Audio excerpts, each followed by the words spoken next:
Well, hello there, friends, and welcome back to another episode of Strangers in the Night, your late night VR gaming source. But although I guess it isn't quite that late yet, but we're gonna get there, ladies and gentlemen. I promise. Joining me today to kick off the stream this year is a very special guest, the very same special guest who actually closed out this very same stream with me last year. And I'm speaking, of course, about Mr. Corey Davis from Eyes Out. Corey, I know I just said this to you off air, but to you and to your entire team, or at least a good portion of your team, who will be rolling in and out throughout the course of this stream, I want to thank you not only for being here, but for pretty much putting this in motion. I was racking my brain trying to figure out what we could do this year to top last year.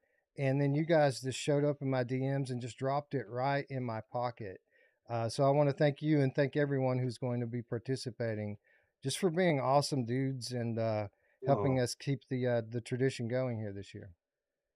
thank you so much. This is such an exciting moment. Really loved the stream last year, and I didn't realize how many of the devs would, jump in and get behind us on that, and so this year I wanted to see if we could let y'all actually meet them a little bit more and hear some of the stories that even I don't have. But yeah, thank you so much for putting this together, and we're just excited to roll through this creepy thing again, right at the right season here. Yeah, awesome. And yeah, we did kind of get to know the guys a little bit last year, but it was completely through the text chat, which I was kind of in and out of. Obviously, on the older hardware, you can't be very. I mean, you can put the YouTube chat in the PSVR one, but it keeps popping up in the center of the screen and completely distracting from the gameplay. Oh man. And it only shows one message at a time. So like literally it starts a queue and it just flashes the whole time that you're playing and it could be a message from 5 minutes ago or whatever. Oh But man. no, many of these people that will be joining us here on voice commentary tonight, we're actually in the chat, and I'm sure many of them will be in the chat again this year. So those of you who are watching this now are going to be watching throughout the night. Feel free to ask questions, throw them out there. Um, I did want to bring Corey on here just for a moment before we get started because I know a lot of people are interested to hear more about what's happening at Eyes Out.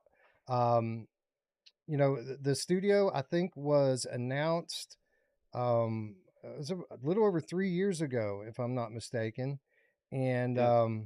it was a collaboration, of course, between you and Robin Fink, who many people will know as the guitarist from Nine Inch Nails, among other awesome rock bands. And it was described as kind of a, as I recall, and this is a paraphrase, but the approach was to take a more audio centric um, approach to making horror games, uh, and that just the experimental nature of what your initial announcement was portraying, and that first trailer, the vibe I was getting from it, that had me pretty excited. But then when I went to your team page and I started seeing all these guys from Here They Lie and from the last project being brought in to this one, then my excitement level went through the roof because, as you all know by now, this is one of my very favorite experiences that I've ever played in VR. Um, so let me, I know you can't talk about the project in specific.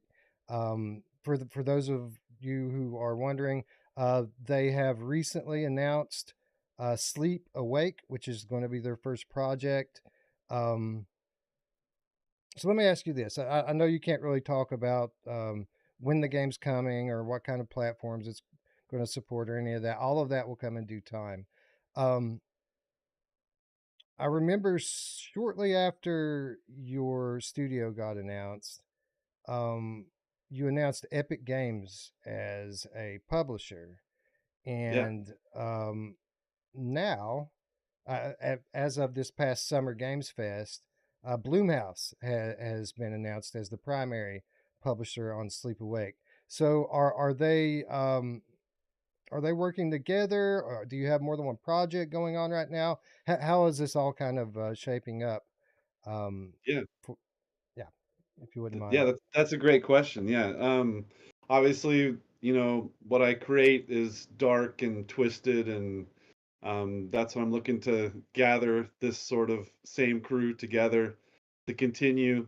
And so this, like you said, this has been really exciting to bring back a lot of the folks that brought so much to my previous projects, and really feels like a family effort at this point, as we're, you know, not for the first time, we're bringing in other folks that are giving us new inspirations, and it's every day. It's a really exciting moment, especially now as we're, heading towards, a lot more reveals that we're going to have coming up about the game. In terms of our publisher, I want to give a shout out to the Fear the Spotlight team at Blumhouse, or the independent team Fear the Spotlight, who's also published by Blumhouse. That game just came out, and I hope everybody gives it a shot. It's a lot of fun, and I'm spending some time going back through it again this weekend. But yeah, we actually were an Epic Mega Grant team, and so Robin and I, we got together making music at the start of all this stuff, and that was always a really inspirational moment when we would get together to collaborate. Like, Robin's not just there making sounds, he never was. He's a really inspirational person to me. And when I'm in the room with him, things start to happen. We kind of sit on the same wavelength, and there's a lot of unsaid kind of communication that happens between us. And when that happens, essentially, I start to feel like I can do something even bigger and better than we ever have before, that we can push boundaries even further than before.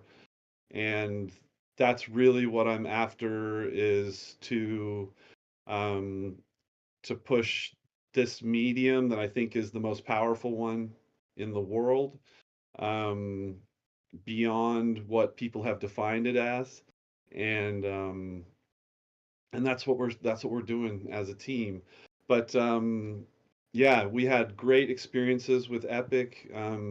We were we received a lot of support from them, but then we had some opportunities arise and had to make some tough decisions, and Of course. um, and Blumhouse was a dream for me since I was a kid. I'm not sure how many Here They Lie fans are also Blumhouse fans, or horror fans are also Blumhouse fans, but the range of types of horror that Blumhouse creates um, has always been almost mind blowing to me. How they take these types of risks, and that's very, very, like, attractive to me as a creator, to be able to work with someone like that, who's not just like excited because we're doing something unique or beautiful or new, but is like, no, how about we do what you're really after and what you're really good at, and create something terrifying. And so working with Blumhouse has been fantastic so far.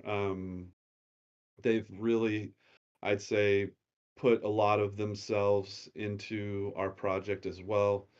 And I love to collaborate.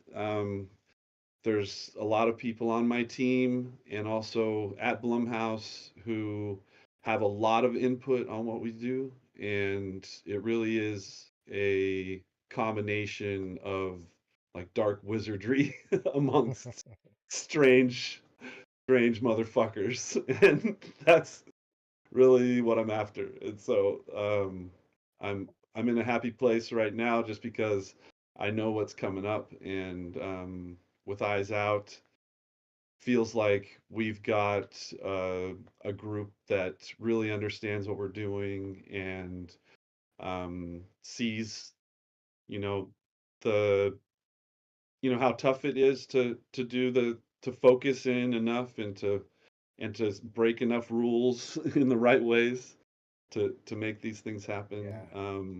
I got to imagine. I got to imagine that. Anytime you're trying to push boundaries, you have to step over the line a little bit, just so you can know where the line is, right? And I got Oh to yeah. imagine that amongst this very twisted group of individuals that you put together, artists, quite literal artists here. It might be kind of hard to spot where that line is. Are you all doing any external play testing, or are you planning any of that later, just to be sure, kind of as an insurance policy, to make sure that we're not going to completely give people heart attacks, or send them to church in the morning or anything like that? We are. We definitely have some, really hardcore gamers on our team that like step way outside of our genre, and then we have a group of testers that are also, they have their eye on the ball with that stuff. And then we also take in external feedback, like you're mentioning, purposefully with certain individuals and groups, and we're going to be looking to do more of that in the upcoming future. But like I've been through it myself where like the heart and soul of the thing was there for me, but it wasn't coming across. And those types of experiences with playtesters, when they're able to give honest feedback, and then you're able to actually evaluate it in a more scientific way and look at it as, evidence of an issue, rather than, jumping to particular conclusions, really taking it to heart and going, why is this person interpreting it this way, or why is this person having this issue with this, or why is this not understood by the player? And the last thing that we want to do is to create something that is alienating, Right. or that doesn't connect with people, because we're we have the chance to pour our hearts out into this and what we do. That's really rare, and so we've got to do it in a way that, is something that can be sustainable and that can bring in groups of people like y'all that can understand what the hell we're doing. Um, but there's a line, and it's not a straight line. It's a uh, it's a path, and we step on both sides of it sometimes, and then we find our way. That's awesome. I got to imagine it's a daunting challenge, trying to redefine boundaries of genre and the technology in general. And, coming in with a complete desire to keep people off balance while Yeah. they're in your experience, but doing that without going completely over their head, right? You want them at the end to be able to grasp it and understand what has happened and why they feel the way that they do. Oh Um, yeah. so yeah, I got to imagine that. Let me ask you this, and after this, we'll go ahead and move on to the gameplay. I could sit Sure. here and talk to you for 2 hours about this project and I how love how talking you're. to you too, bud. Yeah, yeah, but w- it's not the time. Maybe we'll do that later. Because we have other things to talk about. Um, so Sleep Awake looks awesome, by the way. I mean, we haven't Thank seen a you. lot of it. There's like a few short teasers out there, a few Yeah. screenshots, and a little bit of copy on your website.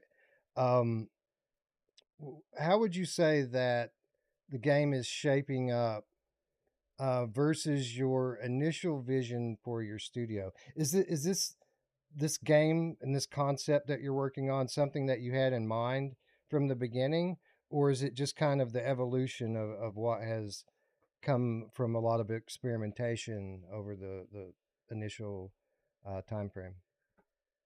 Yeah, I would say this one is definitely an evolution, but not just for myself. It's like there was a connection between me and Robin this time, and Robin's had an evolution towards this as well. And there are so many connections between what you're going to see today and other things that I've worked on in the past that I've had a chance to direct. Um, and it's I don't know, we're definitely stepping into some space between my dreams and reality, but also with that being fueled and fed and even at times diverted by another force, and that force is all of the individuals that are around me and supporting this vision, um and and both Robin and I mean, it's there's so much that happens that's subconscious, and that ends up right in our face, coming out and peeking out as a physical thing in the games that we make, and it's strange, and it's amazing. That's incredible. It's incredible, and you're so fortunate that you've been able to kind of find someone that you can connect on with it, that on that level. But not only just finding someone that you connect with like that, but finding someone else, another artist, right? That somebody who's Yeah, capable of taking what's in their mind and soul and creating something from that. Um, that's it was awesome. amazing. And again, I hopefully one day I'll get a chance to talk to you more about how this has all come together Hell and yeah. and um, and all of that. But like I said a moment ago, that's not the reason for the occasion. We're here to celebrate the last project. Here they lie. This is something, Yes. um, one of the very first experiences I ever had in VR. Um, Here they lie. There was a demo level on the PlayStation VR One demo disc, Volume One, which um, which I got in mid 2017. It had been on the market for a little while at that point. But as a horror fan, flipping through that disc, aside of from Rush of Blood and the Resident Evil 7 demo that was on there, this was one of the things that jumped out to me at the beginning, and it's one of the things that really, sold me on VR and it very much changed my life. I mean, from that, Wow. I ended up becoming a content creator. And from there, I met all of these people in the industry. Now I'm working in the industry as at a PR and marketing firm, and we just opened up our own studio. I don't know if you've heard of Flat to VR Studios, but I'm we just just hearing about it this week. That's so cool. But oh yeah, congratulations. yeah. So it's been crazy, and again, a big part of that initial inspiration, that initial spark that kind of started me down this path, was that demo and that Here They Lie level that I Wow. played. Um, That so means so much. it's pretty incredible that we're here right now celebrating this, and it's one of many reasons why I come back to the game every year, even on this antiquated hardware. You know what? This thing's been in a box since we ended this stream last year. I haven't had it out of the box. Hell Um, yeah. but I'm looking forward to getting back into it. I'm sure there will be an initial period of me getting used to the old low res screens and what have you. But I'm sure I'll feel. I apologize for that. I'll take the heat for that one. For Sony, Well, I'll speak for Sony and take the heat for that one. we people have been speaking at Sony quite a bit this generation, trying to get some of the classics brought along. Hopefully, they'll start hearing us pretty soon. Hell Um, yeah. Anyway, I'm gonna take 2 or 3 minutes here. I don't want to waste too much of Corey's time. He does have to move along probably here in about 30 or 40 minutes. So we don't want to burn it all up here on camera. But we're gonna go to an intermission now. I'll put you all on some gameplay footage for 2, 3, 4 minutes while I get into the headset and get all of the microphone switched over, and we'll be right back. I'll be playing Here They Lie, start to finish, as always. And we're going to start off with Corey on commentary, and then as he has to step out in a little while, I'm sure we'll have more people step in and pick up the conversation. But hang in there, ladies and gents. I'll be right back, and yeah, we'll see you then. So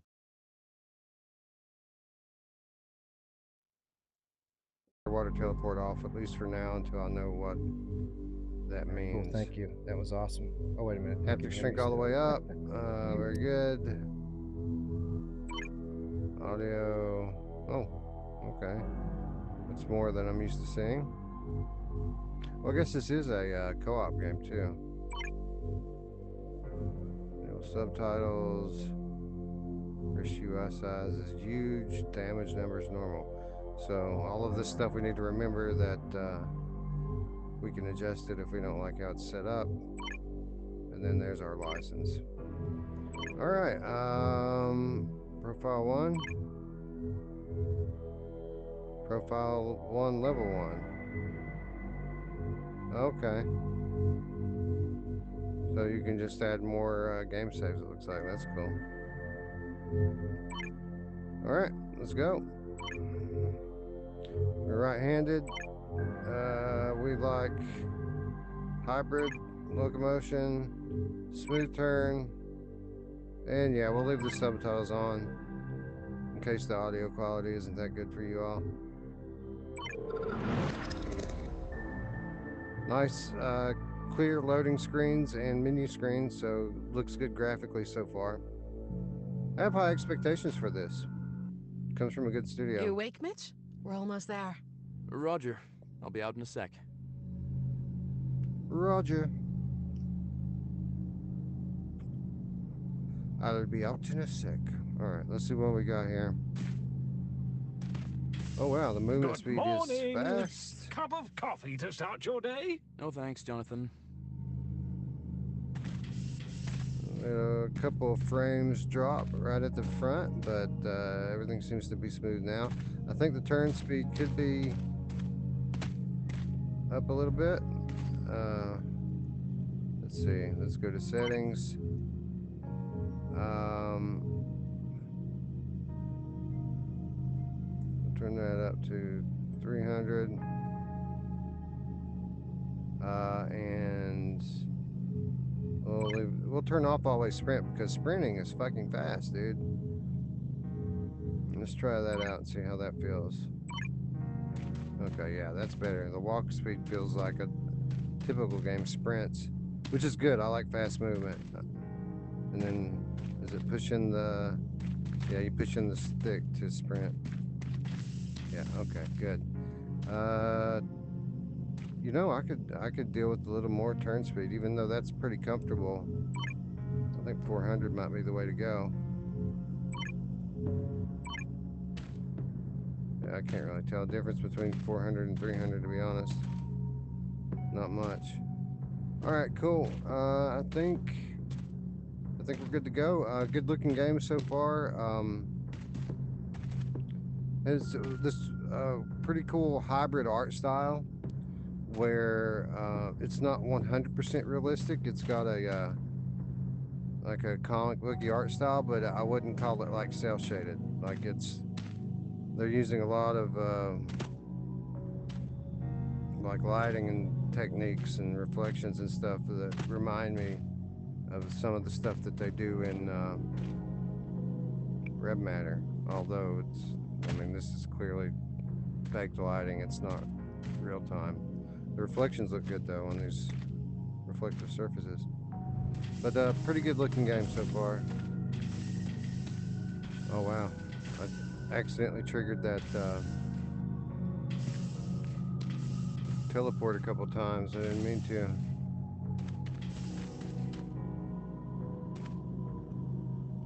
If that happens very much, I'll just disable it altogether. Make sure I'm recording. I am recording. Alright, good. Yes, we need to go to the bridge over there. Ada, how close are we to the asteroid? Coming up on it in a minute. Oh, not again. What's the problem? It's that faulty engine coupling. I'll take a look. Alright, we have to check the drive core. I'm just exploring. 'Tis my nature. Alright, where's the drive for? Back where we came from? Manual labor, eh? Shall I prepare your dungarees? No, thank you, Jonathan. This should be fixable. It doesn't. All right, ladies and gentlemen, we are back and we are here. I know there was some concern in the chat that it might be 4 hours before I return. That might have happened recently, but the difference is that it is now 6 p.m. and not 6 a.m. So we're good to go. So yeah, we're here. Corey is still with us. Say hello, Corey, just to make sure you're still with us. Hey, everybody. Thanks for Boom. joining. Perfect. All right. We're going to start off a little differently than my typical stream. So normally I start the game off, and every year I just explain and kind of analyze the experience as if I were a new player. But since we're kicking off with Corey this year, as opposed to ending with him, I know there were a couple of other things that we wanted to talk about that otherwise would probably take me hours to work up to. So for the first chapter or so here, we're just going to have a kind of pick up the conversation where we left off, and then and then after Corey leaves and we start to have some of the other guys cycling in, we'll kind of get back to our regularly scheduled programming where we start to touch on some of the themes that stick out mostly to me as I play. Anyways, we're going to. I don't even know if I have my levels. I mean, we're just going to start with a new game anyway, so why don't we do that? Recenter. And go.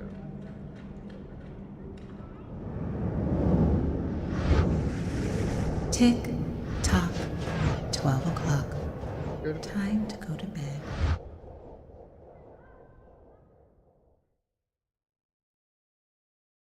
So we'll kind of let the initial dialogue scene play through here. I know that you're watching on the stream and there's a little bit of a delay there, but Okay. I'll pick up and let you know when this thing's kind of done on my end, and we can talk a I little thought bit I was over you, but I have to admit, it was great seeing you after so long. Maybe I was wrong about us.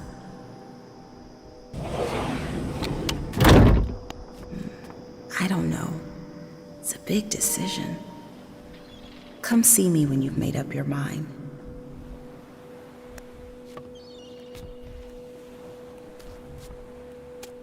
You know, you could say what you want about, you know, the older technology and how it's kind of low res. But it's this weird thing that we don't see real often where it's low res and high detail at the same time. I know we're going to talk to some of the environment artists in a little while, but you know, anytime I put people in this game, it's always the same thing. That it takes a few minutes for the eyes to adjust, but you know, typically within 10 minutes, people are raving about one of the beautifully rendered environments. Again, hats off to everyone. Kind of had a hand in how the game ended up being this kind of old, grimy vibe.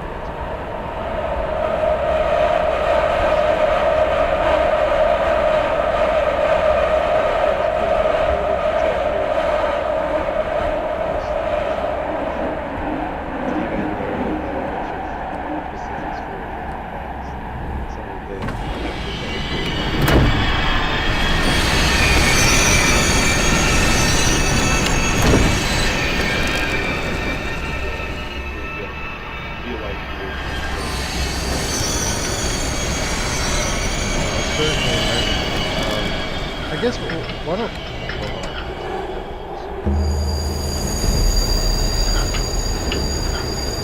where the table starts. right off the top, got animal head people and blood.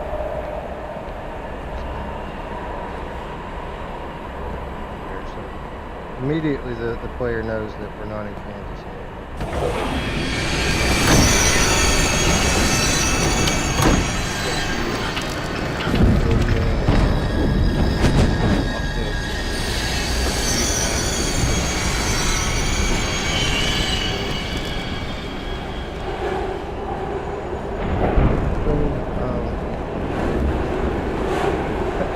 I keep hesitating. The chat says, please tell Weston. Wow.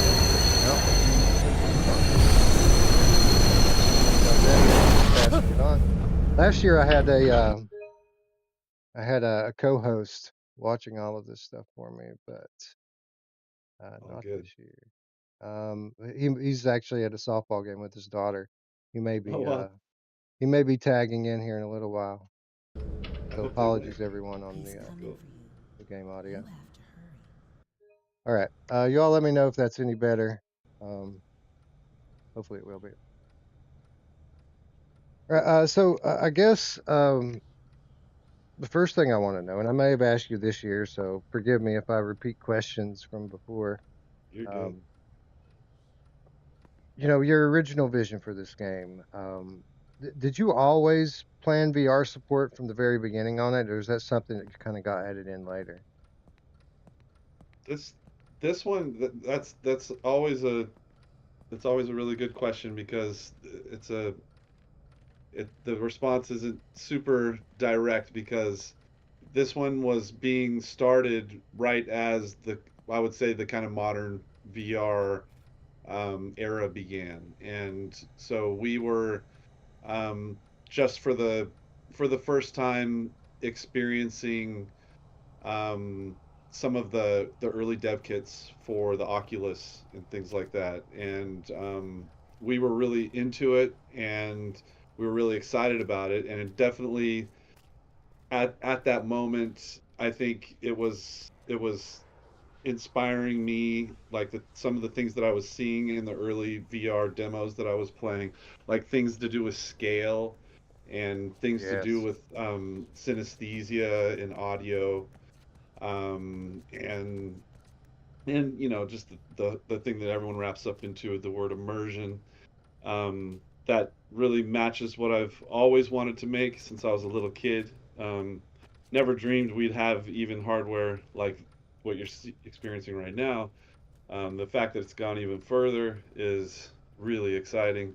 But whether or not we were going to have the opportunity to put it on VR, I think we would have made the same or a similar game or similar choices. It's the VR hardware though, I think allowed us to like focus on some things that we never would have. Like if you pay attention to the way the sound works in the game, it's I would say, like, because I've done a lot of sound implementation in games, and this one probably had, you know, where someone puts one sound, we put like 100.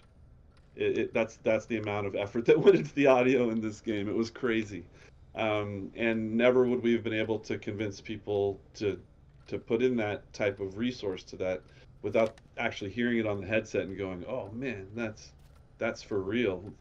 So those types of things, I think, they need to be they need to be experienced in more games, and game developers. I would love it if they paid more attention to just even just the audio itself. Yeah, that's kind of something that we've kind of noticed here in the kind of flat to VR era, so to speak. And I'm not really speaking just about the studio, but the era of VR modding. Since I don't know if you're aware, but at the beginning of this year, a tool came out called the Universal Unreal VR Injector, and what this does is it allows you to play most Unreal 4 and Unreal 5 games in virtual reality, and probably it works well on 85% of the games or more. Wow. Um, and just experiencing some of these games that were never intended initially to be VR games, you notice so many things that you never saw on the monitor before. And one of those things is how impactful the directional audio can be. But I mean, it's more than that, and I think you kind of nailed it with your list there. Scale is so much more impactful, and there's just so many small details that go into making these games that people don't notice when they're sitting in front of their Yeah. flat window. But when you actually get to be inside the game world, everything kind of comes to life and it's right in front of your face. It's amazing to see people kind of drop their armor and start experiencing this thing, not like it's a game, but like it's something else. It's like taken over them, and now they're kind of floating with it. It's I really love that as a developer. It's so much fun to see that happen. And sometimes it's not what people are expecting. Subtlety is something that I'm always looking for in everything that I'm working on. There's always the desire to want to hit people over the head with everything in games. Sometimes, that's necessary for certain reasons of accessibility. But that doesn't mean that all the depth needs to be removed and that we shouldn't pay attention to it. Yeah, it's we talked about this a lot on our channel about the differences between experiencing a game from inside the headset versus on a monitor, and it's a very different thing when you remember, like when you Yeah, think back to playing a game um, on a screen. It's just a memory of playing a game, but when you think back of playing a VR game, it's different. It's like remembering a place that you've been and yeah, something that happened to you. like a dream. Yeah, exactly. It's like a dream that you can actually remember versus Yeah, real dreams, which you struggle to grasp. fall apart on you. Right, pretty quickly. When I was 6, I was in a Awesome. car accident and I almost lost my leg. Um, I bit my tongue off so on one when we playground wrapped down the up middle, our I think that's our made me who stream I last am. year, and I kind of gave you People telling me my you'll never walk grand again, or theory of telling me this or everything that about yourself. as far as I can work out what the Overcoming meaning of that all this is and through my kind of some of early the inspiration childhood behind it. probably shaped a lot of You me. told me I was pretty I close really to the don't like mark, but looking there at was video of me one when I was a little girl kind because I of look at that bit really of disturbed inspiration child or and it something bothers that I me should look into. And that you it told had me to I be should so look into the serious story at of 6 and 8 years old. Daedalus, and which I did. I kind of looked into the mythology a little bit and the story of Daedalus and Chris and the Minotaur and all of that. And certainly, um, I could see some inspiration here and draw some comparisons. But what I've come to find out is that Daedalus was actually kind of the working title for this project before Sony got involved and before it became Here They Lie. So if you wouldn't mind just kind of take us a little bit through the early days of this project, how it all came together, what your original vision for it was, and kind of how the final product maybe differed from what you were originally working toward.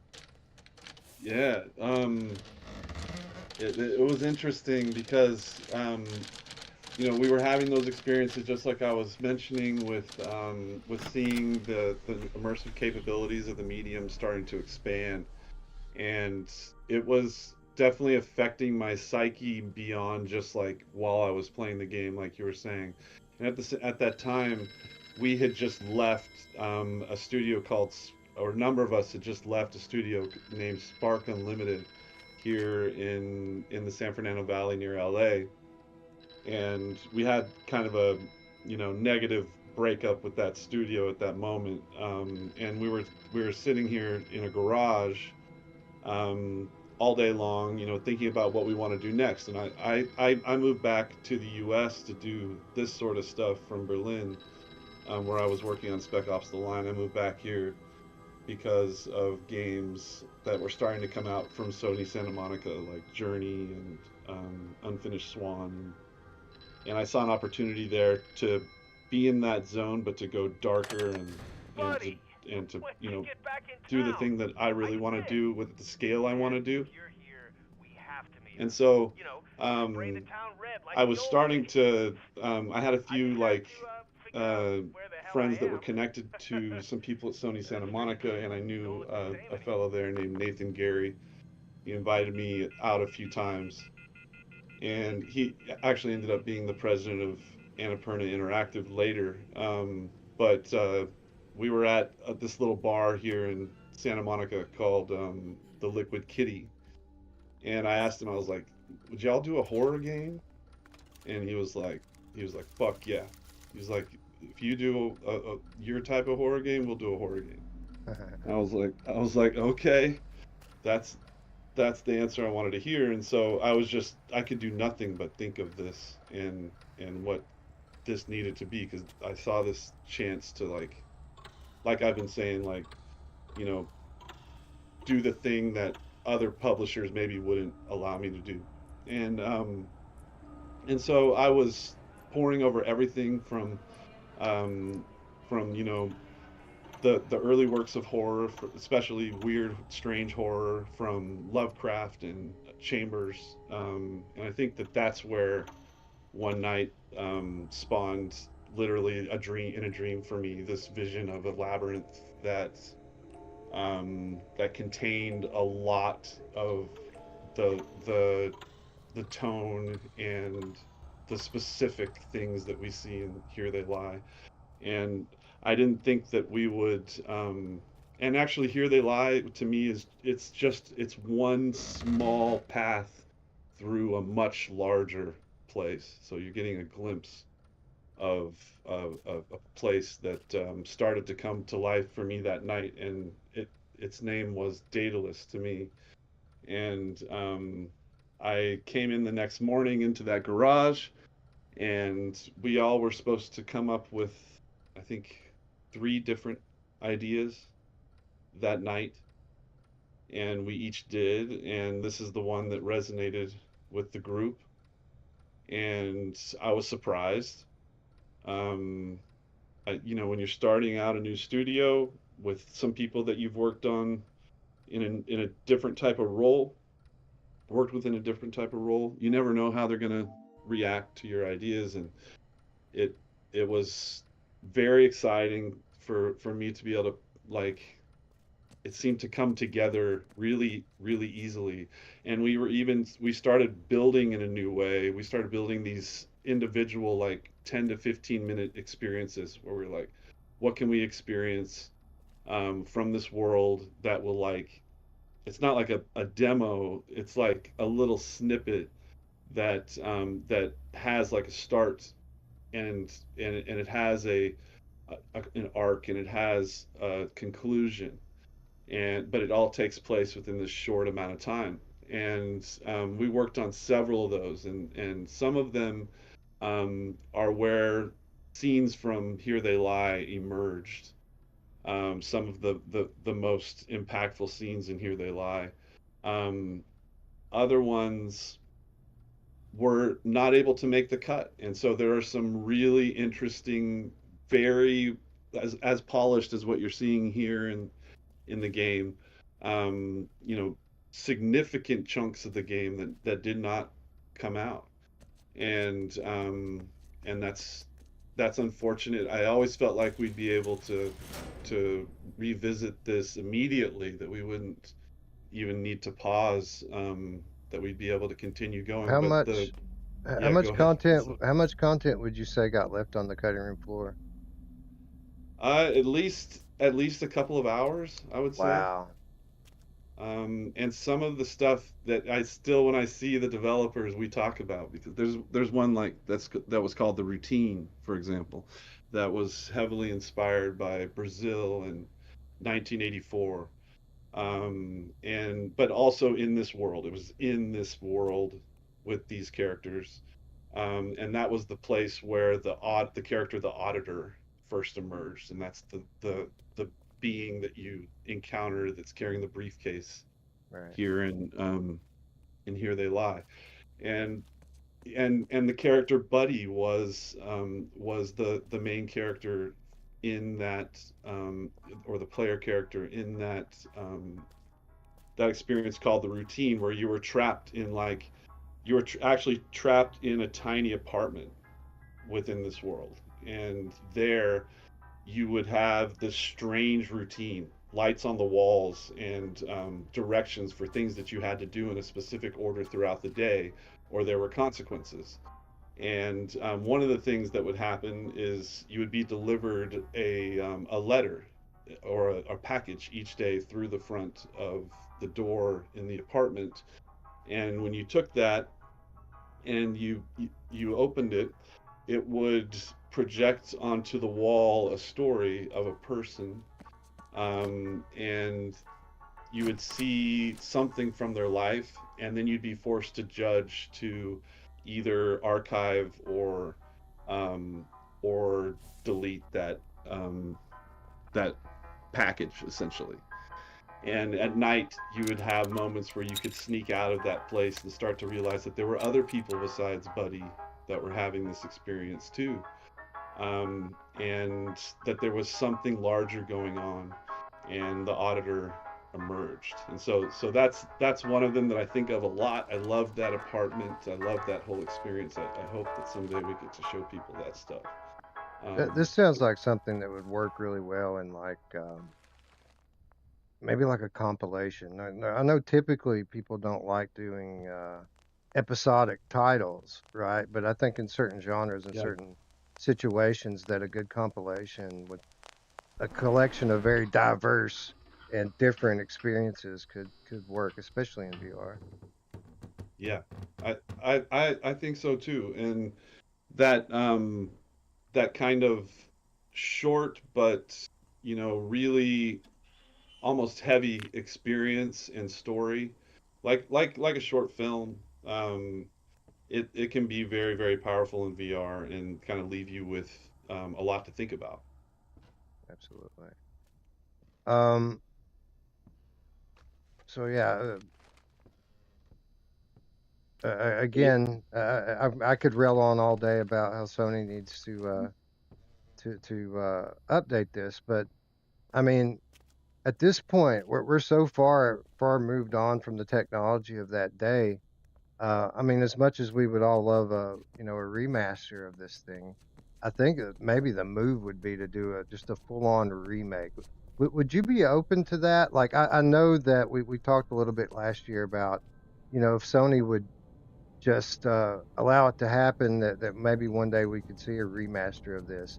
mhm. Um, would you be open? I know you're very busy at Eyes Out, but would you be open to, like, say, if they brought another studio in or some kind of a port studio to come on and not just you know upres it and all of that, but actually give VR players their hands in the game and maybe remix some of the stuff, so long as, of course, you still have your creative control over it and the vision doesn't get altered too much.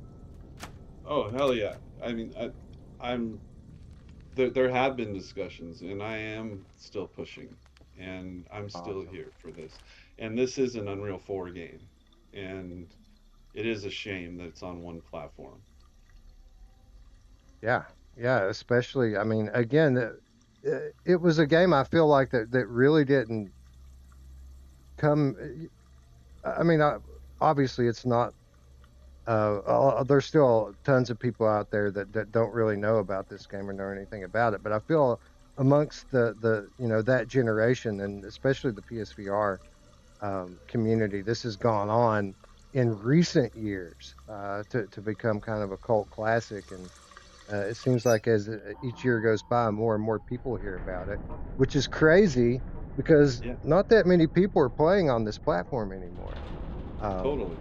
so it's interesting to see that it's still kind of being talked about, and there are still people playing this for the first time, even today. Yeah, it's mind blowing. And I love, you know, coming back to it right now. Like when you work on a game and you launch it, you're so close to it that I think it's hard to even see it. Like it's hard to see it for what it is, and that's always been kind of like the worst thing ever for me is launching a game and then moving on to onto something completely different, and not having the opportunity to continue it. And yeah, I just this it just really makes me want to dance in this space. I just love it. Yeah, yeah, I got to imagine that's got to be difficult, right? You put so much of yourself into the projects you work on, and then having to move on and try to work on something else. While that can be very exciting, Yeah, obviously fulfilling as an artist, um, you're still always invested in the stuff that you worked on before. I know I see you online from time to time, still talking about Spec Ops, the totally. line, which was a title that I wasn't even aware of back in its period, but it's something Well, again since I became a fan of yours, I've learned quite a bit more about. Unfortunately, that one's Unreal 3, it so is. I haven't been able to bring it into the headset, but a lot of people still that game still has a pretty active fan base and people who are much like this game, trying to get it brought along into the modern generation. Yeah, and I'm with you. I'm with you. It's something that I really appreciate. It's something that it motivates me every day. It makes me less worried to, put my heart into what we're doing because I know that it'll be kept alive. I used to really freak out, to be honest, about the shelf life of video games. Just having some of my early work removed from platforms, and like even before Spec Ops: The Line, like I worked on some of the Fear and Condemned projects, and it's like the expansion packs that I worked on. I actually put a lot of effort into, and I love them, and the whole even just getting them installed properly is like very difficult at this point, and so I'm so fucking tired of that shit. um it's yeah, the these things, to me, they need to be preserved, and I'm sort of like, you know I'm pushing for the platforms to stay alive and to love the things that were great on those platforms, not just my game, but every game that deserves to have you know its memory captured and replayed and Right. re-experienced by people. Yeah, it seems like in the last generation there was such a strong move to do new things that, in many ways, gaming took a step back. While the technology certainly took a step forward artistically, a lot of the stuff that's come out in the last, 5 to 8 years has been kind of a step back from the generation before, and that's why we see such a hunger for people to see some of those classics get revisited. And Yeah, obviously that's a big area of focus for VR gamers, as we all, totally. now that we've experienced what it's like to be inside a game, we all want to revisit all of our favorites. But even outside of the VR community, like so many people want to see, you know, a return to that kind of PS2, PS3 era, Oh yeah, or those franchises that kind of were born during that era. And t- totally.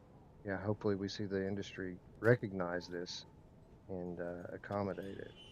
Yeah, there's been some success in that zone recently, which always gets me excited. Um, I don't I don't like to see us just rehashing stuff, but things that have been forgotten and left behind, I think they deserve a shot. And Yeah, and some the we have such a more robust set of tools now as developers, right? Like as artists, you have many more brushes now. So obviously, while we don't want to rehash things that have already been done, as an artist, you have to look back and think about how you would have done things differently if you had this tool set in sure. front of you at that time. Oh yeah, it's you know we've pushed every pixel and every bit of memory and every bit of the GPU to its fullest extent on that headset. It was very amazing to work with many of the people that are here listening today. What they were able to pull off here, because you know, if you go play the PlayStation Pro version of the game, it looks a lot like this. It's not like, you know, it wasn't reduced in a way that made me disappointed, which I was really concerned about throughout development. It's the effort that went into getting the lighting and the the assets that are here, some of the scanning that went into that. You probably hear some stories today about where some of these assets that you're seeing, like piles of debris and little encampments and things like that, were actually scanned from places around where our developers live. And so we were kind of floating in this new era of opportunity for this hardware. Um, Not necessarily because of the screen, unfortunately, but everything else that comes with it was worth targeting it for sure. Yeah, it's crazy to me sometimes. It still blows my mind that the stuff even worked on the hardware. Uh, if you were to try to run even like the original Oculus Rift on a PC that's spec'd with the same specs that a PS4 has, it won't even let you like try. It won't even Totally, let you install the program. Um, totally. so the fact that honestly, most of the really great Gen 1 VR games were on PlayStation VR is kind Yeah, of mind blowing to me from a technical perspective. And then today, what we're seeing being done on essentially mobile hardware with the direction that Meta has gone. It's taken a yeah, while. It's taken a while for it to get to where it's at today. We had to yeah, take a pretty big step back when they cut the cord in terms of the quality of the games. But totally. I was playing that Batman game yesterday, Hmm. and it may have been the first time in a mobile game that I know there was a mirror. The same way that there's a mirror later in this game Oh yeah. with Buddy. Hmm. Typically in mobile VR games, you don't get a reflection in the mirror. It'll be like hazed over or something like that. Hmm. You'll get a little bit of a light reflection, but you won't see yourself. But they had a fully operating mirror in the very first scene of that game, and it kind of threw me Wow. back to our conversation last year and all the magic that kind of went into making that happen. And it Yeah. just kind of made me realize, where mobile VR is finally getting to after all of these years.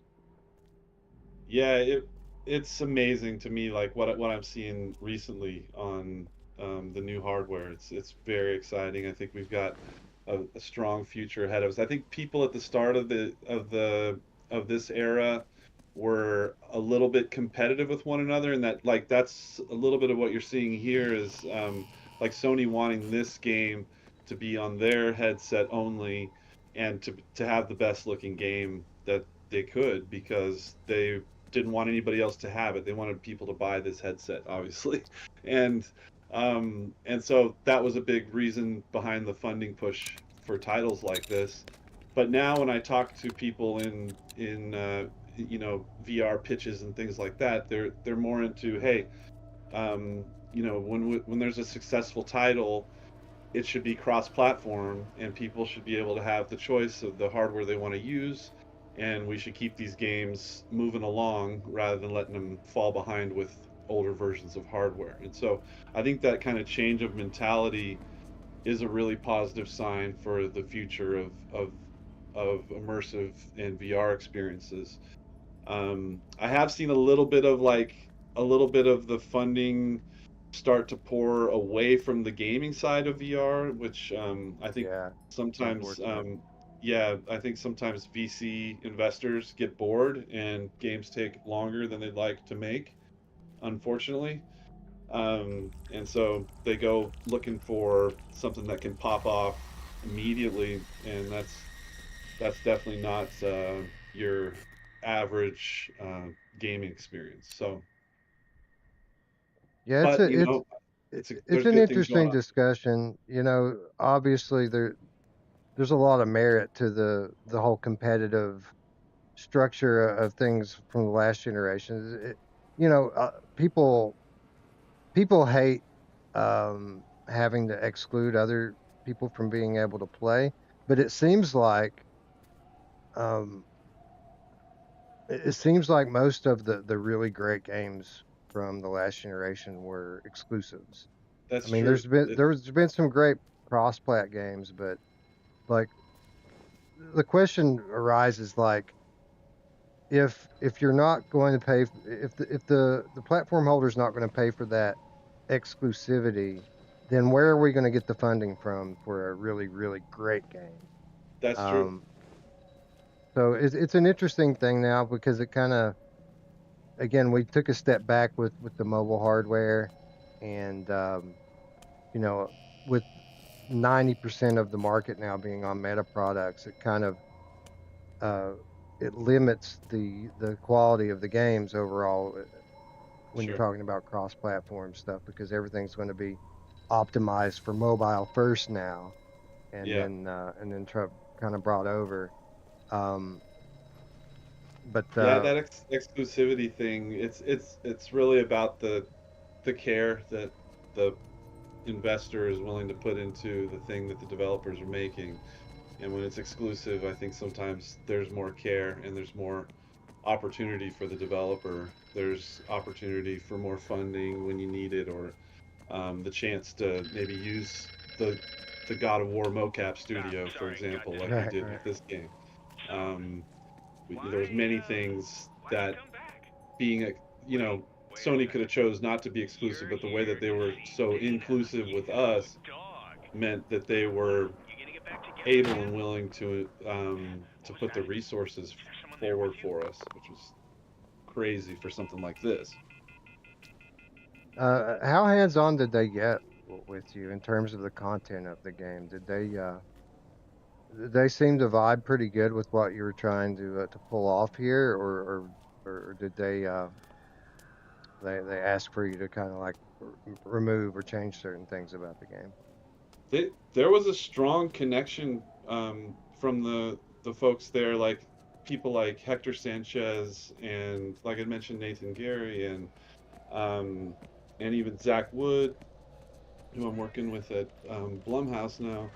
Um, they were just very understanding and informed about the creative zone that we were heading into, and so I think stepping off the plane essentially from having shipped Spec Ops: The Line, and then um, focusing in, like, Spec Ops: The Line basically told me it's you need to make something a little bit smaller and more potent if you want to make the thing that you really want, and I really had the strong desire to be more hands-on with the game um, than I had at the end of Spec Ops: The Line, because the project got larger, and when that happens, I have to step into more of a director role. But um, they gave us a lot of really positive feedback. Even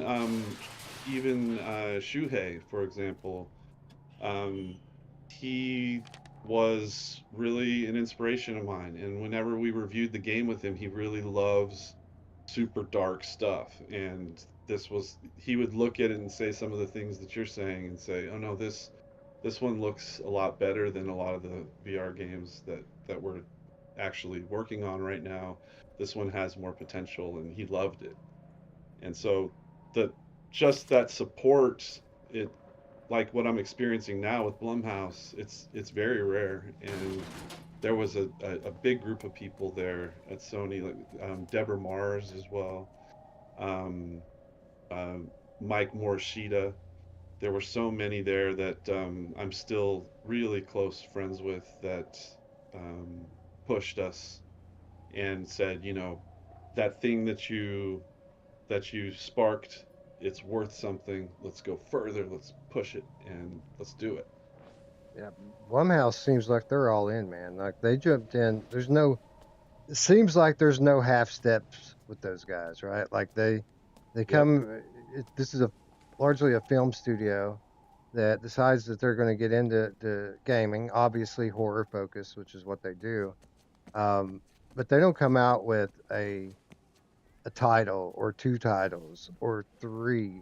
What was it, like six that they unveiled all at the same time that day? Yeah, yeah, and some of them are really ambitious, and it's not easy to start a publisher, a game publisher at all. But I think that the fact that Blumhouse runs their film division differently than other film, because I've been around lots of film divisions at this point. Blumhouse is much different. They're much more, I would say, they're much closer to their projects. They're hands-on, they're involved, they care about curating their creative space, and when they identify something that has potential within it, they go, like you said, they go all in. And so, it does have that feeling of being like, held and cradled by like we felt when we were working on an exclusive title. It has that feeling of strength behind it that's bigger than our small group of, because our our team and my teams now especially are very small, but we're super ambitious, and so that's always the conflict. If we can get some people around us that see the ambition and see the potential, then we can go big, and that's what we're doing. Yeah, you can do a lot with a small team if if you're one, obviously have talented, experienced people, which you obviously do, and two, have a partner that Exactly. understands what you're trying to work toward, right? Like I think the biggest enemy of a small team is, well, there's two, right? There's time and there's budget. Um, but if you have the right partner, which it sounds to me like you do have the right partner, you can do some really extraordinary things with a Definitely. small to medium sized team. Actually, Definitely.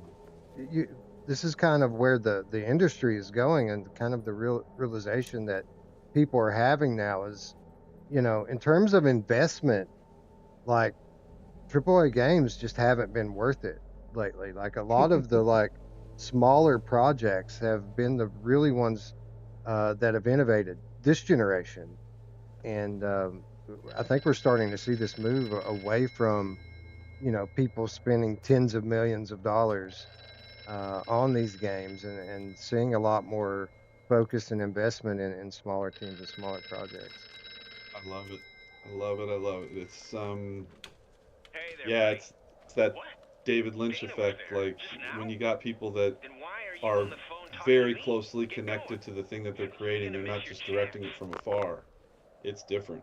And, say what you will about David Lynch, he's broken all the rules and he continues to be successful, and he's inspired so many directors and so much of the other works that people that hate his work love. And so it's just it can change a big chunk of the future when independent developers are given a voice and given the opportunity to be front and center. I think there's not like there's not like a lower tier of quality that you're experiencing. Sometimes as certain aspects of the smaller teams games are going to be actually higher quality. Yeah, yeah.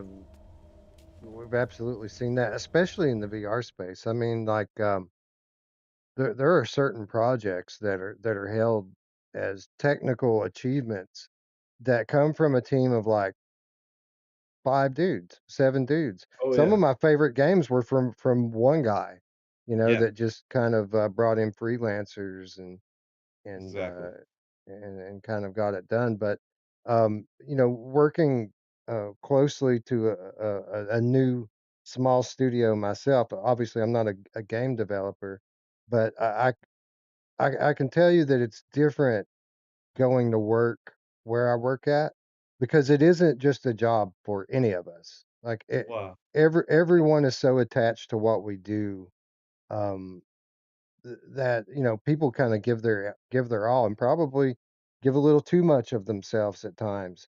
to try to achieve something together. So Totally. I certainly vibe with what you're saying here, and It's a great feeling. It's yeah, it's tough, it's stressful. yeah, it can be It's a for challenge, sure. but it's so rewarding, and sometimes you just got to slap yourself and remind yourself this isn't normal. Like this is the opportunity I was hoping for. I better, not let it just slip through my fingers. Right. Yeah, exactly. You're on. It seems like you're on 10 all the time, right? And like, Yeah, yeah, it's all right. We'll push a little harder this week, and then next week we'll be able to relax a little bit, and then next week's always, twice as hectic as this week. But yeah. at the end of And the some day, when you ship and you see it get into people's hands and see it really get received the way that you're hoping for, kind of all worth it at the end of the day, right? Totally. It's terrifying, but when you finally have a chance to step back from it and look at it from afar, you're like, I'm not sure how I did that, but wow, that thing is something I'll never, ever, ever forget, and it's so special, and it's so fucking amazing. Okay, so we are here at the conclusion of chapter one. I'm going to take a little bit of a moment here to say hello to a couple people in the chat. Um, I know you said you had things you had to do, Corey. So if you need to tag out right now, feel free, sir. Um, Right? Yeah, I should head out. I promised my son some moments today before I head back to work. yeah, So yeah, right, right. You only get one Saturday a week, right? So but take full advantage of it. I'll be watching. I really appreciate you having me on. This has been so much fun, and I love that you're keeping this alive, and want you to know that I'm with you, and there's no reason to give up. There's opportunity for us to go back to this world, um and I'm pushing for it. Well, I can tell you we're pushing from our side too. Um, Thank you so much. we didn't. We're in a much better space today than we were a year ago to actually make a difference. A year ago, we So were just cool. fans, being vocal. This year, we actually have a little bit of influence, and hopefully So cool. that will amount to something. So if you keep pushing from your side and we keep pushing from ours, maybe we can meet in the middle someday, eh? Yeah, let's have a conversation soon. Absolutely. Would love to do that. Anyway, thank you for making this happen. Thank you for taking the time out to hang out with us a little bit here. To those of you on the team, I know some of you are already in the channel. Anybody that wants to tag in at any time can. You can come in now, or you can come in 5 minutes, or 10 minutes, or 30. Whatever sees, whatever is comfortable for you. We'll say that. And again, thanks, Corey, for stopping by. Enjoy the rest of your day with your son, and I will talk to you soon. Thank you so much, and best of luck with your new venture. I'm so excited, and yeah, thanks for being our captain today and tonight. Uh, thank, thank you, sir. Thank you. Have a good weekend. Talk to you soon. All right, Corey Davis, ladies and gentlemen, from Eyes Out. Man, that went quick, didn't it? Like so interesting to hear about kind of how things came together for this game. And I know there's a lot more there. He kind of gave me some Cliff's notes um, before we went live in a couple of messages, and I only touched on maybe a 25% of it. So much more here to talk about with him talk with him about, and maybe next year maybe we get in a more formal interview setting and kind of go through some of the history of this game and some of the more interesting stories behind how it all came together. Who do we have in chat? We have Shades of Gray Matter. What's up? Mark Pringlesleaf, Ike Macaco, Game Cat Behemoth is here. Good to see you could make it again this year, Gray Matter. I know you said that you were going to have stuff going on, so good to see you actually found time to come in. And then a number of people from the um, dev studio here. Steven Ratter, I see. Who else? Ricardo Toban is here. Ike Makako. Yeah. So again, guys, I'm just going to keep on playing. Anytime you guys want to jump in and chime in, just make sure you're not on mute and just say hello and introduce yourself and we'll. Oh, hello. We've got someone. Let me see. Yeah, no, Wes. Yeah, we're ready. And we've been enjoying this so much. You guys been doing an amazing job. It's so great to hear you and Corey talk about the game and reminiscent about that such an adventure that we went through a little while ago. So yeah, Steven's here, Ike's here, Larry's here. Um, so we're having so much fun. Let us once you're ready to get started with the other chapters. I think probably Steven gonna jump first. Steven, and it might be fun if Steven and Larry jump at the same time because they know so much about like all the all Oh the yeah, I world. remember. I remember from last year that how active these guys were in the chat. So yeah, Yeah, and they put like so much love and effort and little like uh uh what is it that I call it? Yeah, little hidden sort of messages and little hidden sort of like self-referential sort of things about the story and the world and the lore of the universe. And then later on, I'll probably jump in once the we start to get a little bit more heavy into animation. yeah. I don't want to spoil the game for anybody that hasn't played it or seen it before, but there's some animation gets heavy later. Yeah. Like Yeah, we get they're a lot of it later, and I can jump in and we can have fun going so over that. so everyone, this is Ricardo Toban. He was the lead animator for Here They Lie, and as he's alluding to, some of the later chapters have some really crazy sequences in them, and I think that that's when Ricardo is probably going to have the most to share. So we'll definitely be hearing more from him a little bit later on in the day. All right, cool. So I think I'm going to get moving on the game here. And again, anybody that wants to hop in, feel free. And I'll take breaks every now and then and check on to our friends in chat here. Does everything look and sound okay now? I know we adjusted once. I never looked at the chat again after that. So um, did I reduce the says mic very high? Whose mic? Tech? My mic? Ricardo's mic? Check. Wes, can you hear us? Yes, yes, I can hear you. Hey, Cool. all right. Yeah, we can introduce. So hi, this is Steve Ratter, and I'm here in Ricardo's living room. Like Okay. like you were saying, along with Ike Makoko and with Larry Vargas and John Swift. So we got a lot of the Here They Lie alums in the clown car here. Okay, so just for everyone at home, this is Stephen Ratter. He was a senior environment artist, one of the people uh, responsible for creating this crazy room. And he's talking about Ike Makako, who was one of the lead engineers. And who else did you say was joining us, Steve? So my good friend Larry Vargas, who All right. was also an environment artist, and he and I primarily made all the environments that you see.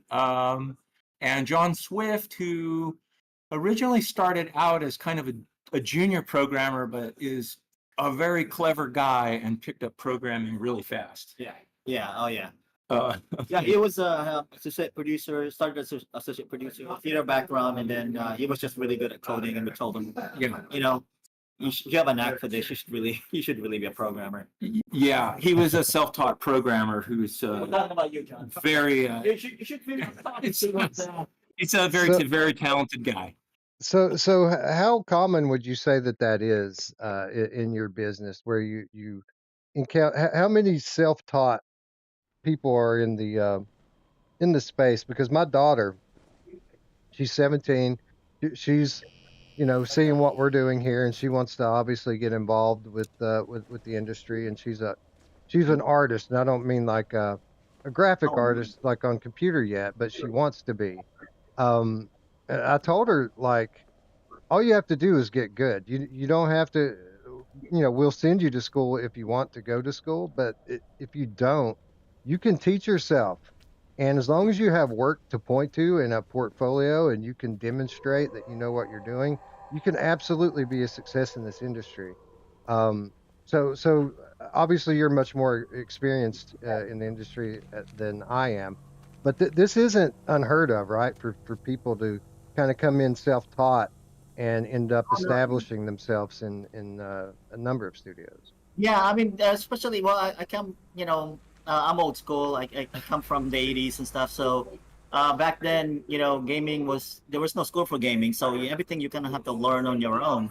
So I pretty much I taught myself programming, and I didn't think it was when I got out of high school, like I learned it when I was in high school. I learned assembly language programming on the Commodore 64, and I didn't think that gaming was you could make money in gaming or have a job in gaming. So I got out of I didn't start in gaming, but then a friend of mine recommended me, and I started on this startup company, and and with no degrees or anything, and it was just self-taught. I was able to get a job.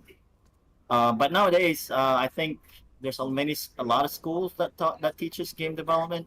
So you could start there, or I totally still believe that you can be self-taught and as long as you show good demos, you can start off as an intern, getting some experience to get your foot in the door.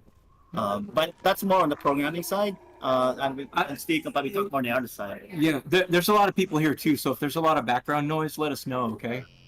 Yeah, it sounds okay to me right now. I'm sure the chat will let us know if things get Yeah, too chat, let crazy. us know if it's like a bit, if it's getting a little chaotic, because some of us haven't seen each other in a while. Art wise, yeah, man, I would say here's the thing: just keep doing it. And if you love games and if you love art and you want to make art for games, you can totally do it. And all you have to do is just keep doing it. That's the only way you get better. Yeah. So, Right. again, like Ike was saying, I'm I'm an older guy, and when I started in college, I went to school for fine art, and I did paint. I made paintings and drawings and sculptures and photography and stuff. So I didn't even touch a computer until I left school. And I got really lucky because I just learned along the way, and everything I had to learn, I pretty much had to learn during production. So, there's always more to learn. You can always pick stuff up, but you got to just keep at it. Yeah, I mean, start out as a hobby, and a hobby that becomes a job is even better. Yeah, Oh, yeah. that's where she's at. That's where she's at right now. She's still in high school and she's about to graduate, but um, we just built her a nice, strong PC, and she's been playing around in Blender and a couple of tools like that. And basically, I've said to her exactly what you just said. It's just something that you have to do every day, pretty much, and eventually. If she learns how to do it, how to build levels in Real or Unity, I think it's even better. And she can have demos that she can, show off. Yeah, and I'm looking at some of the chats with what Gray Matter and Behemoth are saying. Yes, of course, there's always a chance. So just keep doing stuff. Make little projects for yourself, and go, hey, today I'm going to try and make this little vignette, or I'm going to make this little background or something, and focus in on just giving yourself these things to see if you can sort of do them, or if you're curious about something, try and accomplish it. And sure, going to school, you're going to learn a lot faster, and you'll get instructors from really good teachers if you're lucky. But it always comes down to you as a person, and the effort that you put in is what you're going to get back out. So there's no magic bullet, but in the chat, Light is Rotten is, and there's many Eyes Out team members here in the chat, and Light is Rotten is Victoria, who is working with us on our current game at Eyes Out, and she's fantastic and an artist who works really, really hard and is constantly trying to keep her abilities not only up to speed, but just like beyond what she knows. So it's like that hunger that you have to just keep getting better, that'll do it, you know? So how would you compare the environment and the culture at Eyes Out versus what you experienced when you were making this game?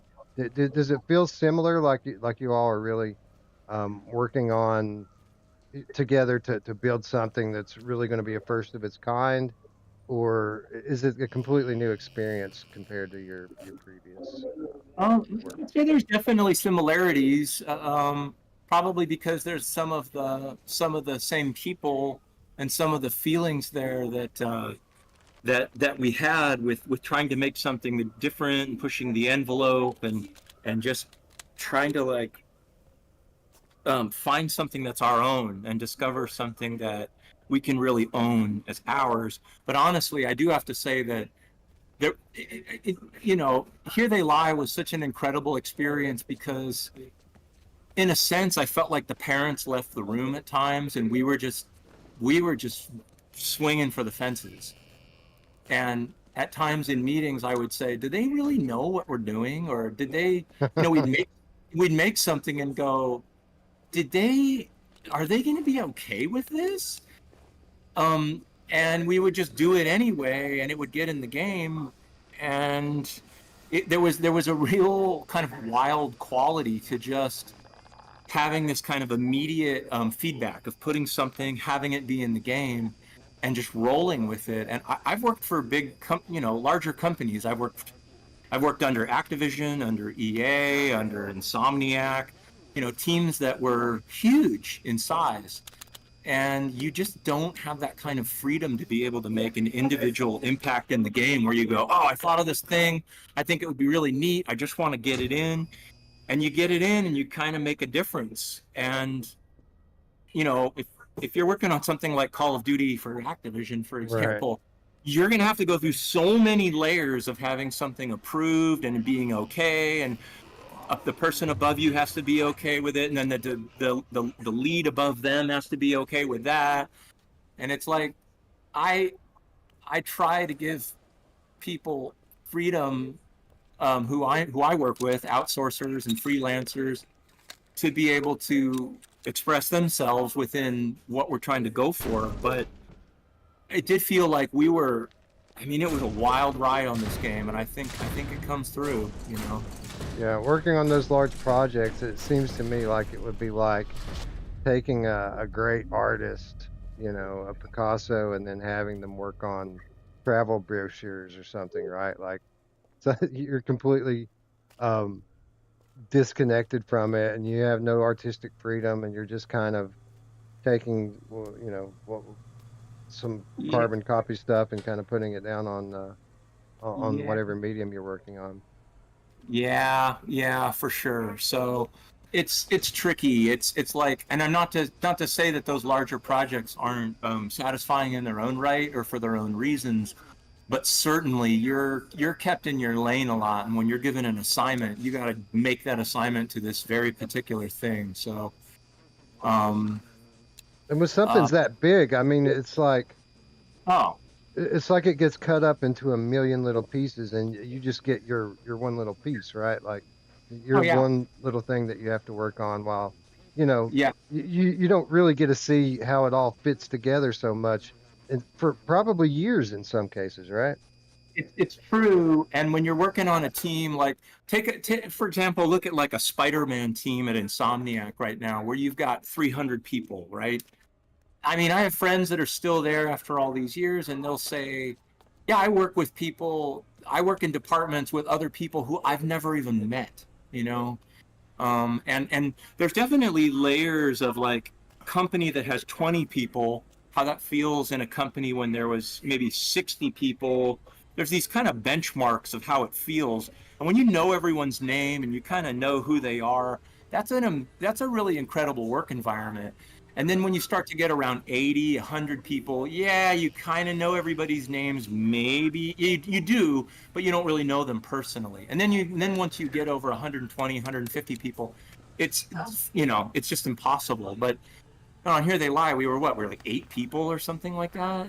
I mean, we maybe 12, maybe 14 at max with outsourcers, but we're good friends, and a few of us carpooled to work every day, and it was like it's just a very different thing. So it sounds like it was something that you all look back on very fondly. And we do. We were a close knit group, and it was a very kind of cowboy type feeling that we were. So we just do stuff like that. Like, let's just make the staircase sink. Yeah, right. I just love.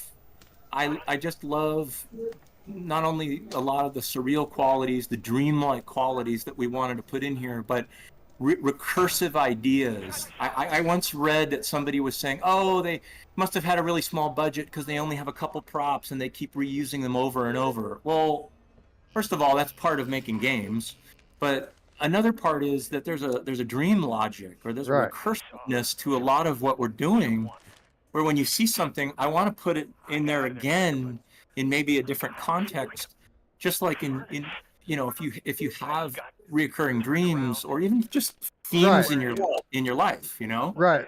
Where you'll have a recurring dream, and you don't realize that it's a recurring dream until you're back in it, and you see items and things that don't have any logical meaning, but you can feel that there's some meaning to that. I've seen that before, and it's significant. So I completely agree with what you're saying here, and it's that surreal quality to this game that really kind of drew me into it initially. Obviously, I'm a big fan of horror too, but this kind of waking nightmare scenario that you've got going on here is something I talked about last year. Of kind of stepping outside of the the plane, so to speak, and stepping onto the other side, and Sure. it's really strong with this game. Go back to that desk and look at the photo on that desk on the left side. I don't really do anything random in games, so there's a lot. Everything that I try to put in is very purposeful. So I nicknamed this place the worst office in the world, and I tried to sort of make it like an office space where you're just drowning in paperwork. The lighting is really dark, it's terrible, and the photos on the desk, on that first desk when you first come in, is of the Whitechapel Cathedral. Yeah, go over to that one. That's the Whitechapel Cathedral in Whitechapel in England, right near where a lot of the Jack the Ripper murders happened. Okay. So that's when I was in England, and I took that photo. So photos and imagery in this game are all many things that we took, but they all, again, they're all adding to the narrative. And this was also a bit of a commentary on words and on ideas, in that the people here are generating all this paperwork. They're also sleeping under their desks, so there's actually beds around the other side under the desks, which is a little nod to my EA days. And but I don't know if you know the music producer Lee Perry, the reggae producer from worked in his studio, the Black Ark, in the 70s. At some point, he started putting graffiti all over his studio because he was saying he wanted to keep all the words. And he was, part of this was paranoia of like people stealing his music and Chris Blackwell and everything like that. So he was saying, I'm trying to keep all the words. So in here, when you leave this office, I was hanging up all the typewriters outside, and they're being washed in the bathtubs and the sinks because they're literally trying to wash all the words, and they're trying to like clean all of the thoughts and ideas. Yeah, and as we've pointed out last year, and I've kind of stopped a little bit as I was talking to Corey, just to hold these letters up, just to let people kind of read for themselves. Many of these ideas are the type of things that you probably would want to whitewash if you were having them yourself, right? Oh yeah, yeah, yeah. Dangerous thoughts and all kind of heading into this all smaller pieces of a whole. Yeah. Yeah, and I think that's one of the things that's really drawn me back into the game is the way that everything does kind of fit together, and you don't really realize it so much at first. Like the first playthrough of this game, it's all about the vibe and just kind of some of the visceral imagery that you take in on your way through. And you return to the game, to experience that again after some period of time. And then, Yeah. each time you come back, you start to notice more and more of it, and that there's more here than just, you know, that that emotion that you feel from what you're sensing through your eyes and ears. There's a lot more going on here in terms of the underlying meaning and the way everything kind of fits together. Yeah, thanks. And like here's the thing about like making weird stuff, right? Quote unquote weird stuff. If people can go through and kind of go, "Huh, that's weird." And then it doesn't necessarily mean anything to you. But I think what we really tried to do was make this narrative going through here hold together and have some connective tissue so that through what you're hearing from Dana, there's the maze appears in many different places. It starts off, it's inside of the subway car at the very beginning of the game, and you see it inside of windows. And we have a lot of maze metaphors in here, being trapped in a maze. And this game originally was called Project Daedalus, so that could give you a little hint about things. But I think we want to try to make all of these ideas again hang together and work together like a strange puzzle that you have to, if you want to take the time to unpack it or try to figure it out, there's stuff that works there. And so, yeah, there's things that people might have never known or gotten, but that's why, again, I'm so happy to have a chance to like talk about it a little bit. And I'm so glad that everybody that's here that's digging it and has this interest in it, especially after all these years. So again, I just want to say thanks. Oh, well, thank you for your work, and thank you for being here to. Oh my gosh, it's like a dream come true. So it's so we're getting to a part now that really. I saw there were some comments earlier about architecture and stuff, and I actually did do a lot of reference photos in New York, and yeah, somebody mentioned Brooklyn at one point, and that was definitely part of the feel of it, somewhere between London and Brooklyn. But then really when we start to go down, and in this part of the game, you're always going down. Going down. Yeah, it's always traveling down. Constantly descending. Yeah.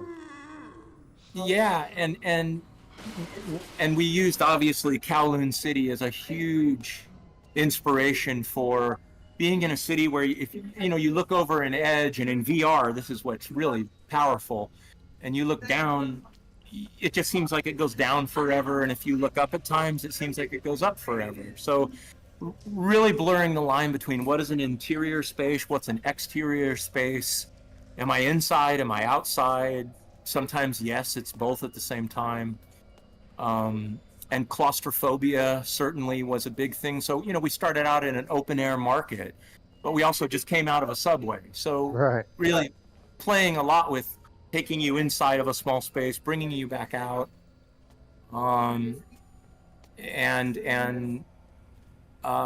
in this place or in this world, again, there's lots of gestures of what exactly happened here. Oh, there's the condom machine, which I was really happy about putting in. And if you go and inspect it, there's the strange brand condoms in there. Yeah, they're all over the place. I've seen them quite a few times. Yeah, they with such great brands as Sinking Ship and Angry Bull. And I really wanted to get those cigarette and candy machines in. They were such a part of my childhood And when you think about something like a cigarette machine now, it seems it's just not something you see around.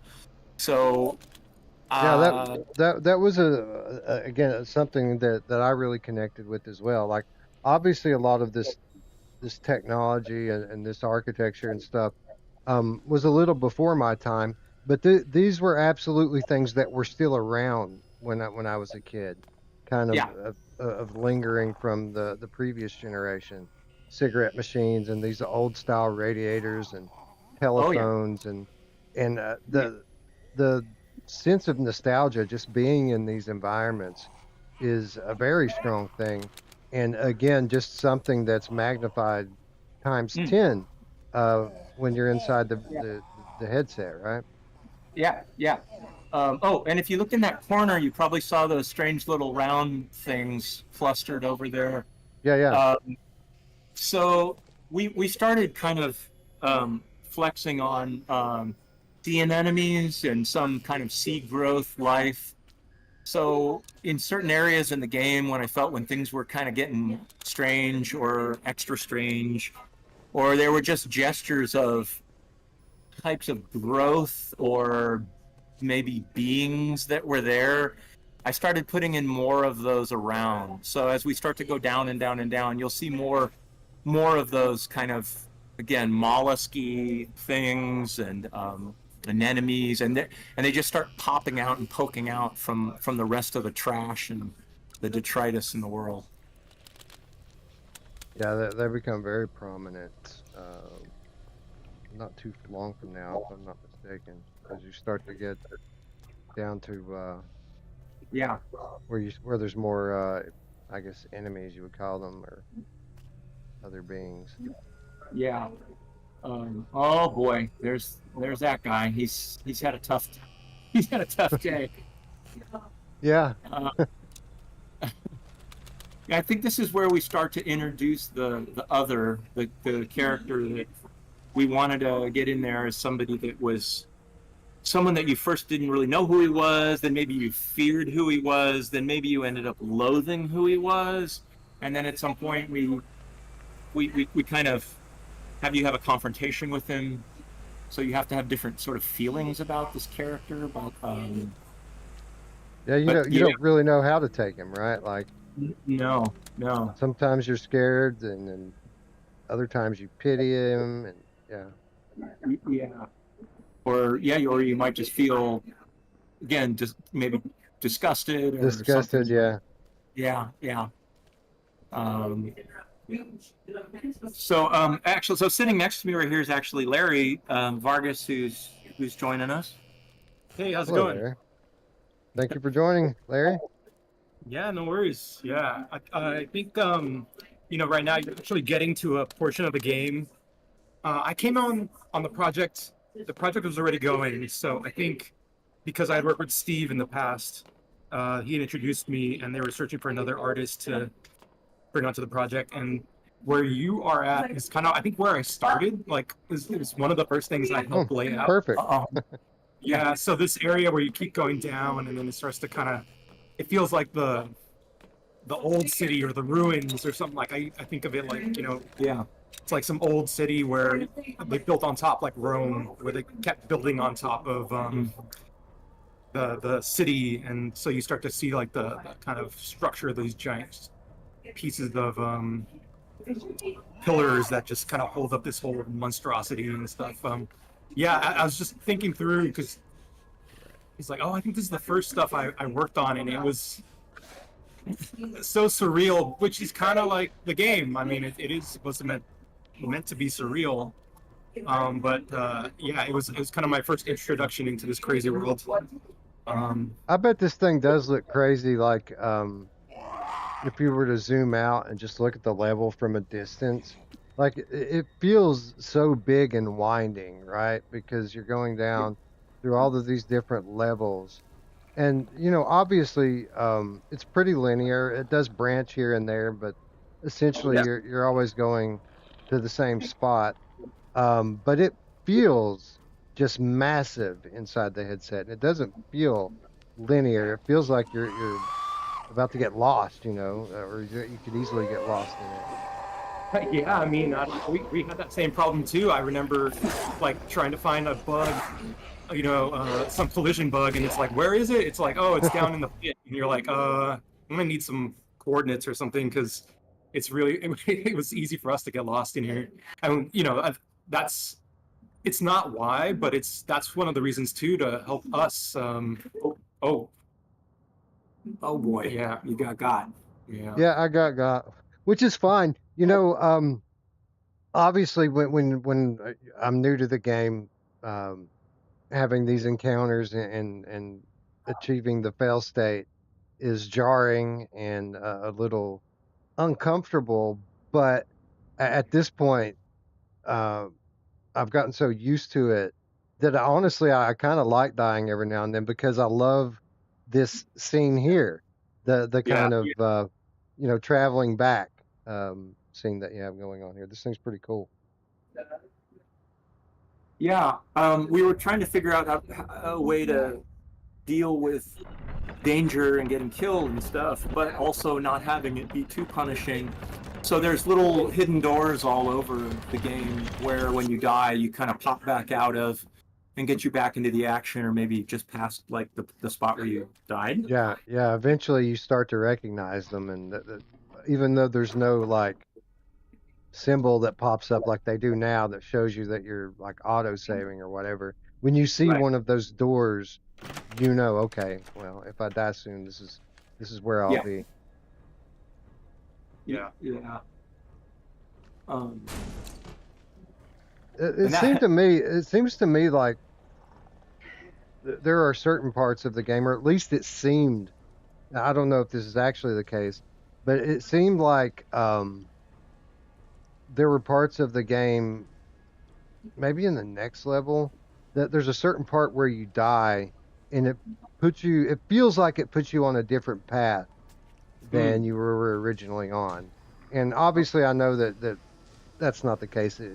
I probably could have easily turned around and went the other direction and ended up in the same place. But was that intentional to kind of, I don't know, kind of knock people off balance a little bit in some of these situations and have them kind of feel like they're continuing their journey from a different spot than they were just in, rather than kind of replaying um, a piece of the level that they've already played. yeah, I would say definitely. We didn't.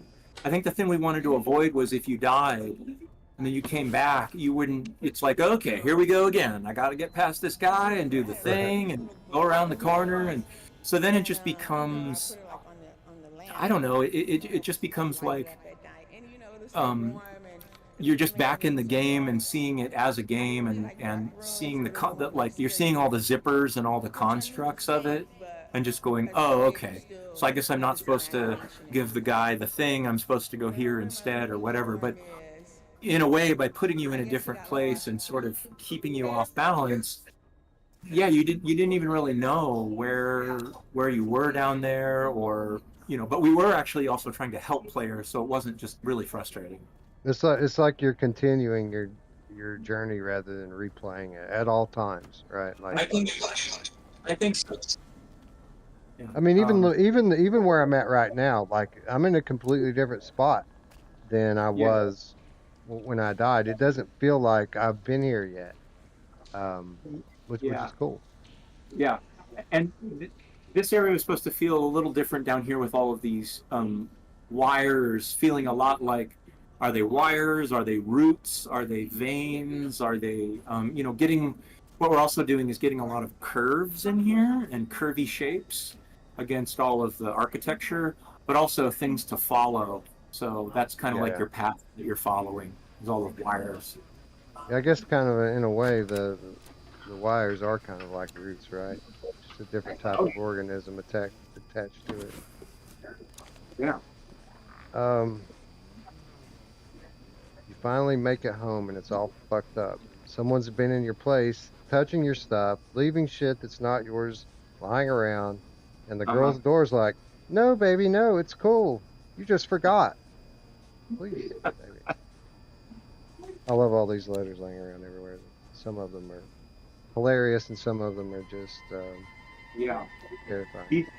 These were all written by Brian Keithley, who was a writer of ours on the game, who actually just had a new baby girl a couple days ago. So, Oh, congratulations!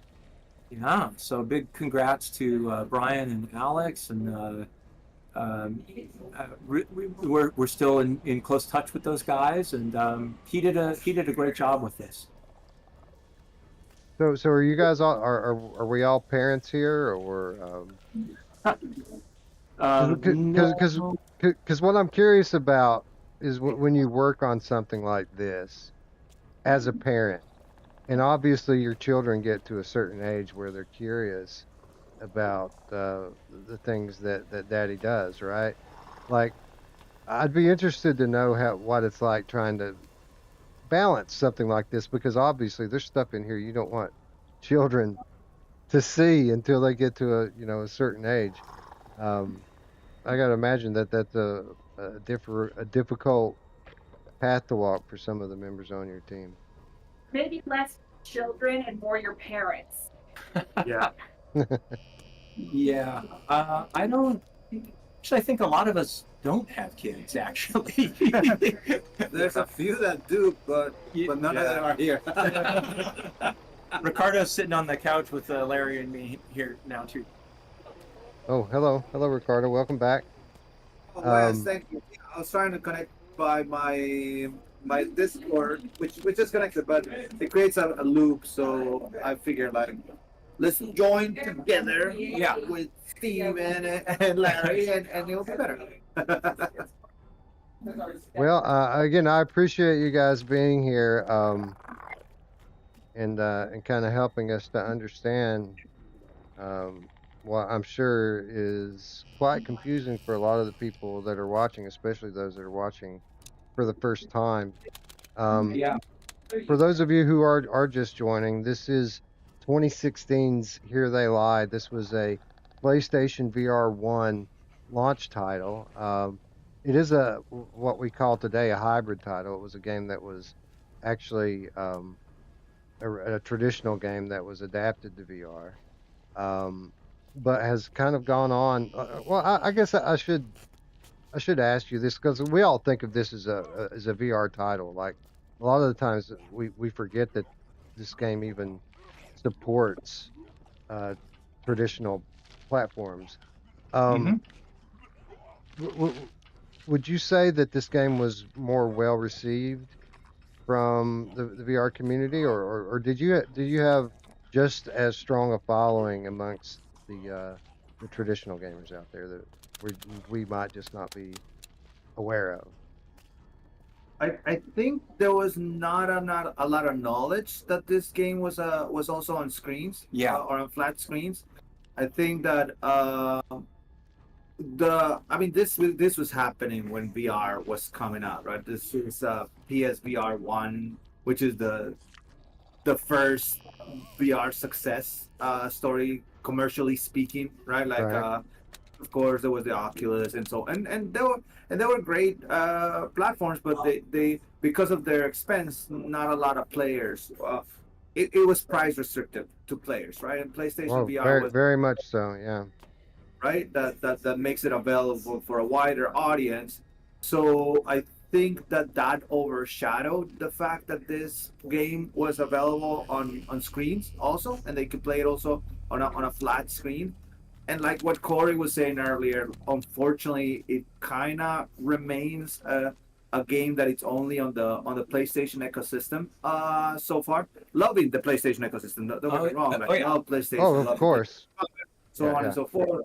But I would love for this to be able to be available on Steam or be available on other platforms.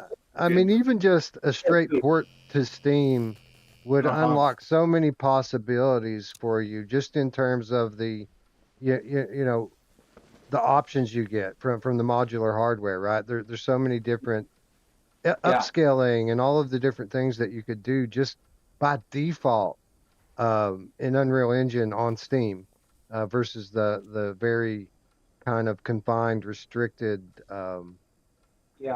console platform. I think I remember us just kind of being like for me, I was used to the idea. I was like, oh, I guess we're only releasing on PSVR.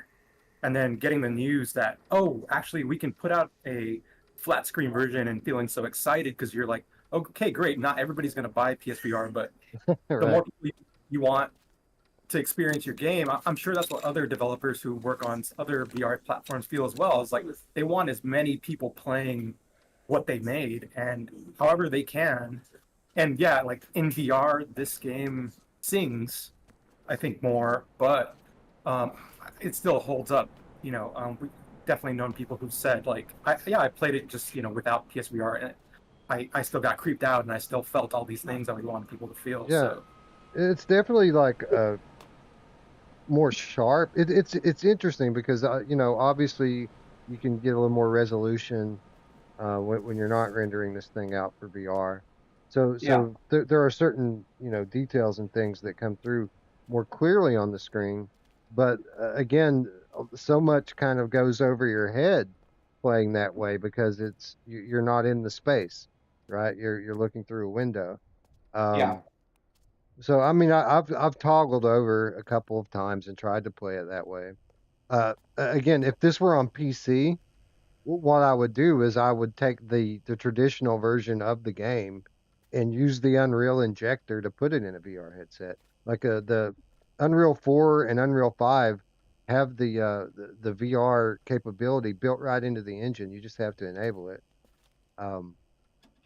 So again, it is kind of a shame that while we love PlayStation and it is my favorite platform by far, it's a shame that we're kind of stuck on that older hardware and can't really experience this to its fullest potential because we all feel like there's so much more potential for this world and this story that you're telling here. Yeah, that being said, there is something quite magical, and again, I would love for people to be able to experience it more on the flat screens every now and then. But there's something magical about a project that lives on a platform, right? Like that Nintendo sort of game that you have to dust off your Nintendo to experience Right. it with full sort of capability, or that Sega Genesis sort of they kind of look for a CRT TV, reconnect that Genesis, and really get that good old Sonic experience. Or right? if you're going to play something like Duck Hunt. Yeah, exactly. There you go. Or Lethal Enforcers on the SNES with those old pistols. You got to have a CRT, yeah. So for this, it's kind of like you have to dust off your PSVR and get to it. Yeah, well, there is a very real sense of kind of gaming nostalgia with that. You're absolutely right about that. And I experienced it, today, pulling this thing back out and getting it all hooked up and running wires all over my room. But now that I'm in the headset, my mind naturally starts swimming and thinking about the other titles, the other great titles on this platform, the Farpoints and the Astrobots, and I mentioned a couple of them earlier with Rush of Blood and Resident Evil 7. There's so many great titles that are trapped on this platform. It's not just here they lie. That I'd like to think that while I do have it out here, that maybe I'll revisit some of those as well. Cool, yeah. So those sparks, right? That's that is what was it like? Trying to get like a little bit guide the player, right? Like we're getting too lost. Right. Trying to get down the rabbit hole. It's like, okay, we gotta make it a little bit. We gotta be nicer. So this is something then that you added in. Did you have like play testers that were walking in circles a lot here? Oh yeah. And this part you kind of notice, like, this is, as Larry was talking about, as we go down and down and down under the city to the earlier architecture and kind of the foundational infrastructure under this place. All the wires keep feeding down here. There's more seeing enemies. Hey, there's the other is lurking around down here.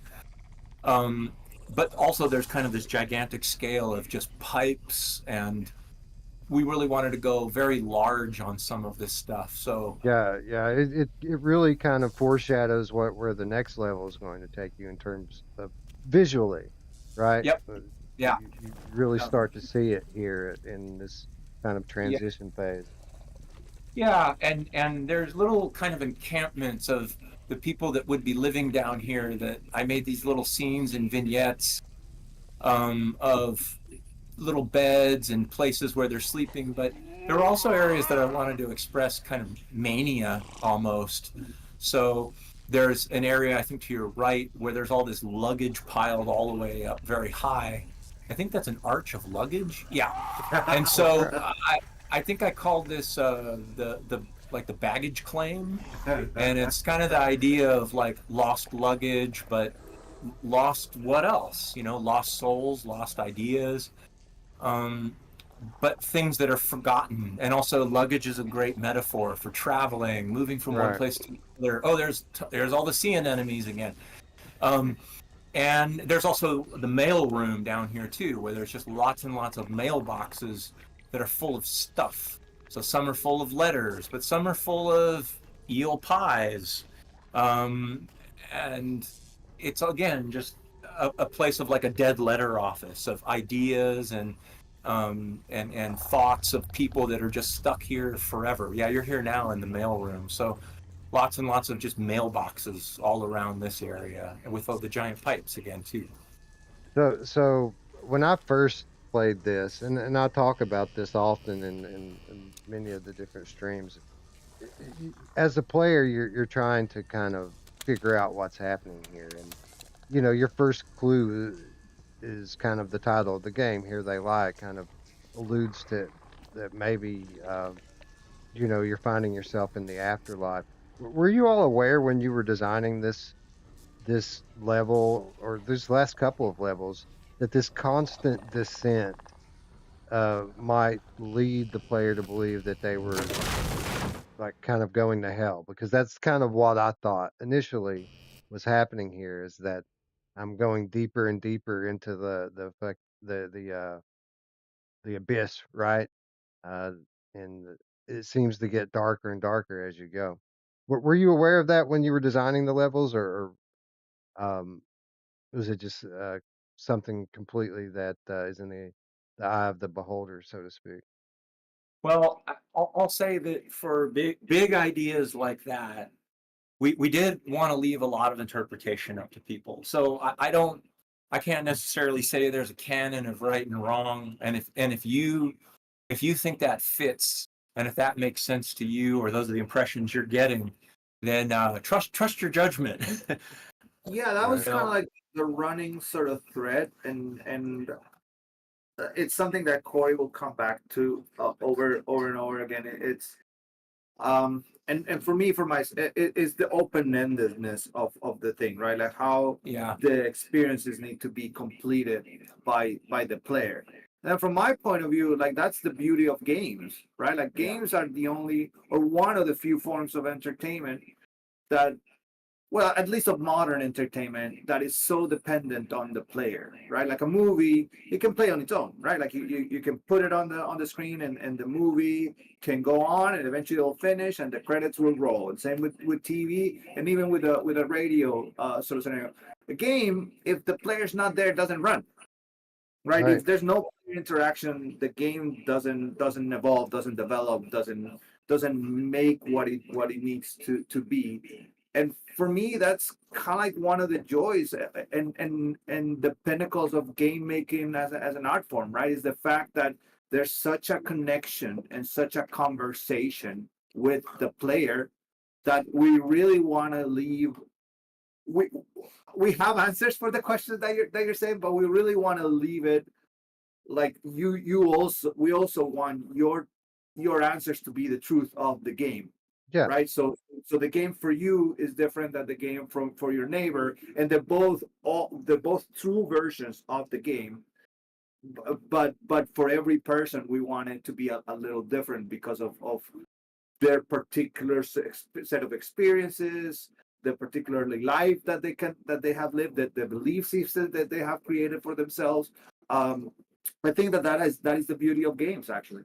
Yeah, It, yeah, it, that's the complete beauty of the medium, right? Like when you talk about all these other artistic mediums where, you basically are forcing the viewer into your perspective and allowing them to still to interpret it on their own uh, on their own terms, but you're still you have complete control over what they're seeing and what they're experiencing. It, when you bring someone into these games, it's like Wild West, right? Like you're completely cutting the viewer loose, letting them experience it how they experience, giving them that freedom, and I mean, not only is that very rewarding when you're able to convey successfully what you're trying to convey through the medium, but I got to imagine it's extremely difficult because of the type of randomness that freedom introduces into the equation, right?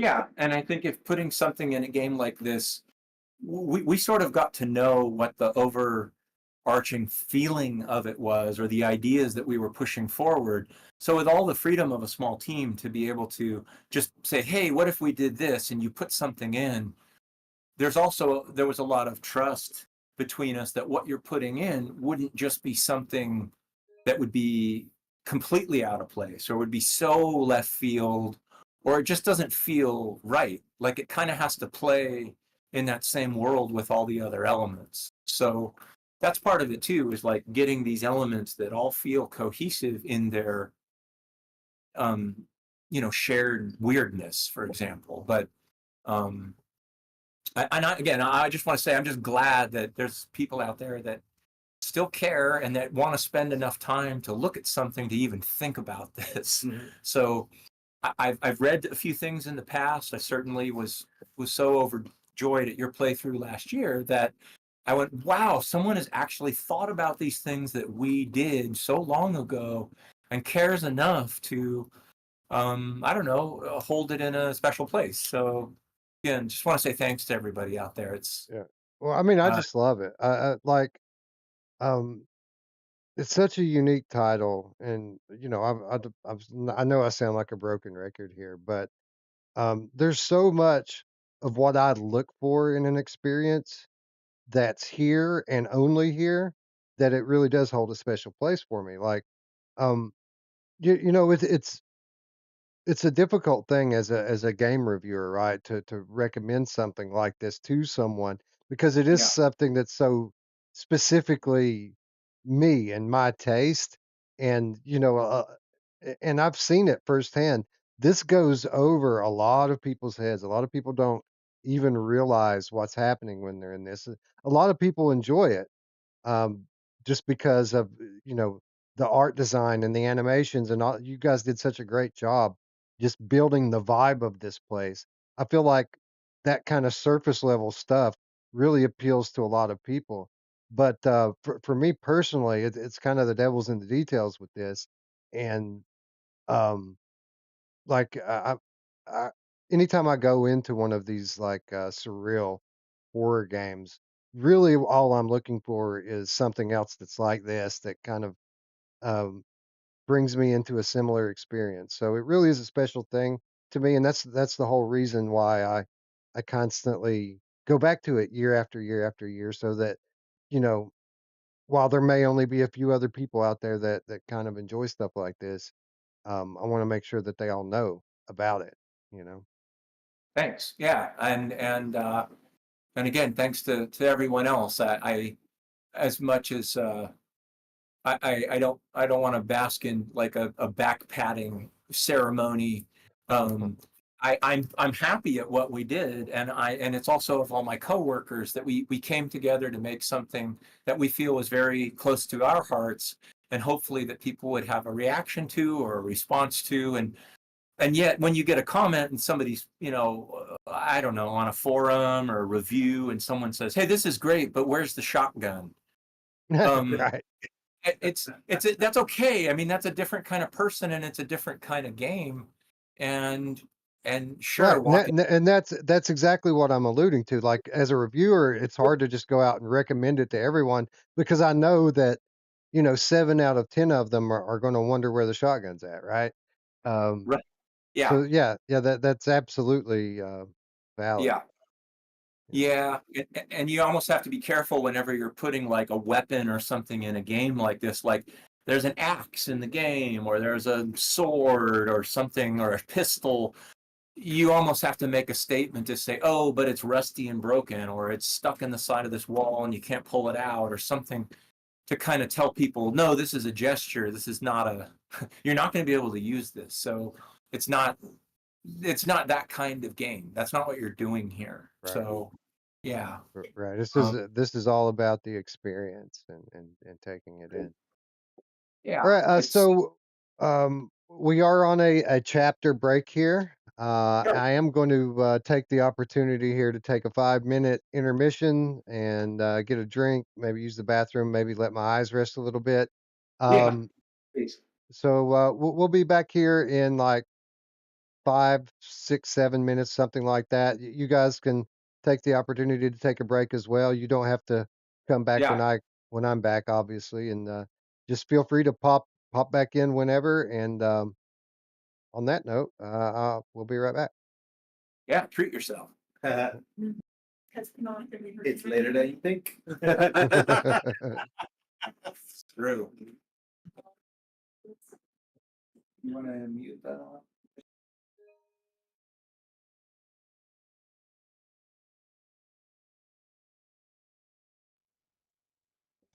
Players or something. I guess I'll need special. Oh, you can throw your pick. Throw the pick by holding and releasing the trigger. Okay.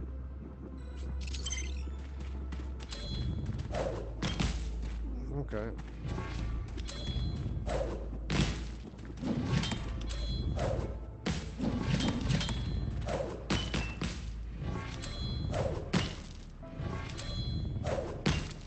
Is it too big for me to do this way? I have to do one of the small ones like that. Yeah.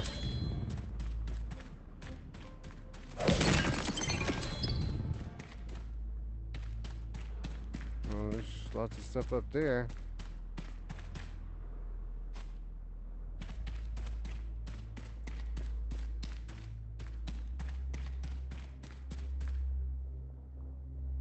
I have to climb up there.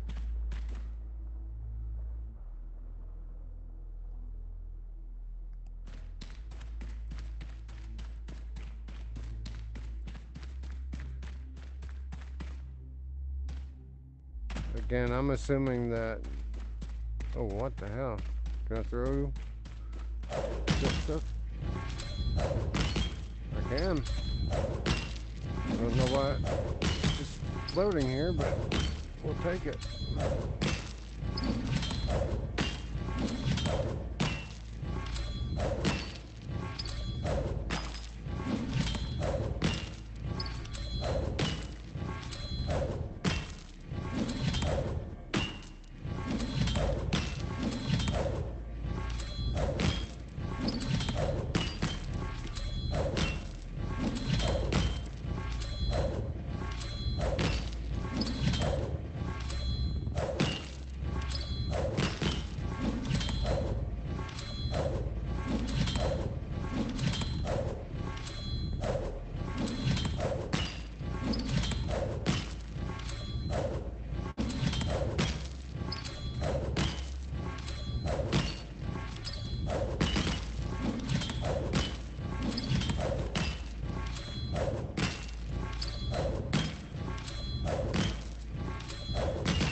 Got every bit of it.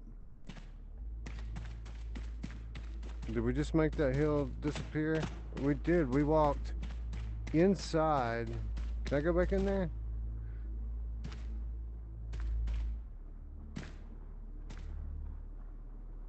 I wish the teleport button was push the thumbstick in instead of pushing it forward. So I clipped into the mountain. That's how I got that stuff without climbing up there. That's interesting. How did I manage that? I came back here.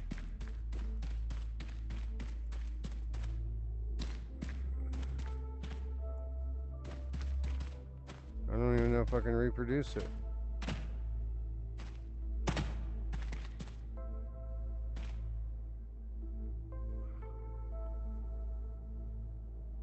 See, I'm turning on accident while I'm trying to teleport.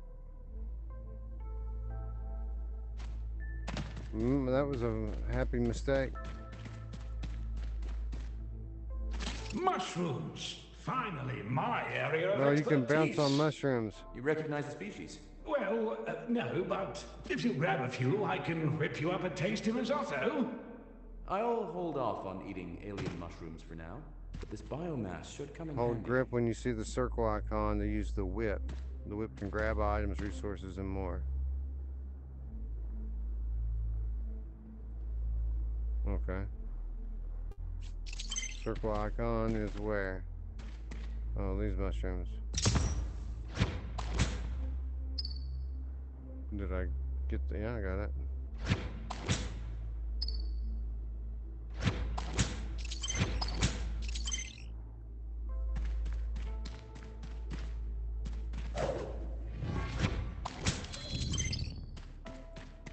But these ones you can teleport on top of. And bounce.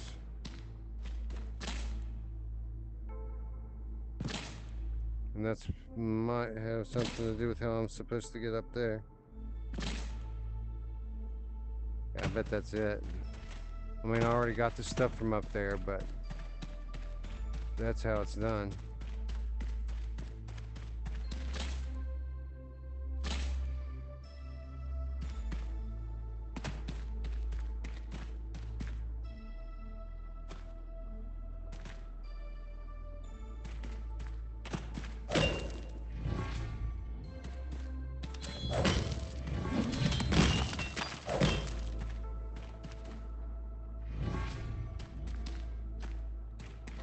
Okay. We move along.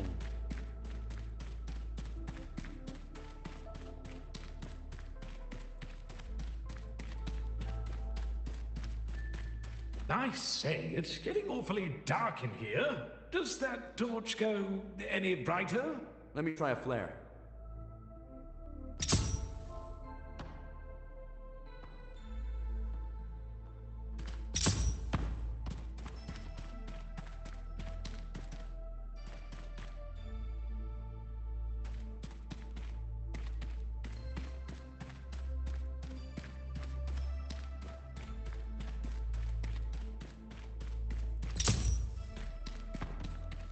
I like the flare, the lighting. Again, very reminiscent of Red Matter 2.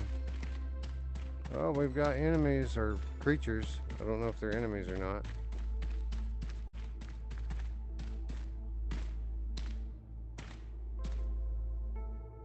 Will I get anything for killing it?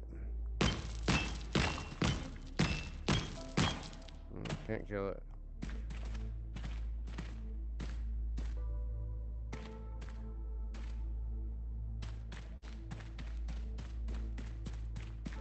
Kind of weird, these creatures just walking in place Really wish I everywhere. had a weapon right now.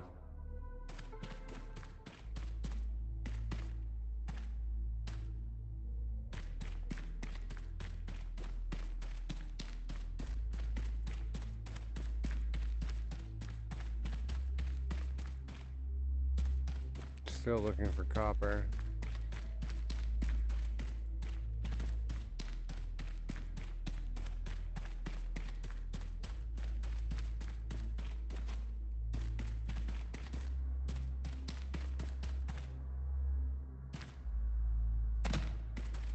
Oh, did I just jump somehow?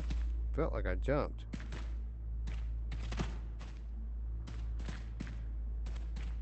More luminite. I'll grab it. You look for some copper. You wouldn't rather I stay close by?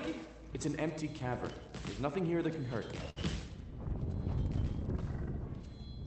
All the same, let's be quick about this, okay? Now let's see.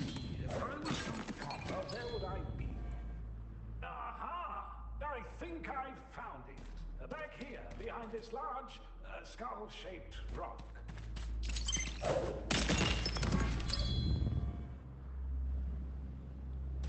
I like the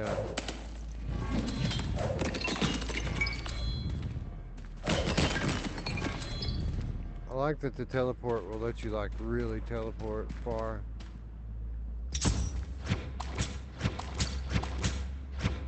I need to clear out all these mushrooms and shit while I'm here. There's no reason just to let resources go to waste.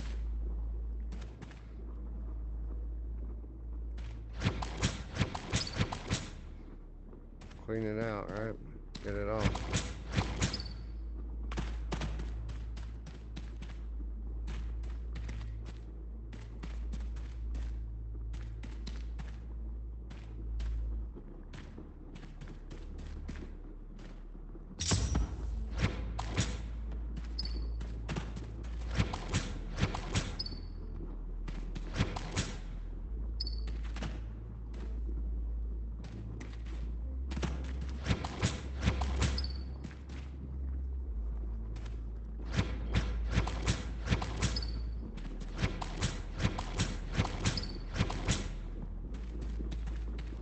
Well, we're gonna take them all. Every last one of them. Because there's no reason for us not to. It's easy to do. A little time consuming, but not that time consuming.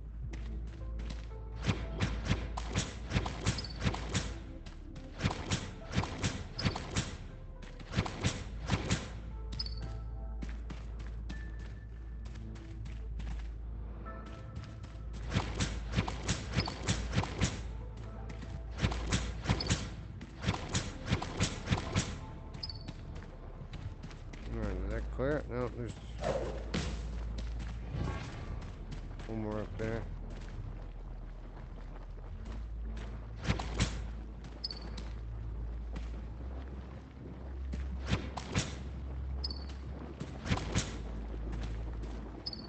There's more up there. How did I miss these, or are they just growing back?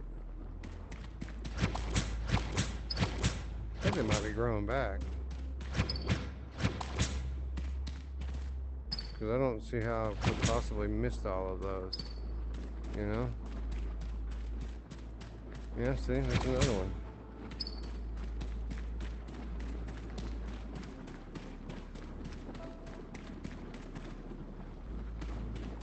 This is actually copper. Nice work.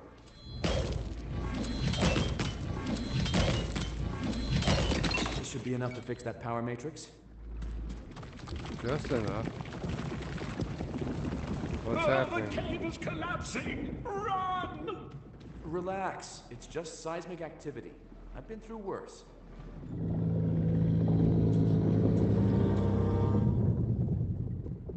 Does seismic activity usually roll like that? Let's get back to the ship. Click on the left stick to sprint.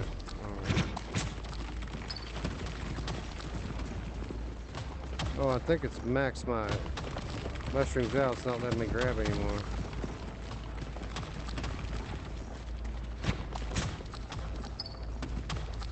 Yeah, it's just maxes out at 50. It doesn't matter what I do. Okay. Alright. I guess let's sprint back to the ship then. Almost back. Here.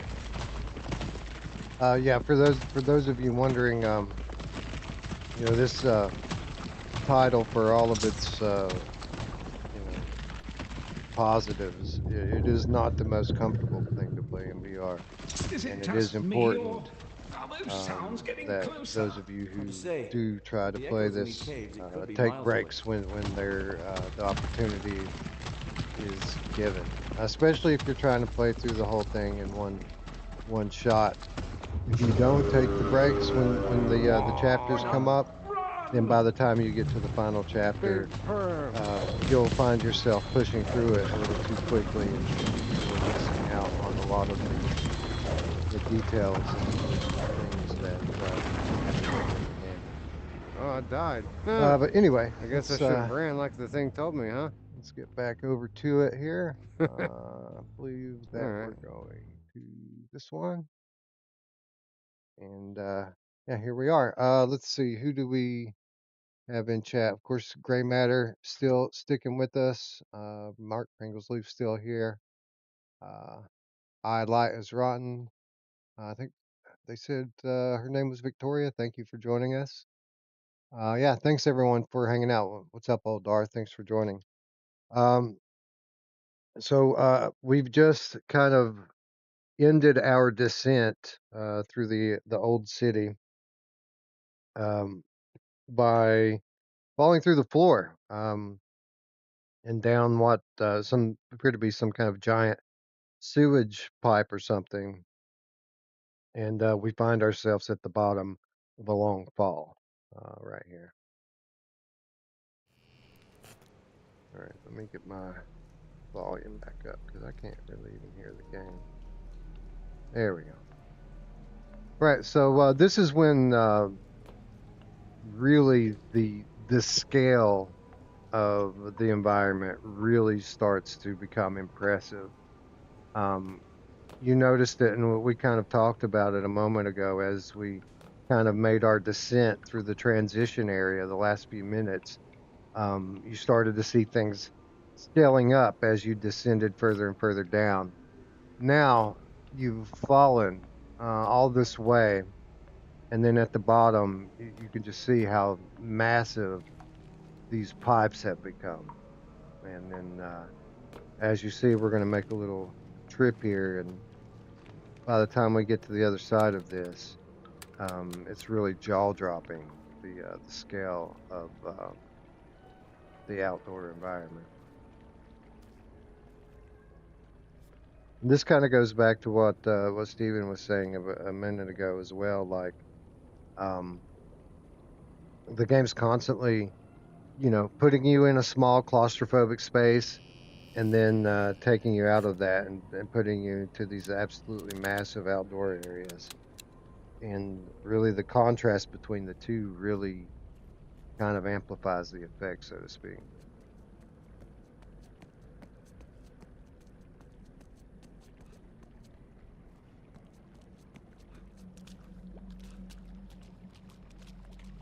And here we are. This is precisely what I was talking about. Just get a load of this.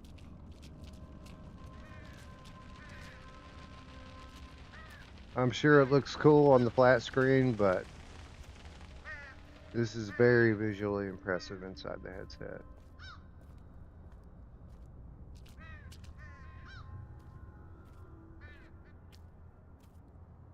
Feels like you literally can see for miles.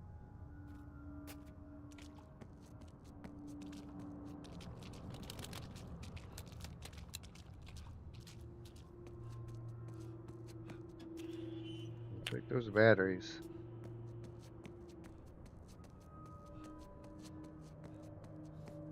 It takes me, 4,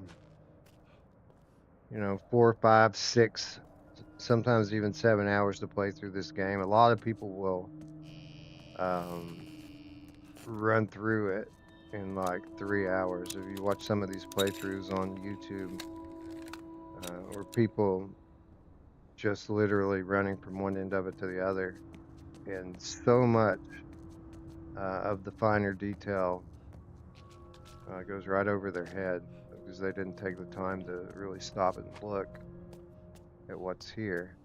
Where for me, like, the experience of being here is literally what most of it's about. Like, even if it didn't have like all this cool like underlying meaning and the story that it was telling, just to walk from one end of this environment to the other would totally be enough to warrant me doing it a couple of times. Like, I just enjoy being in this surreal environment with this beautiful attention to detail and just absolutely massive spaces.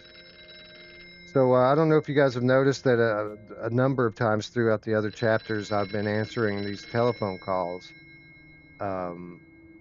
and apparently we have our friend on the other line here that is kind of talking us through the situation of basically we've been trying to catch up to Dana, which was the lady that we met in the very first scene here.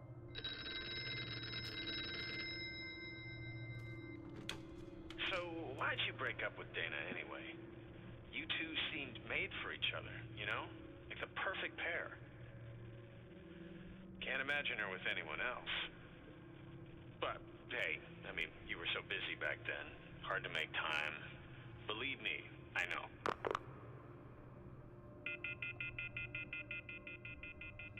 So again, more clues here that perhaps you're not alive anymore. He's talking about how things were, quote, back then. And again, obviously, you're not in the physical plane, right? You're in a different kind of place here. We've established that by this point. They're always down there in the pit, howling for more meat. Absolutely true. They're always down there. Hey, Wes, are you there? I am here. Hey, we are back. Yes. So we're back with you here. Awesome. Thank you. Welcome back. Yeah. Again, thank you. Hope everybody had a nice break. And I was kind of explaining to people like if there is one fault of the title and playing it in VR is that it's not the most comfortable thing to do from start to finish. So you absolutely have to take advantage of those chapter breaks, or else you'll be feeling it in the end. You got the sweats? No, a little eye strain and headache typically comes with it. Now, a lot of people get motion sickness playing this game because it has this very interesting movement scheme that I've only ever seen in this game, where like obviously most people are going to use the quick turning because the smooth turning forces blinders on you. But it has this thing where, you know, the movement is headset oriented, so you're going to move in the direction that you're looking, but there's like a slow acceleration of the body turning toward the direction that you're moving. Like instead of it being instant, it just kind of slowly kind of realigns, and that can be quite uncomfortable for a lot of players. It will. Whenever the screen's not doing what your head's doing, that's bad. And I'll let the cat out of the bag in that I'm very prone to this kind of motion sickness, usually watching games. And I actually threw up multiple times during this development, like literally took the headset off and barfed. So I feel you, believe me. I might be the most sort of on that end of the scale. Well, but it was And tough. then on the other end, Swift could run this game like in what was it, like a 10 times speed. 10 times speed.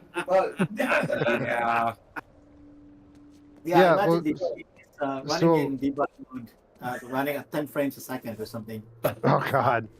PSVR headset. I remember. I think I was close to throwing up only once, I think. Okay. Which is not bad. So I have a pretty strong stomach when it comes to these things. I don't get sick very often, but I do get other residual effects when most other people would be getting sick. I typically tend to get a headache or something like that.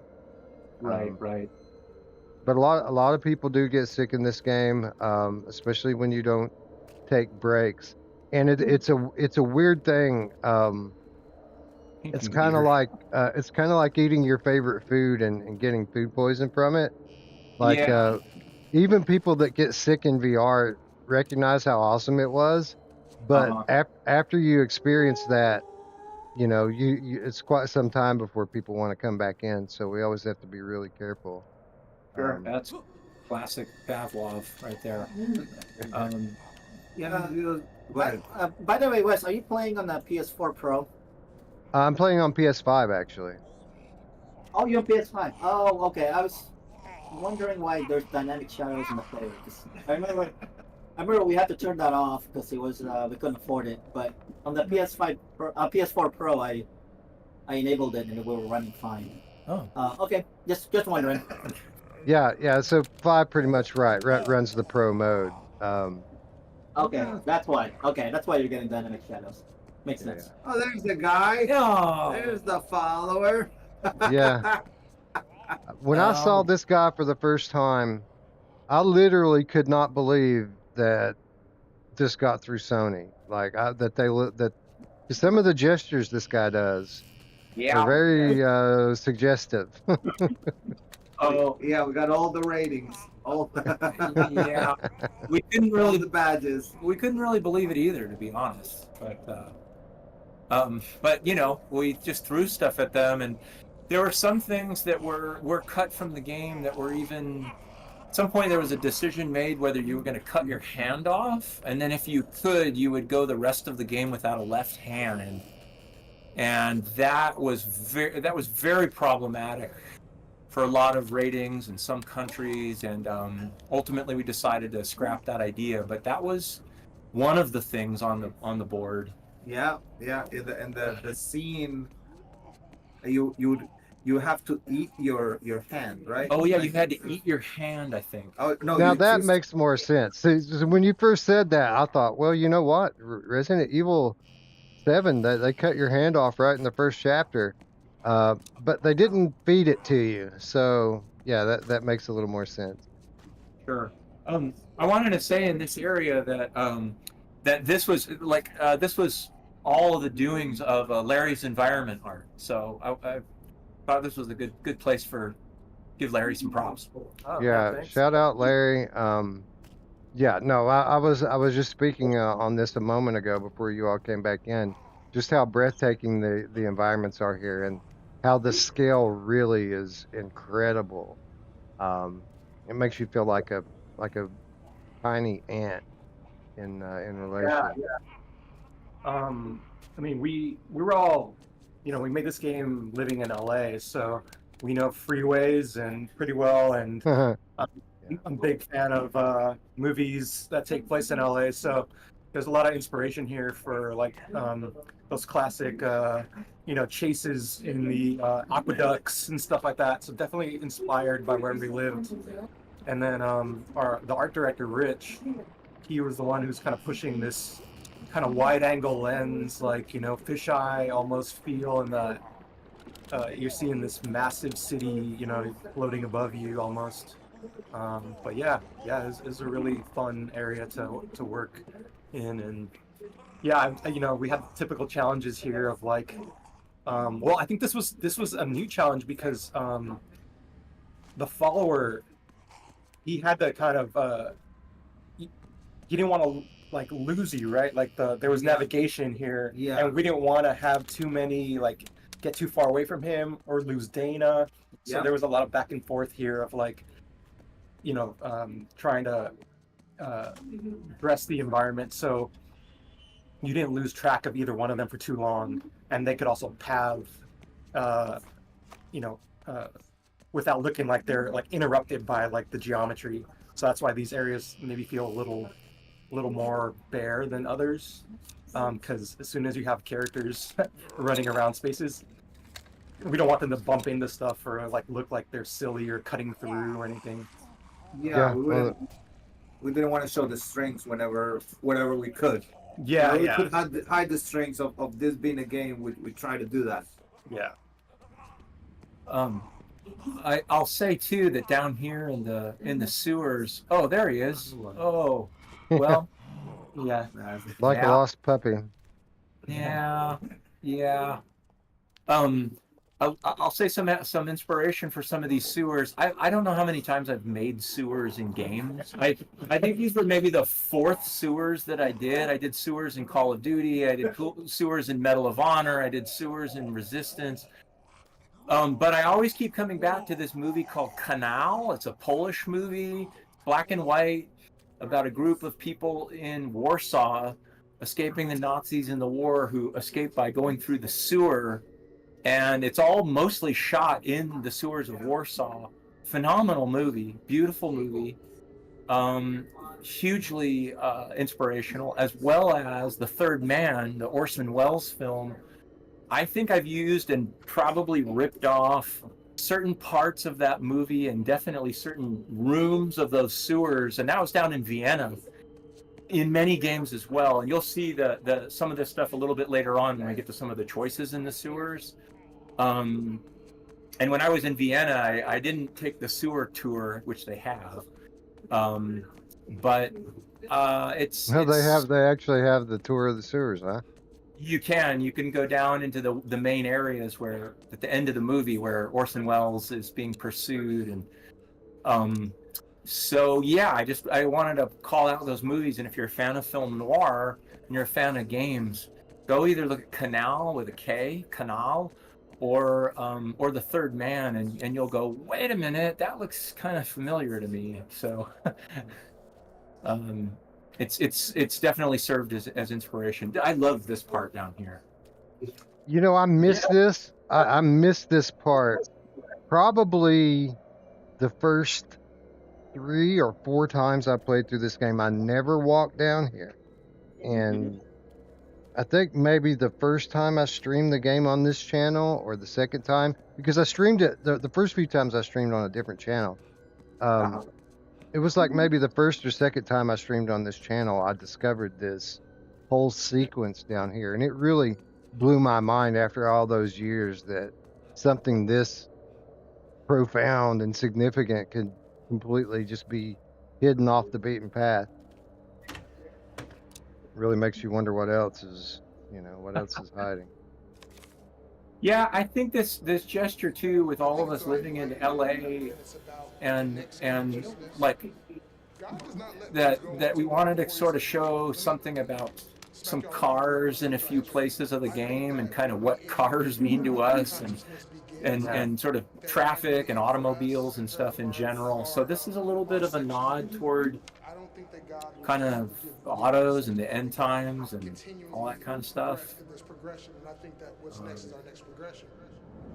So now everyone can see what they're referring to here. Like, all of these cars weren't here when we walked. Obviously, we walked down an empty path, and now this is that type of surrealism that I absolutely love, where you turn your back on a space and then you turn around and it's a completely different space.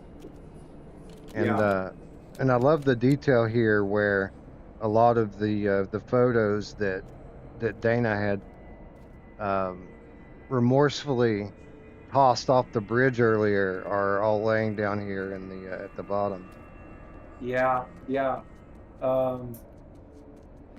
I saw somebody commented earlier on some of the telephone calls and the recordings of people, and we kind of talked about this last year a little bit, but I think it's worth talking about again, that those were recordings that Corey did out in the world. They were kind of man on the street, vox pop type of things, mostly done with people who maybe were unhoused people at the time, just going down to Venice Beach and talking to various folks. So he would give them big topics about life, death, God, love, and let them talk, and really got pretty incredible, honest answers. And sometimes they were a little crackpot, and they were a little bit like off, but sometimes they were kind of right on, and so it was just people's opinions.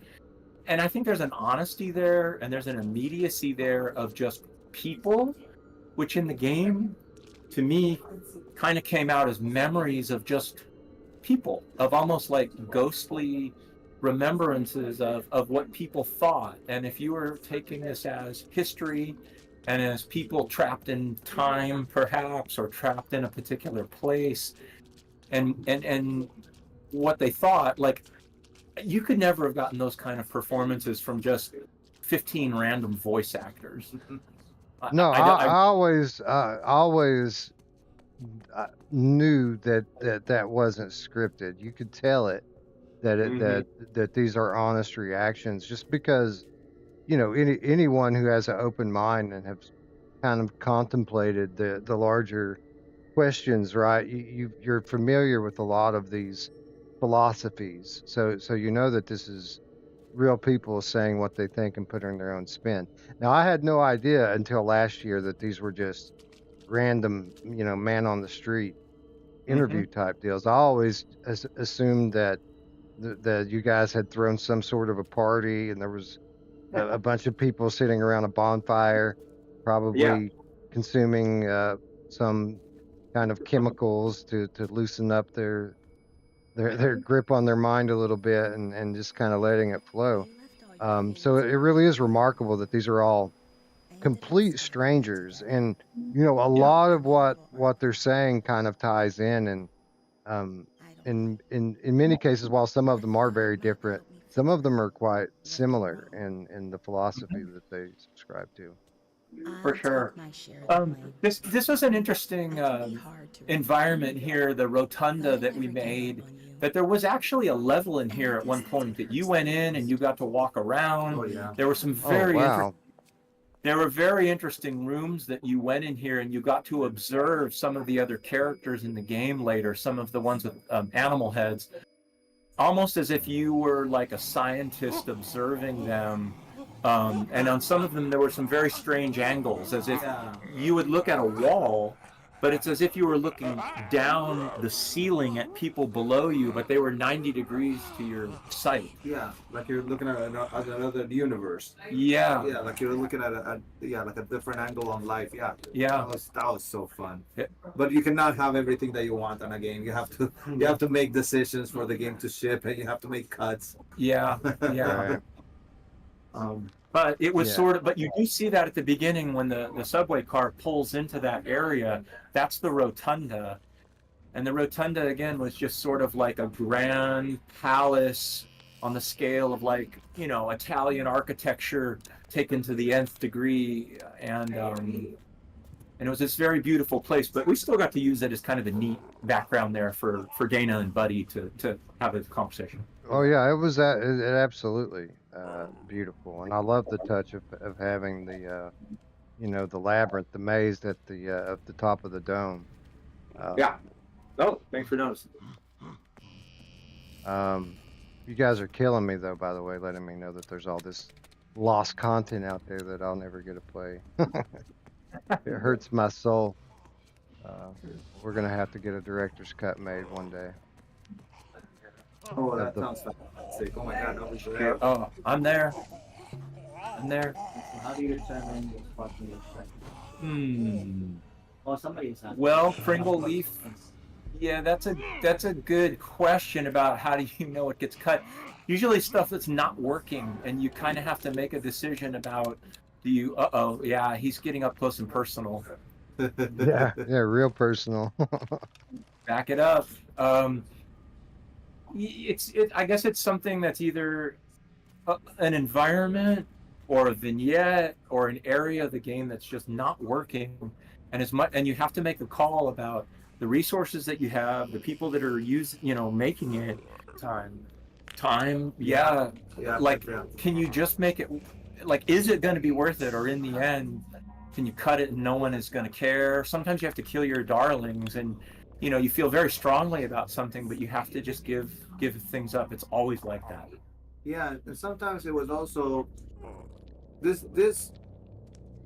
experience has no value until it gets experienced, right? Until it gets into somebody's hands, it's just an idea, right? Like it's the value again comes from the player. So we needed to get this in the player's hands, right? And getting it in the player's hands was tied up with the launch of the PlayStation VR, right? Yes. So at some point is it making an experience that it's understandable and experienced and that it makes sense, but everything that it's a little bit ancillary and maybe does not quite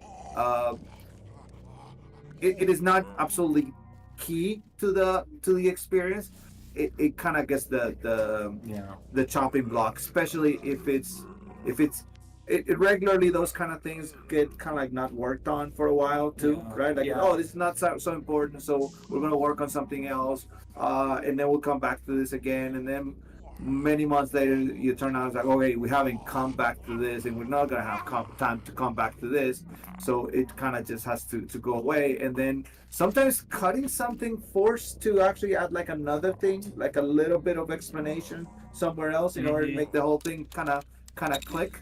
I think that a lot of the things that you're bringing, Steven, of like this being like almost like a laboratory where Dana is kind of like dissecting human life, right? Like that kind of gets a little bit covered in other parts of dialogue in the game.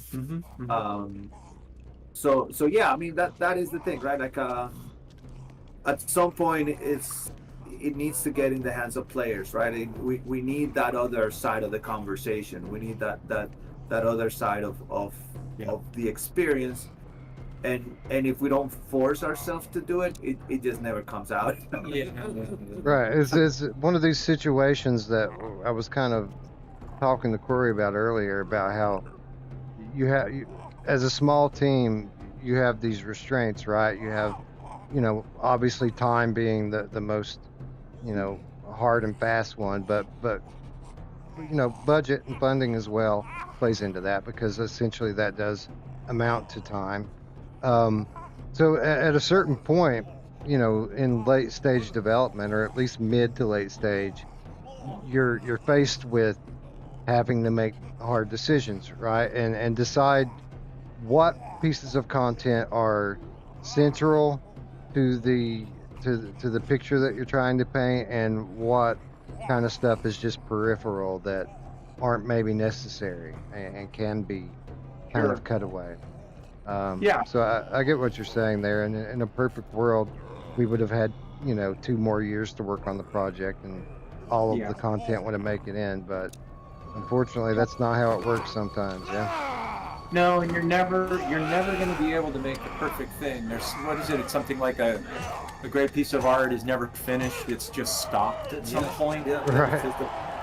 And that's that's what you have to do. You just have to let it go. I think this is really important right here to say we're about to ready to get into, this is Ricardo land right here. This is great. So right to the left, what is the name of that animal? The ram? The ram, yeah. Yeah. The ram holding you to the left, that is Jigs. Oh. Jigs is holding you. Oh, okay. Jigs is our producer, our production manager actually for the game. Yeah. And then you get this really kind of like awesome sort of decision. So you all did this was some of the motion capture stuff he was referring to earlier? Yeah, there's some little cameos of the team happening here, and then again, I write that ram guy right there. That is Jigs. But then I do love this kind of choice. Okay, do you take out the creep that has been kind of harassing you throughout the sewers, or you take down the bully? Right. But he gave you batteries. He did give you batteries after he showed you his room. So this is for those of you watching for the first time. This is where the game takes a very sharp turn from the kind of empty world that you've been into up to this point to a very populated world with a lot of different kind of archetypes that that each embody different destructive behaviors of man, of humankind. So you have the first of a series of choices that you can make in this game. All of these choices play a minor role, but a noticeable role in how the ending of the game goes. And I almost always side with the guy that gives you the batteries. I typically attack the bully here, but I think the last 3 years in a row I've attacked the bully here. So I think we're going to do something against my nature here, and I'm actually going to join in with the bad guys and We're going. We're going to. We're going because if you remember, this guy's ungrateful anyway. You end up saving him, and he's gets completely distraught about it and runs away. So we're gonna beat his ass this year. So sorry, little dude. It's your Well, turn. the choice. Yeah. Oh boy. Yeah, and that was a little bit of the point, right? Like allowing you to explore very difficult decisions, right? Because it's you're choosing. And it too is bad. difficult. It is difficult because like I said, I've picked the bully like probably the last 3 times in a row, and I didn't initially intend to do that. Like I come in here and I intend to pick the other way for variety's sake, but then I just can't go through with it, right? I just can't go through with it. I don't want to hit him. So, I mean, we did it this year, but it's taken me years to work up to beating this guy's ass again. Well, I mean, you know, that's a great thing that games give us the freedom to do, and hopefully, you know, hopefully you would kind of feel bad about hitting that little guy, but I think that was one of the points, right? Like putting the players in uncomfortable situations that fortunately we don't have to experience in life that often, but they do relate to some other maybe simpler sort of decisions that we do have to take in life, right? Right, and it does go to show that, you know, all of these kind of smaller events and decisions that you make in life all kind of get added together and play their own little role into who you eventually become as a person, right? Yes, exactly. I see that Gray Matter was saying, I'm curious if the team had plans for more narrative choices. I think we did. Yeah, we did. We did. Yeah. We wanted a lot more. Oh yeah, we wanted to yeah, have as many as possible. But yeah, like one easy one, it was that whole choice with the hand, right? Like you were supposed to have a choice. Oh, you would wake up at some point tied up, and then to free yourself, you'll have the choice to cut your hand, or I don't remember what the other option was. And then once that happened, you would have the option to either eat your hand or not, while sitting in front of a mirror. Yeah. that you know, that didn't have quite as much maybe moral resonance as something like that. This is the area. It's a great introduction to this whole new area, right? Like you walk in. Oh, there you go. There you see. So the big brutal fight down there leads you to this area that we called internally the City of Entertainment, or the COE. And the City of Entertainment was supposed to represent vice in a way. So there's a lot of things here about behaviors that people are engaged in. And the little tidbit that I was saying last year was I put in these hotels that were, some of them say hot sheet hotel, which is an old term for a hotel that has a lot of prostitutes that work out of it, and the beds never get a chance to get cold. But a hot shot is also an old-timey term, an old film noir term of someone that would receive a tainted shot of heroin that would have poison in it. So when you would shoot up, you would die. So sometimes it's the hot shot hotel, sometimes it's the hot sheet hotel.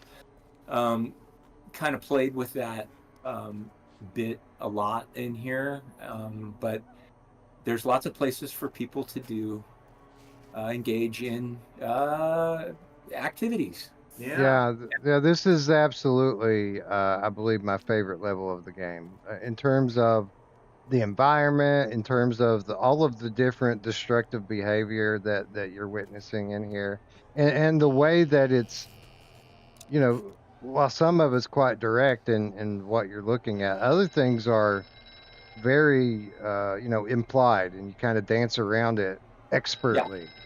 And where you know, anyone who's engaged in any of these behaviors will spot it immediately, but maybe other more naive people won't know what they're looking at, right? Like children, for example, would come in here and not quite understand what some of this stuff is, but Possibly, yeah. And I think this, I got to give massive props to Ricardo. I think this is a great area that we have so many vignettes of people and relationships between people and how they kind of go different ways and dynamics between people. It's like we're about to see one right here. I love this. This is one of my favorite parts, animation-wise, of the game. It's it was interesting, right? Like this game was such a big important part of my career, right? Like I got to work with so many great people. Corey, Toby, Rich, Steven, Larry, Ike, Swift. But in this specific part, Toby was a great mentor in this whole thing. We worked together in the motion capture stage, and then for him to kind of help direct this scene and working with him on that, and then learning from him on that, right? Like we did a couple of takes, and it was the whole thing of like somebody being there, right? And then somebody just kind of like being very mean at somebody else, and then you kind of like take the side of that person, and then the other person comes out and is like, no, like what you're doing is wrong, right? And you're like, oh, you're now you're with that person, right? But then it turns out that they had even more nefarious intents. So it's almost like you're turning the point of view of the person again and again. And then this one where the what is it, the posh other? The posh other is beating the crap out of the dirty other. It was meant to make you understand that there's very dangerous people in this town, right? Like there's dangerous people, which are the dirty others, and then there's another cast of people right on top of them. Yeah, that's even more dangerous than they are. right.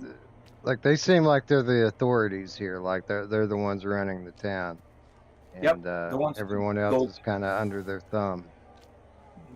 Yeah, with the gold masks and the cricket bats.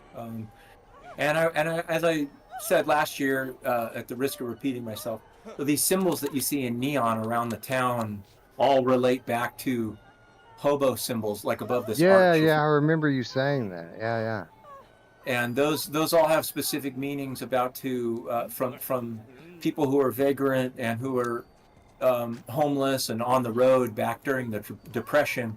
But they would write these on a train yard if you jumped a train and were coming into a town. They might be on somebody's house, like a farmhouse. But they would say, this person is nice, or you can't trust this person, or you will get a beating here, or be prepared to defend yourself. So they kind of look like hieroglyphs, but I was always really fascinated with that for many years in those stories. There used to be this zine called the Hobo Times that modern people that rode around in trains and really embraced the life of being on the road all the time used to write stories for it and anecdotes and stuff. So I really wanted to get that in there as sort of a secret language. That's very interesting to me, because I never was aware of that until you mentioned it last year.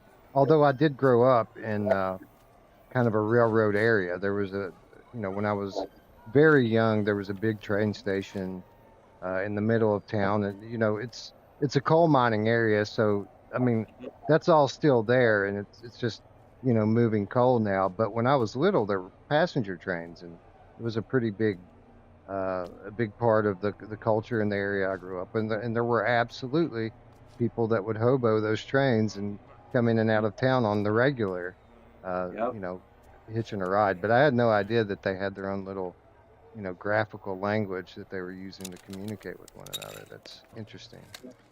Yeah. And before the advent of like the internet, for example, something that was secret like that actually could stay secret. Right. So yeah, one of the many costs of the information age, right, is that privacy and secrets are no more. Everything is exposed now, which is good in a lot of in a lot of ways, and you can see that in the headlines even today. But For sure. It's not always good. There's certainly you see both sides of it. There's a cost as well. Yeah. I think it's worth mentioning too. Ricardo might talk some more about this. That the heads, the animal heads, in a way, kind of represent personalities of people here. So when we're seeing, for example, the warthog guys hanging around, and there's a woman on the ground who's in distress, and they're not really helping her. That is kind of showing something. And then the zebras were always a little goofy. And we always kind of put them in these semi-humorous moments, little moments of comedy. And so this guy was the, what do we call him, like the writer, or he was he was the writer. Yeah, yeah, totally right. So he's back there working away on his novel, and he's having these flashes of brilliance, but he's just doing his own thing back here. He's got plenty of cups of coffee. Yeah, he does. But they're kind of goofballs. You know, he's having oh yeah, that's it, that's the thing. You know,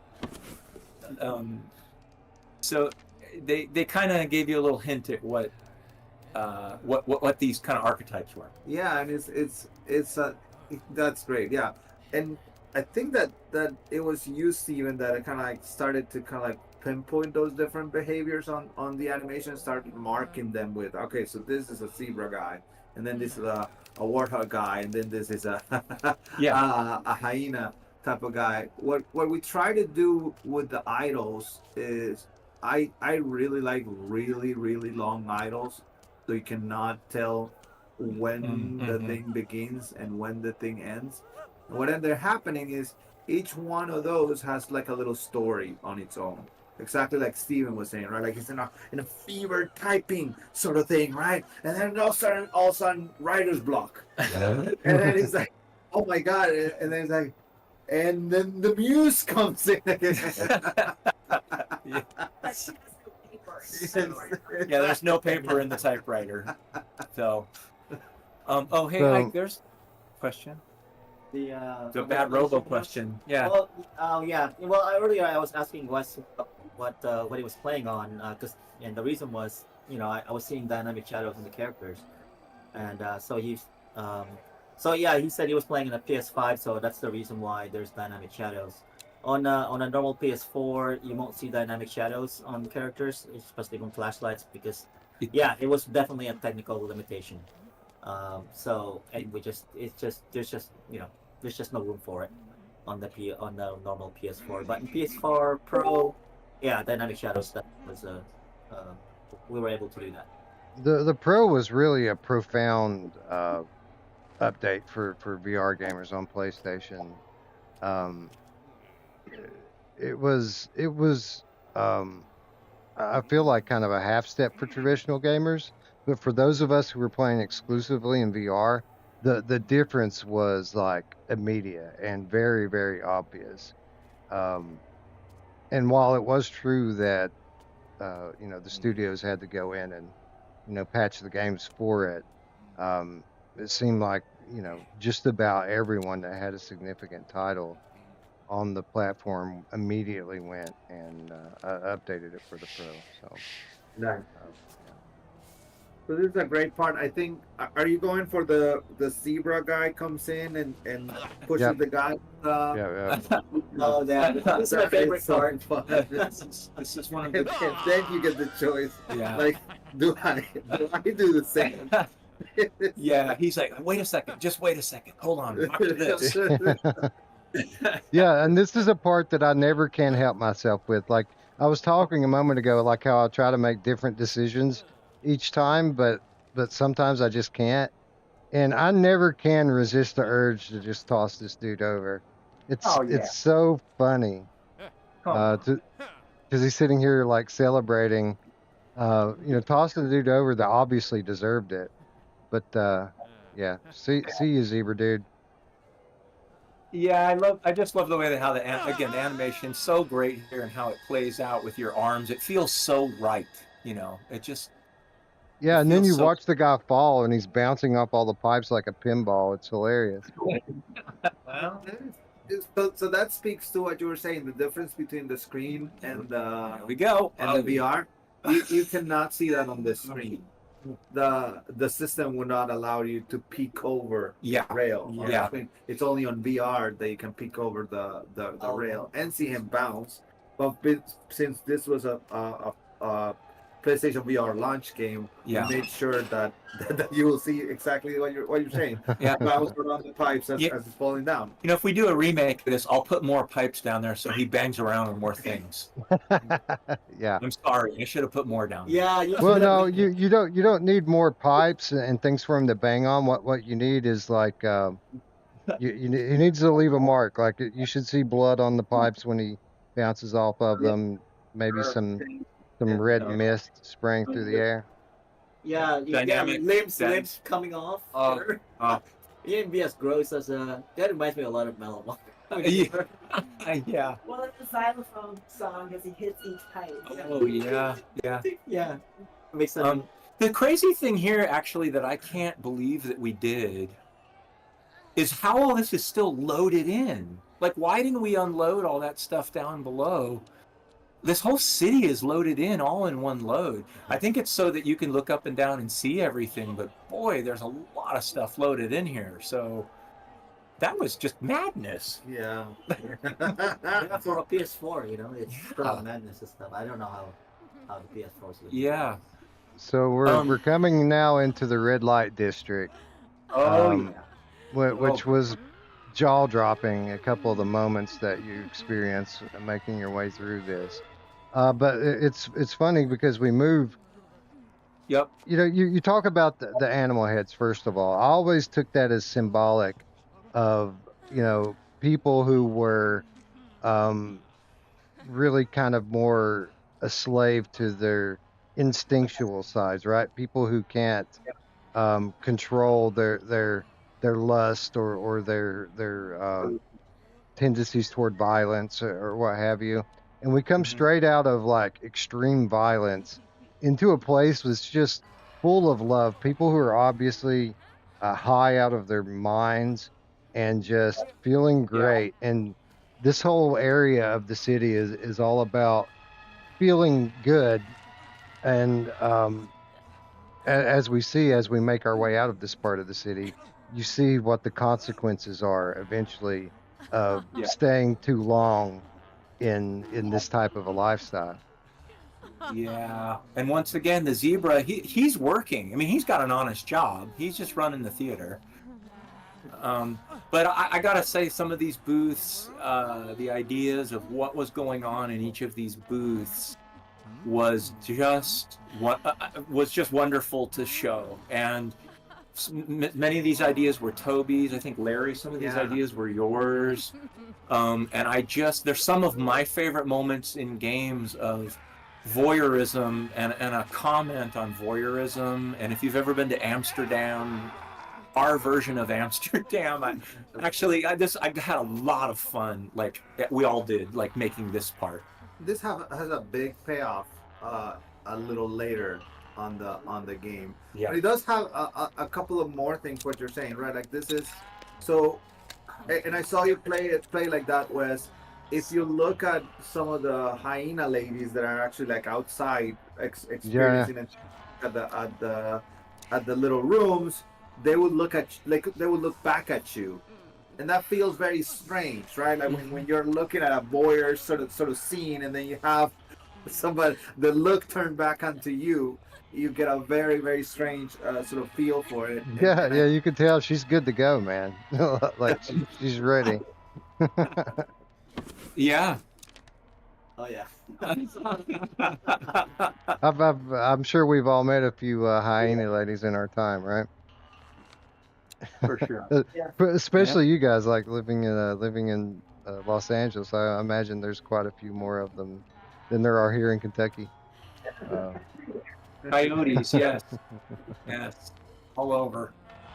Yeah, it's a little bit about the human condition, right? Like looking at stuff and then being looked at, and when that recognition is reflected back at you, it's interesting, right? Like it makes you think. It makes you. Yeah, and again to what you were kind of talking about earlier is like everyone's going to experience that differently, right? Well, some people are going to be more comfortable, being the object of someone's focus versus other people who are going to shy away from it immediately. This guy painting the door, this was all Larry. I thought this was genius. This is amazing. The guy painted the You gotta paint what you know.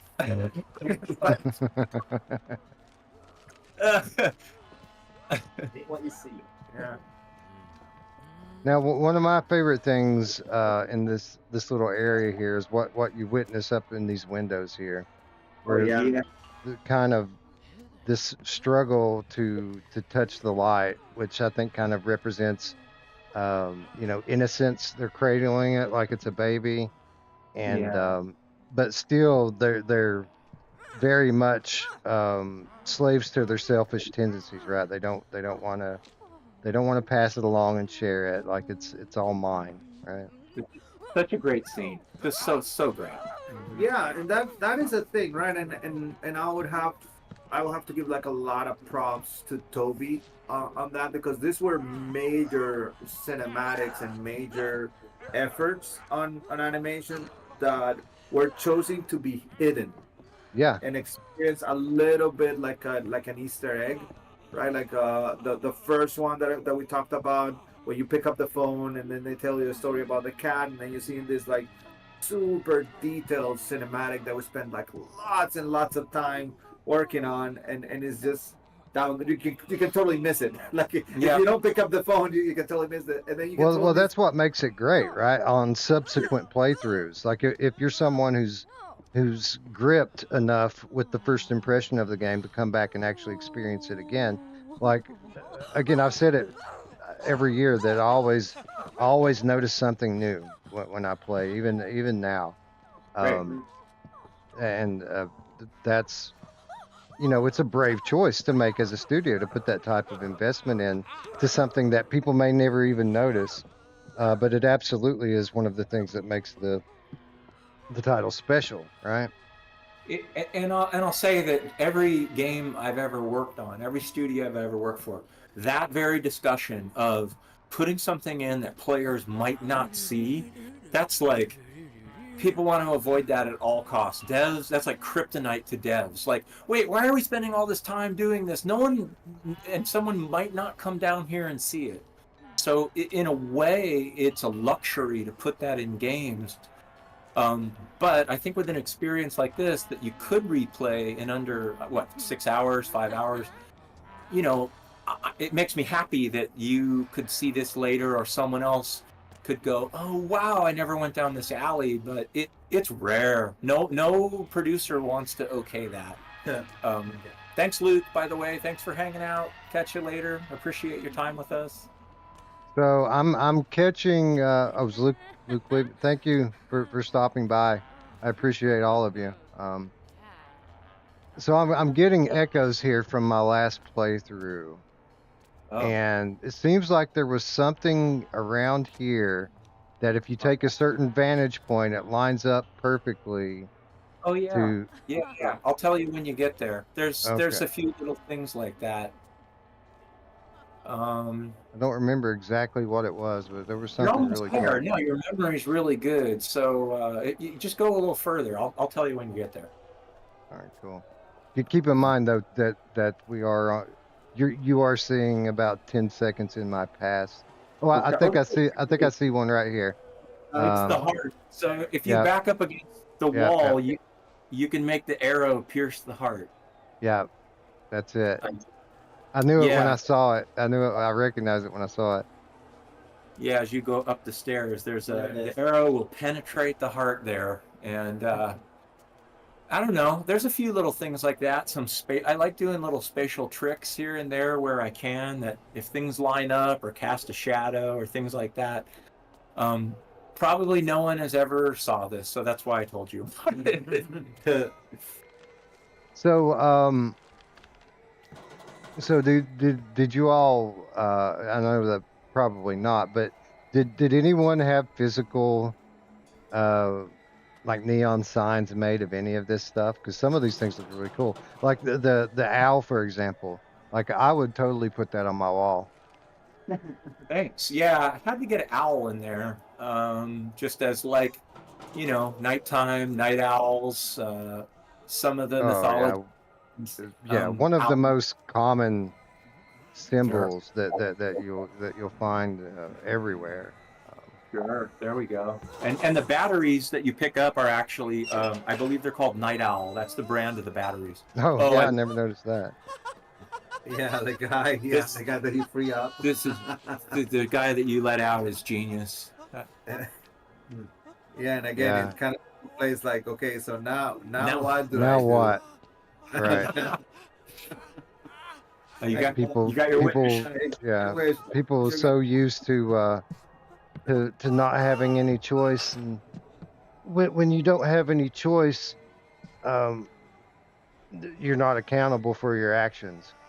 And when you do have choice and freedom, then it's hard to do the right thing, because anything that you do, you know, now you're accountable for it because you made the choice. So yeah, interesting to see the guy subjugate himself once again, voluntarily this time. Love it. I literally love it. Yeah. Yeah, there's moments like this that as a game player and just as a person seeing it, that I love and that I really appreciate and think we're just right on the nose. And when I say I have a great fondness for them in my heart, it's because we pulled it off. We thought about something and made it poignant and pulled it off. Oh, that's a dead raven back there, and you're going to see a dead raven a little later on play a part in a little ceremony. Oh yeah. We're getting there. But Yeah. there's a few of these dead ravens you'll find. There was one right in the very first scene in the train station. This is true. Yeah, and of course there's ravens flying all around the game too. So that's, you know, they make an appearance, but they're also an important part of certain certain key aspects. Hey, could you go back to the condom machine and humor me? What's the third one? I forgot what it was. Well, he's right Oh, was there one around here? Where was it at? Yeah, you passed it, but it's okay. Do your thing with the okay. I'm trying to He went behind. I'm looking back in time. The two shady guys. Oh yeah. Got the. Oh crap! They're after me. They got me. Oh, and then they. Oh, I see the condom machine now that they're beating me to death. Yeah, there's more. There's more. Okay, sorry about that. I didn't mean those. Oh guys to no, get- it's all good. I know that's a dangerous area. Yeah. I don't know, for some reason I feel like I have to go collect all of the collectibles, even though I've already probably got most of them, if not all of them. I think the collectible back there by those two guys has a really great VO. Yeah, it does. Recording, so that is really good. I think what that guy says is both really good and incredibly sad at the same time. But I think he's basically saying something about the nature of humanity, and maybe that at the core of it, just everybody's rotten or something. Like, it's really, it's profound, but it's really, really sad at the same time. Yeah. Oh, they're gone now, so I can just walk back over there. Oh yeah, there you go. Yeah. So let's listen to this, see what it says. Yeah, hopefully I remembered it right. But. Like, probably by the time my brother's like 30, it'll be way worse. Nobody's really cares, and it's just gonna get worse. His kid, I don't know, like probably 100 years from now it'll be really bad. Yeah, I think it's horrible. I don't think anyone should be alive. Maybe like seeing the world would be cool, or making like really great art, but I think other than that there's no real point in life.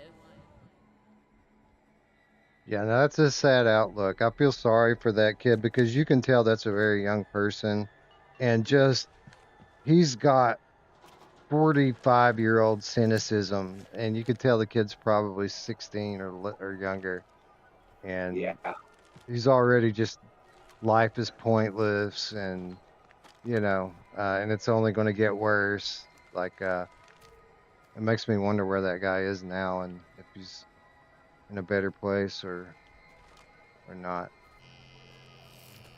And Bad Robo, you might be right.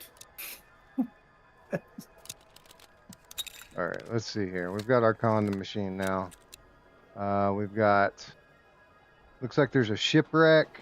There's a bull. Yeah. And then there's like a cadaver or something. Oh, it's a dead guy. Yeah, because when Dead when you're really looking for your an amorous time, you're either those are maybe three states that's how your night's gonna end. Right. It's sinking ship, angry bull, and sarcophagus dead guy. That picture of the dead guy actually is a marble statue in the cloisters in New York City. And if you ever get a chance to go there when you're there, somebody extremely wealthy took all of these medieval tapestries and sculptures and armor and recreated, and I even think a building that they took and recreated in the middle of New York. And it's like being transported back into the Middle Ages, and it's a really fascinating place, a great way to spend an afternoon. They have a herb garden, like how the monks would have grown the herbs in the middle, and that's a carved sarcophagus that's there. Yeah. That is interesting. Worth visiting. Yeah, I've never been to New York. I've been invited a couple times over the last year to, demo games and things, but unfortunately, my schedule hasn't lined up well enough to allow me to go. And there she goes. Yeah, there she went. Now we're starting to see the scene transition a little bit and not be quite as lighthearted as it had been for the last 5 or 10 minutes. Yeah. It's just starting to turn though. We're not all the way back yet. Yeah. There's kind of many depictions and many feelings about this stuff, so you're going to go the whole gamut here. This to me, I used to call New Orleans, this particular area. We would just It feels like that. Yeah, it feels like that for real. Yeah. Just all night, day and night, nonstop party shop, but with all of the drama and all of the debauchery and everything. Yeah, and this one scene here, it depicts so many different kind of levels that you can be on living in this lifestyle, and anybody that's ever been stuck in that kind of world for any period of time can probably identify with each one of these, whether it's the paranoid guy here or the person over there that thinks they're probably not going to live through it, or the people over here that are just on cloud 9, and this guy that's just completely whacked out of his head, spinning in circles. Like, anybody that's been there knows. And again, it's kind of what I was talking about earlier. Like, anybody who hasn't probably doesn't quite get it. But it's an interesting scene because it really runs the entire gamut from one end to the other of that experience, lifestyle. Yeah. Yeah. What's up, Zebra Lady? Love all the animation here. Man. So did you all mocap all of this? Yeah, we did. And if you start seeing like personalities with them. One of the actors was Kevin Dorman. The other actor was a guy that I worked on Planet of the Apes. His name was Scotty Lang. He did a lot of the, let's say, Mud Others and Dirty Others. But then he also has like this very sort of unique personality. And we see that when you see the two of them together, it becomes very interesting. That was part of like the shady deal that was happening back where you got killed. And then here is the one that you were looking just a second ago was Isabella Miko, and then with Scotty Lang, right? And then they're doing this bit where they're throwing like bricks down the down the down the ledge, right? And then you can see them throw bricks for quite a while.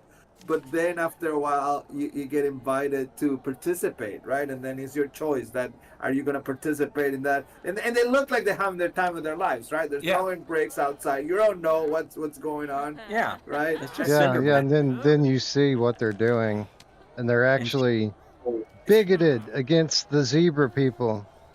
So there you get the brick, and she's quite flirty. Yeah. Oh, yeah. Like, that is one of those things, right? Like the thing, it forces you to make a decision, but it also has like this little story, right? Like now that you took that you took place into this situation, she is like, oh, okay, so you're part of this thing, and then now the guy that was really on your like, oh yeah, participate on this, have this brick, throw it Yeah, over he's not into it anymore, right? And that's the difference in the sign of the times, right? Like today, I think the dude would be even more into it when the lady starts coming on. It's the times have changed a little bit. Yeah, you encroached on his fun a little too much. Yeah. Fine. So here we are at this specific point. I'm always curious how long it takes people to really get up enough courage to discover where to go next here, because up until now these guys, these boarhead guys have attacked you and beat your ass anytime they can, but after looking around here and combing over everything, you eventually find out this is the only way that you can go, and then you find out this is just a door guard. Right. Like he's not trying to hurt you. He's just making sure nobody else is following you in. Right. And that might have been bad design that we've reinforced with the player, that those guys were dangerous, so don't go near them. But maybe not. Maybe now you got to take a chance and see what happens. And, I think that there's a way that if you approach him too fast, he actually kills you. Oh, really? Okay. Yeah. I think that if you just kind of book towards him, he might the AI turns into his aggressive one. But it might have been fixed before or changed before the game shipped. That's cool. That's that's actually a cool touch. So this for those of you keeping score at home, this is probably my favorite sequence in the game. Absolutely love this. So you end up finding yourself after you gain the courage to approach this guy, you find he's blocking, he's guarding the entrance to this private club. It has a big bright sign out front of it that says private, by the way, but there are places like this in the world if you know where to go and you know who to talk to, where crazy things are happening in the basement, and this is pretty wild what's happening down here. Yeah, I mean, just to echo what Rob was saying there about hard to imagine for Sony to release this game in PSVR 2. I mean, it's I just don't see it happening. I don't know either. Well, we've got to get it on Steam then. If we can't get it on PSVR 2, then we've got to bring it onto Steam. So I'll just say really quick, like there's a lot of moments in the game where I wanted to reinforce this idea of ceremony and ritual. And so I think this looks very ceremonial with the poses of them, of course, all the candles, but things set out like offerings to gods. That's a plate of eels right there, put out in front of the candles. So once again, the eels are making an appearance, but they're ready to go. And there's something going on in here. And there's the maze again. So that's making an appearance. But this is a very ritualistic thing, and they beckon. They do. Let's see what they have in store for us here.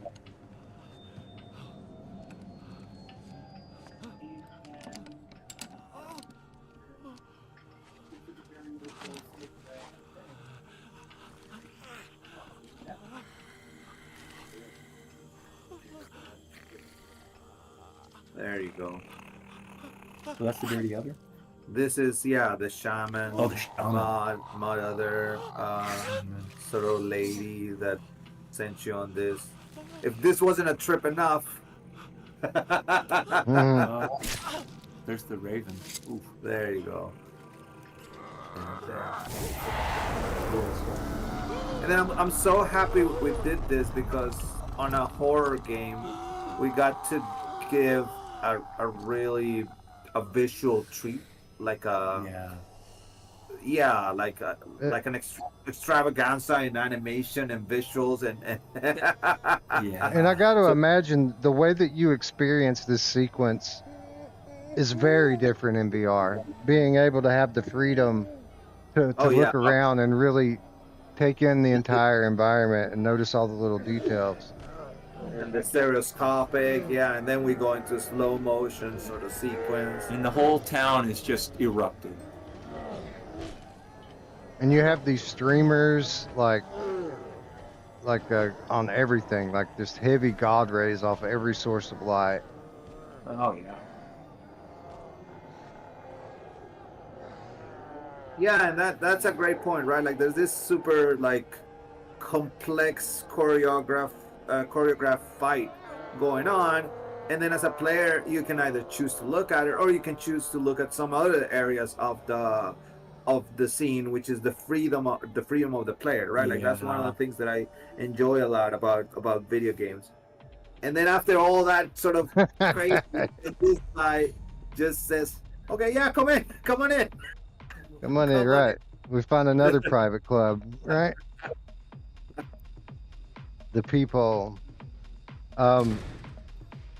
Something else too that I love about this entire level is oh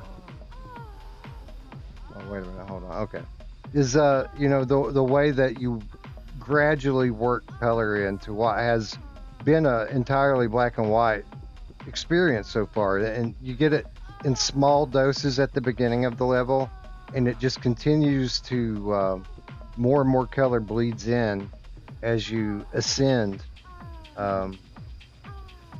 through the level all the way up to the theater, which we're about to get to. But each one of these little rooms. So here's a question. Like obviously, as a VR player, I can come up to each one of these little cracked doors and peek in and see what's happening inside. A lot of implied debauchery going on here. Do the flat play testers or people that you've watched play this on a screen, do they typically take the same type of time here to kind of see what's going on in all of these spaces? Yeah, this was a little bit of a social experiment, to be honest. So all the testers played it on VR. So when we moved into play testing and market testing, everybody was on a VR. Okay. And then what you'll find here is some bizarre stuff. So on the first room, for example, if you go in, the guy will kick you out of that. But it kind of invites you to peep, and then most players would peep, right? Like most players will kind of look into what's going on in each one of those rooms, right? And then once you go down the corridor, you'll see something happening that makes you question what you just did on each one of the rooms, right? Yeah, absolutely. Right there, that was actually quite interesting to capture with the actors, the whole TV scenes, the headless scene, the horseback riding sort of scene. So again, just mind blown that this is a Sony published title that has all of the stuff in it, and then you get to the end of the hall here, and this is what really I still can't believe. So you get to this thing, the door opens, this guy's walking out, zipping up his pants. Oh boy! And, Yeah, and then if you walk around the door, you will see he would actually start peeping at the rooms that we were. Oh, I never noticed that. Does he do that? Yeah. Yeah. So if he goes back down to look, and then that makes you, it gives you a visual of what you were doing just a minute ago. Right. Exactly. It's like you are doing exactly the same thing, or you were doing exactly the same thing that you're seeing. Right. being So you're done. seeing yourself here, essentially. Exactly. Yeah. I got to give props to the sound design for the party room at the end, because that combined with the fog was maybe one of the best depictions of what it's like to be in a club, or especially when people used to be able to smoke in clubs. That's like what it was going to a goth club once upon a in time. LA in 1986. Yeah. These are unbelievable to me. Like, thank you. I can't believe that this is in a game, let alone a PlayStation game. But there's nothing going wrong here. No, of course not. Of course not.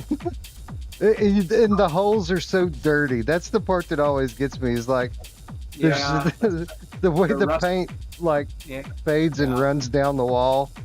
Oh my God. So we were really careful when I drew these, and we were really careful when we made these guys, because again, the cartoons had to be not so much lascivious, but what you were kind of bringing to them. Like, they're just having fun, right? They're just animals. Yeah. But someone else made it into what it is. And the pig, I have to comment on. There's a restaurant here in LA called the Bear Pit, and it's an old school rib restaurant that the inside walls were all painted by animators back in the day, like back maybe in the 50s, and they're all cartoon animals of like bears eating ribs.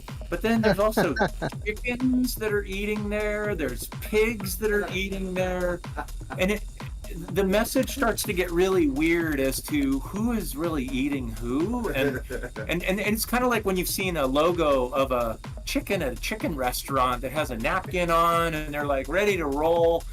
So I kind of took this idea of the pig and I put the knife and the fork in his hand, and like, he's ready to roll, but are you ready to roll? It's like, so this was a ton of fun, and Sony got, the only question was, this shows you where their head was.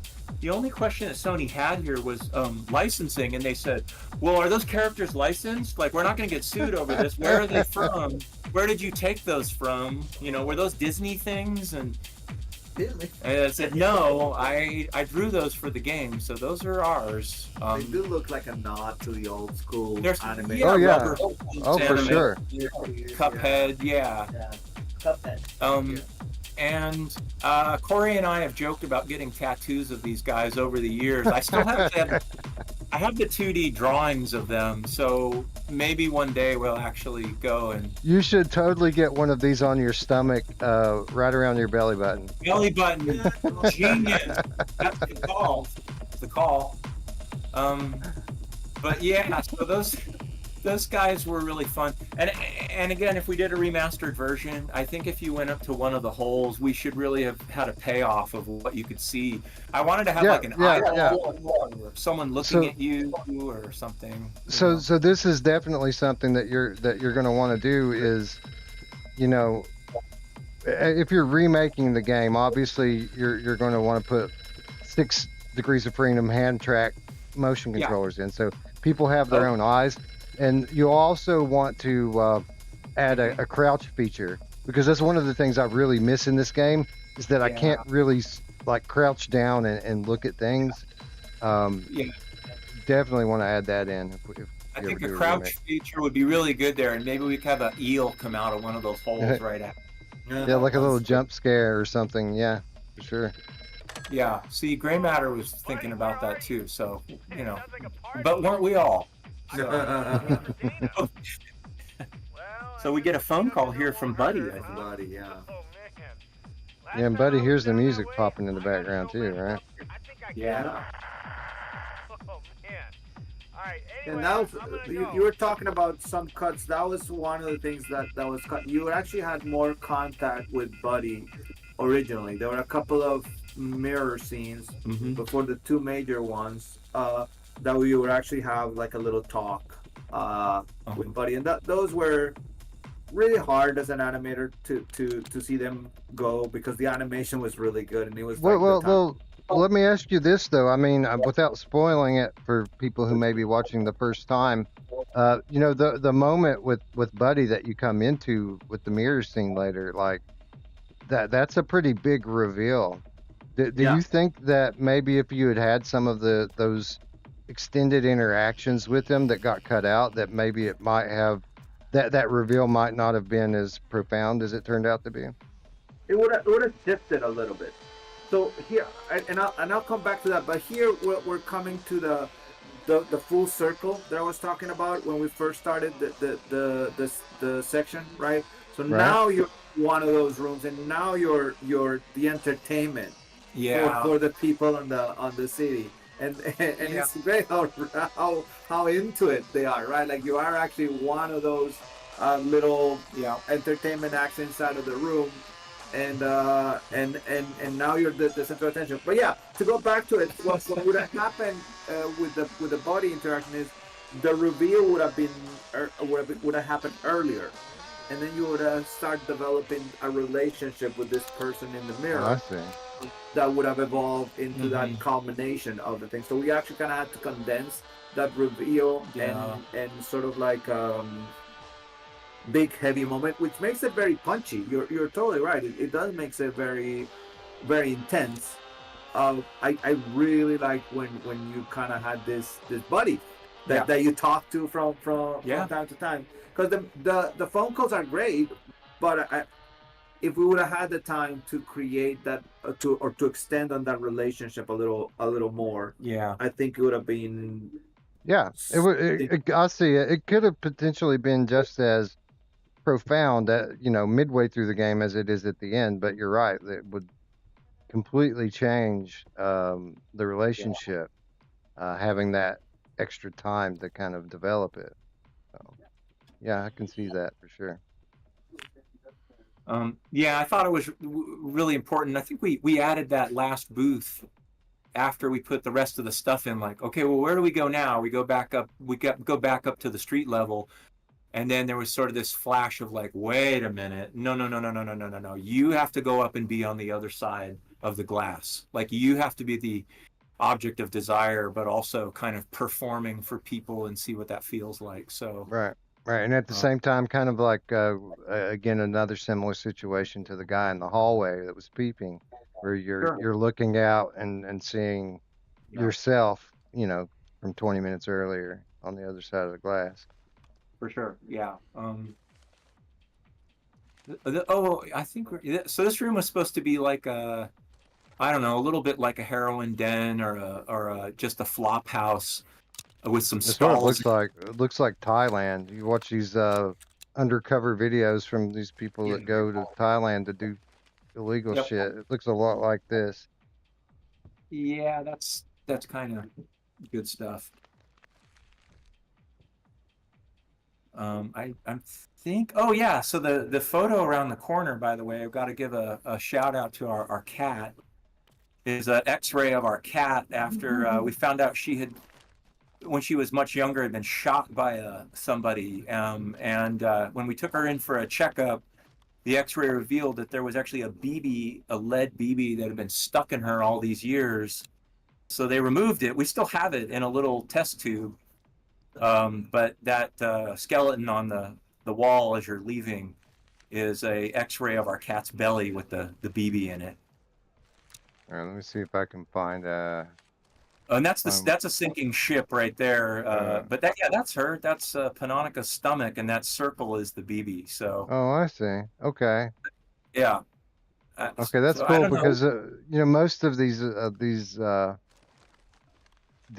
images, you can tell what they are, but there were a few that I didn't quite get, and this is one of them. Yep. And then the one next to it is actually a sinking ship, that I photographed in Grimsby. It's a town in England whose chief exports were chemicals and fish.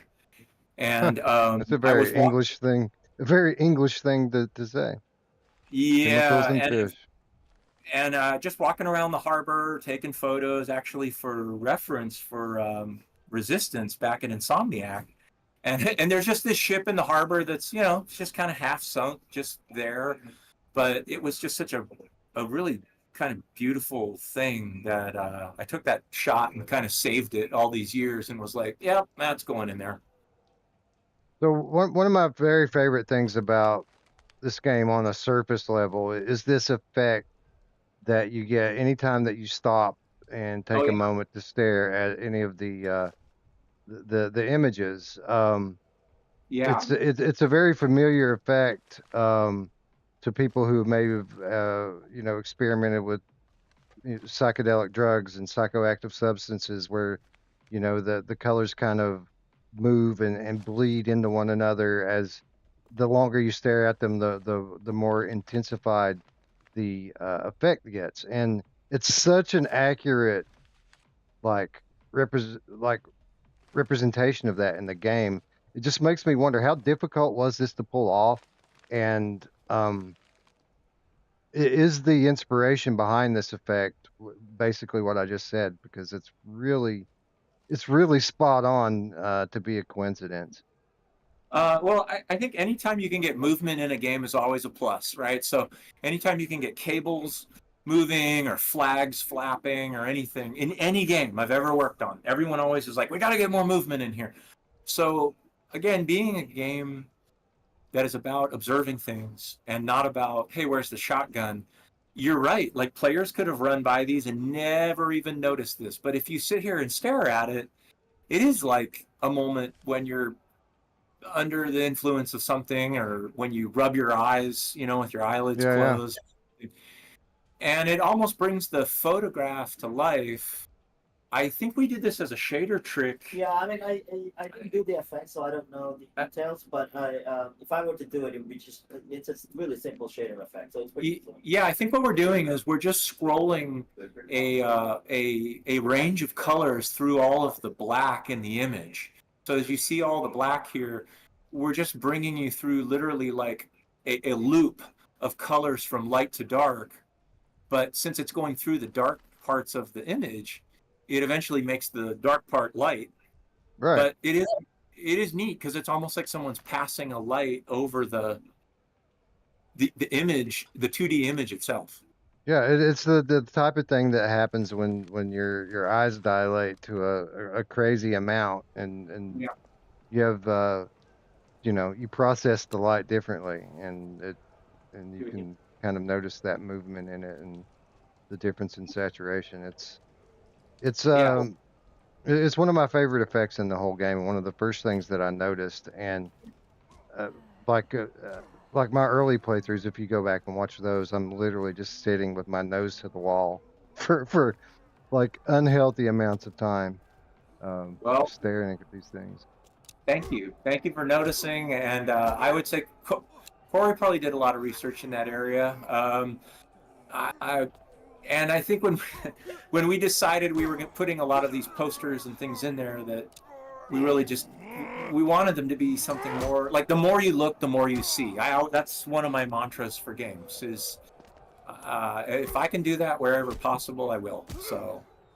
So that yeah, and I love that philosophy, because I'm sure you've noticed someone who, and I'm not just like this in your game. I'm like this in every game, where I have such an appreciation for these worlds that people build that I really want to just dissect it and take in every little square inch of it. But most of the time, it's wasted. It's wasted effort. It's wasted time, because there aren't things hidden around every corner. There aren't little effects on every little image that you stare at. Most of the time, it's just nothing's there.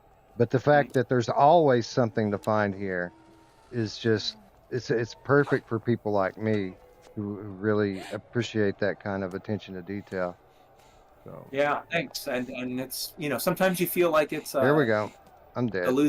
a losing game, or sometimes you go, I don't know if anyone's going to notice this, but I like seeing that in games, and I like seeing that sort of idea of like the you know, like the hand of the maker. And if when I it doesn't matter what, if I'm playing anything from like Red Dead to some little indie game to you know, it doesn't really matter. You can tell when somebody went a little bit over and above and beyond and put a little bit of themselves in it, or this little thing that you notice and you're like, ah, that's awesome. Somebody made that decision to put that little extra thing in, like that. You know, I noticed that, so I try to put that in for other people to notice. Red Dead, that is a masterpiece of a game, isn't it? Red Dead 2. Yeah, you could spend the rest of your life playing that game. So. Yeah, and that's another one of the growing list of titles that you can play in VR through a mod. But yeah, it's amazing. Yep. So we're getting into almost the end of the sort of it. Well, just trying to get around this aggressive lady here. yeah. This is the main patrol path of the little enforcers there. I actually did the voice of the guy. You did? I did. That's great. Yeah. Which is mostly just a lot of grunting and coughing. Yeah. He coughed. Oh yeah, Witcher. Yeah, Pringle Leaf was saying Witcher 3. Sure. I mean, I think I played The Witcher for like a month, and I told somebody where I was, and they were like, "Dude, you're not even like." It's like you've played a fraction of that game. You're not even out of the first part, because all I do is just stare at everything. I just go and look at stuff all the time. Right. I completely identify with that. I'm exactly the same way. In Red Dead, Steve likes to collect food and then build a campfire and create recipes and just use it as a camping simulator. And yet people still try to come and like kill me. So it's just like camping, but with just a little more murder. Yeah, murder. Not much. Just a touch more murder. Yeah. So get off me, lady. Yeah. Oh wow, did she follow you up? Yeah.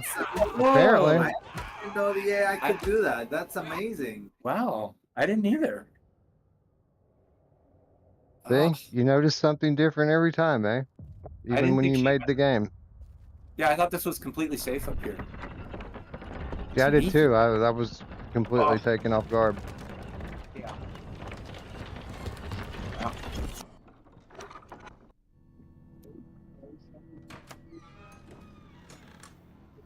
Oh, we're all the way back here. Wow. Okay. Oh yeah, that's in this part it does kick you back quite a bit because there's not a lot of places to put the doors. But I think the patrollers are maybe gone by this point. Some of them will be, yeah, because that was the point. The point was that it's not that scary. No, that guy's still there. The lady's gone though. Yeah. So it's not that scary to get killed the second time around by the same sort of creature or entity. Yeah. So many times we just like, okay, this section you've been taken. Go and try the next section and see if you can pass through without being obliterated. Yeah, that guy's pretty brutal down below. Yeah. All right.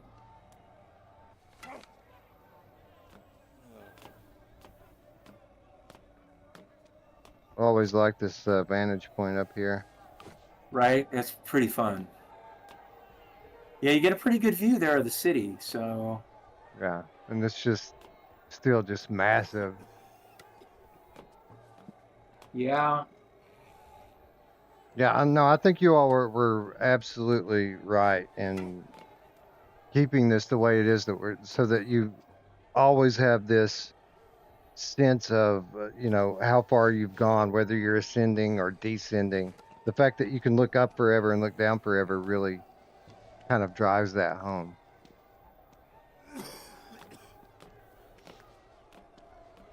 Yeah.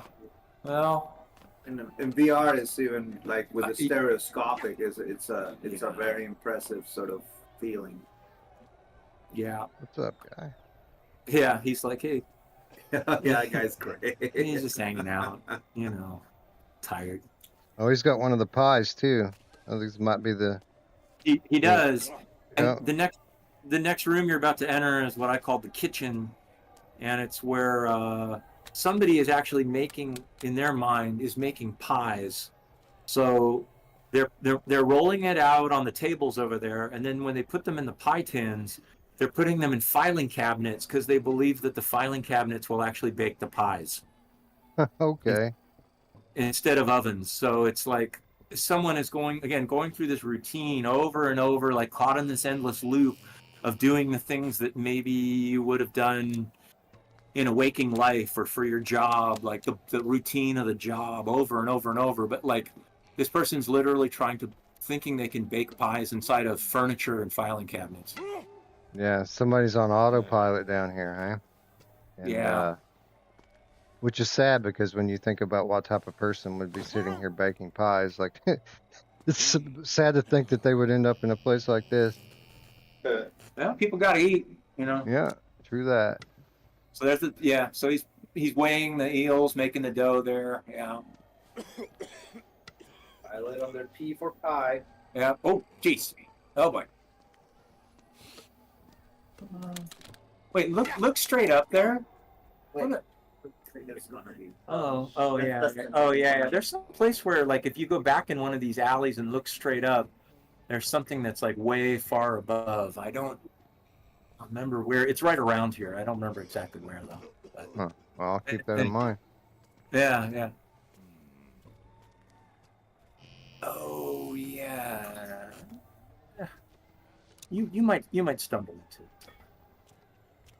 Yeah, and then right around the corner, we're going to come into a little animation vignette that kind of like reinforces the whole relationship between the posh others and the dirty sort of others, and the posh others being this predator of predators sort of thing, right? Like this like scarier than scary type of figures.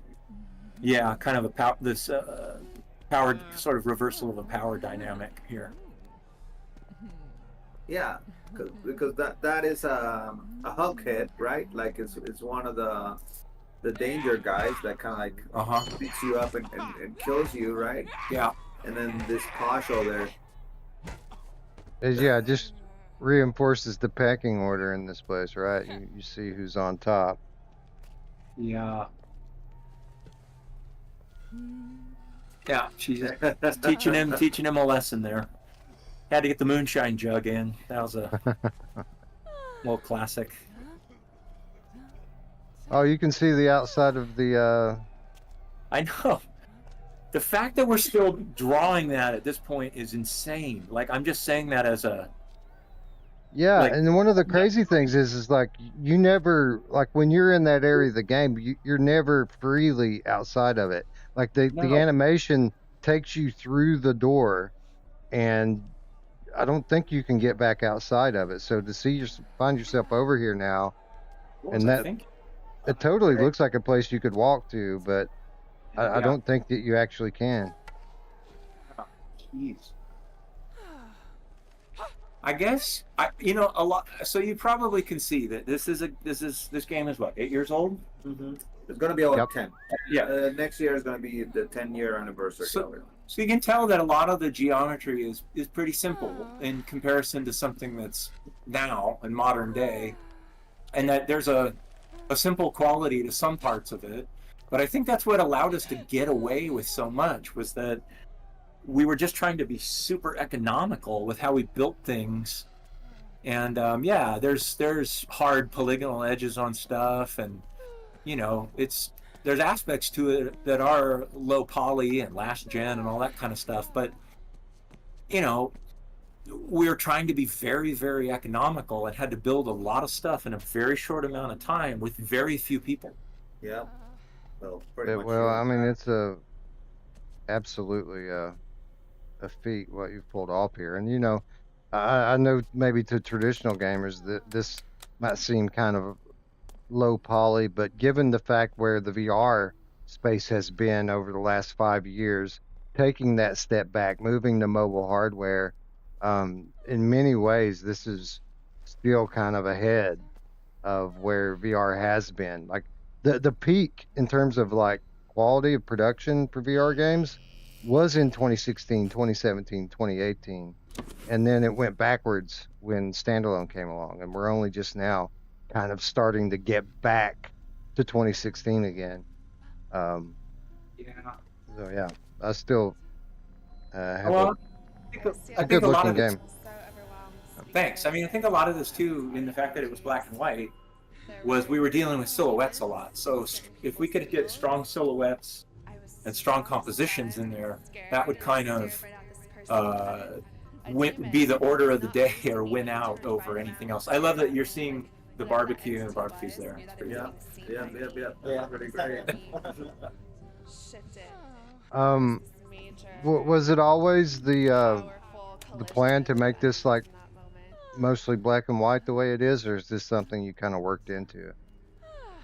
Pretty early on, even the early tests were done in black and white. Yeah.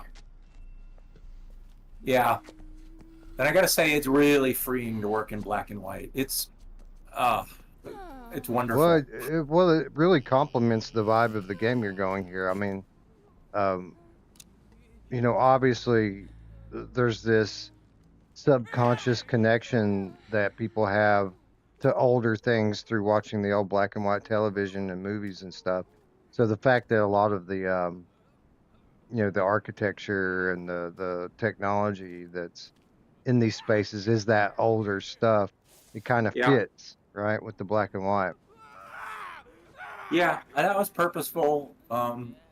It's also just the design of things. So from everything from the telephones to the furniture to all kinds of stuff, I just have I always have a love for that kind of stuff anyway. Those are the design aesthetics that I gravitate toward anyway. But yeah, I think we wanted to get sort of a film noir vibe and make it feel timeless, but also like it wasn't now.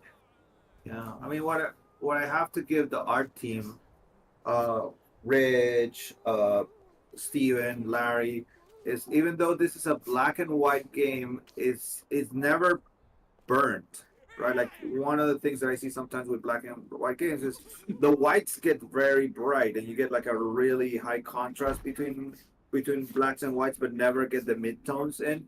And this is like you never see too much of the burnt white. It's done really much in the tradition of just black and white photography, in which you have whites, blacks, and the midtones in between. Sure. And it's working really nice. Yeah, we didn't. I remember when I joined, we didn't have like traditional concept art. We had a lot of black and white photography of images and cities, and so we were studying architecture. We were looking at like old film grain of people and just objects. So it was much more like we were trying to replicate a feeling of the past rather than like hire a concept artist that kind of designs a fantastical world. So it was definitely this mixture of elements of like real world stuff that's like surreal. So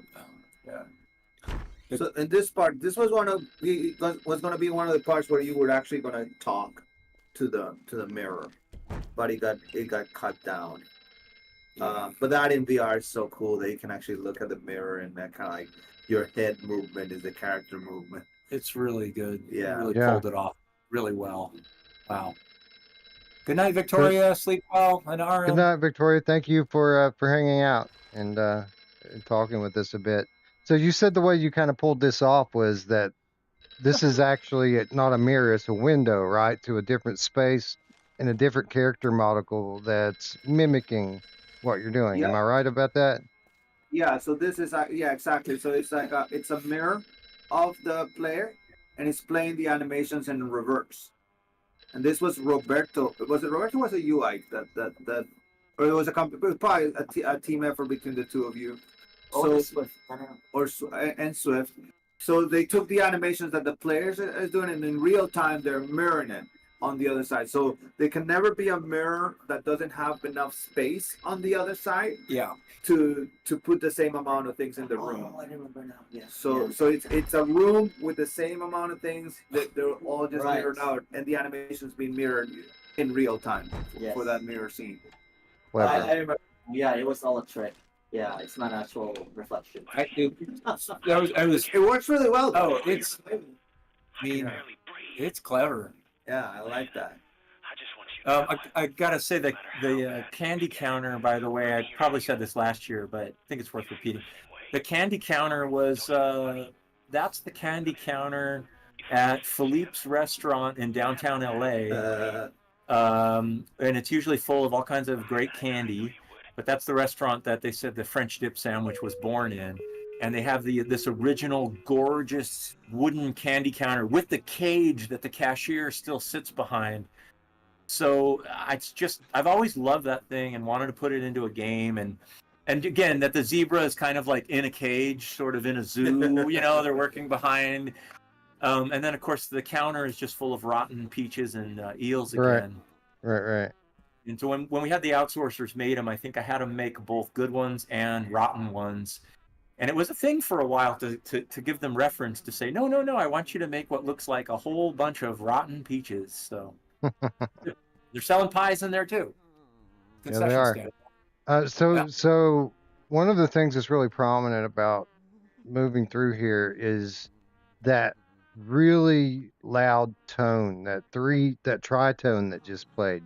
Bing, bong, bong. Yeah. I've always wondered what the significance is of that. Why is that there? What's it supposed to be doing? Oh, that's supposed to tell you that the show's about to start. Yep. Okay.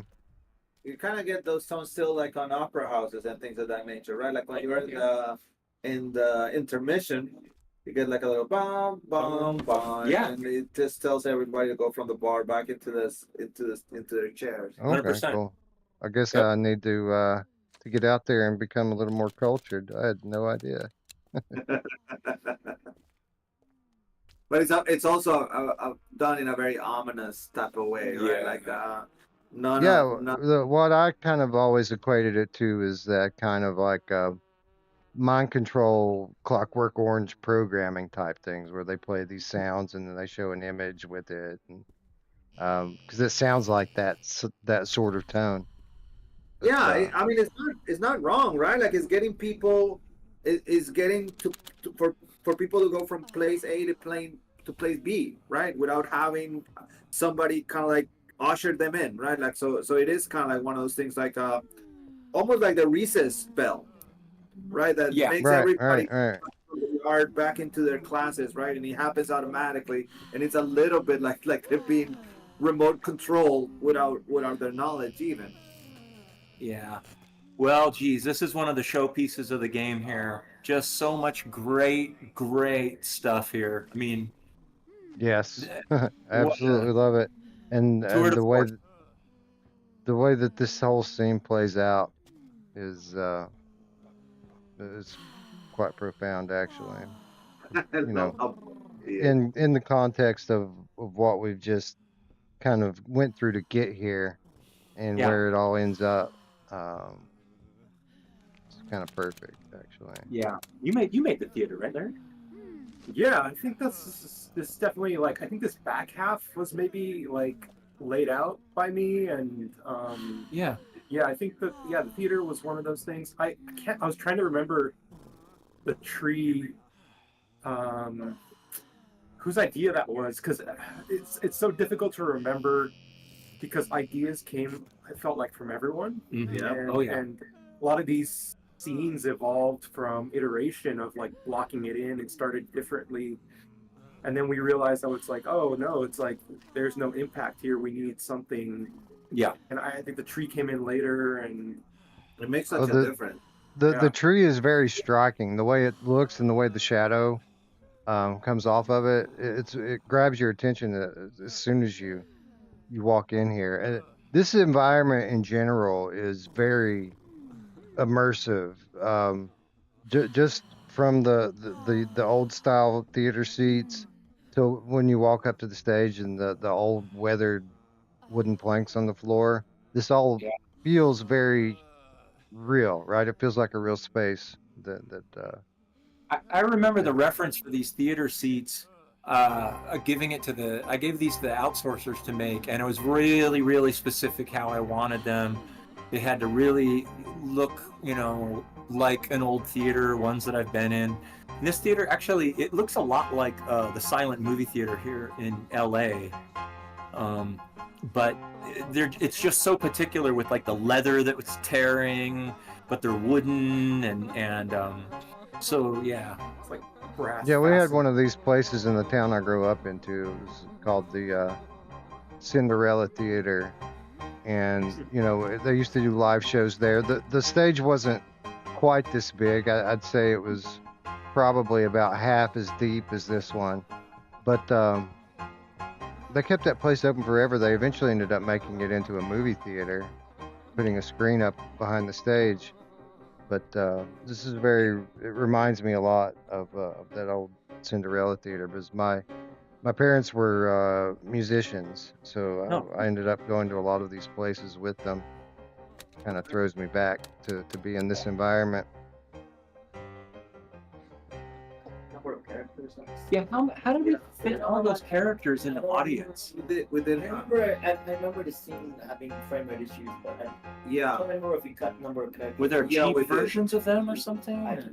We had I wish I could remember. more people on the chairs, like way more. We had like a full house at the beginning. Wow. Oh, okay, And yeah. And then we had to cut them down a little bit, but it gives it like a nice feel, right? Yeah. It actually works. Yeah, it works really well. With less people in there. Well, it's a matinee. And then we It's also a matinee. That's the vibe. That's totally the vibe. and we also had to cut the resolution, the poly count of the characters, right? Like we had a higher poly count of the characters globally, and we had to lower it down a little bit. Yeah. I love when she starts playing the piano. Oh, geez. I love how these people are they're all bored to death. Obviously they've been in this place doing all the things we've been watching for so long.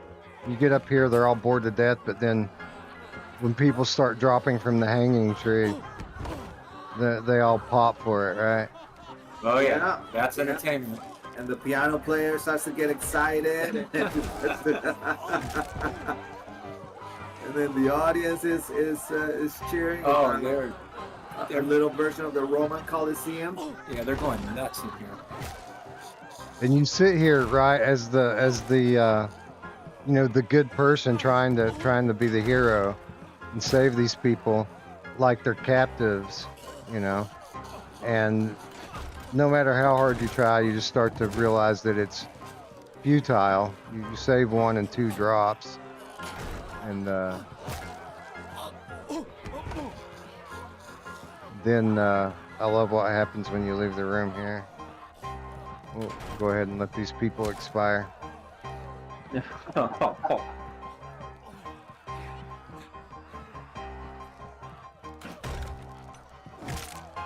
Wow, okay. Again, another one of those things that can't believe got through Sony and published. No, anytime you're going to start talking about suicide and self-harm and things like that, those are really, really hot button issues, and certain countries definitely have their own laws about them. Japan, Germany, stuff like that. So, yeah, the fact that we were literally showing people being hung in here, I don't understand how we did this. Bye, Bad Robo. Good night, Robo. Thanks for joining, bro.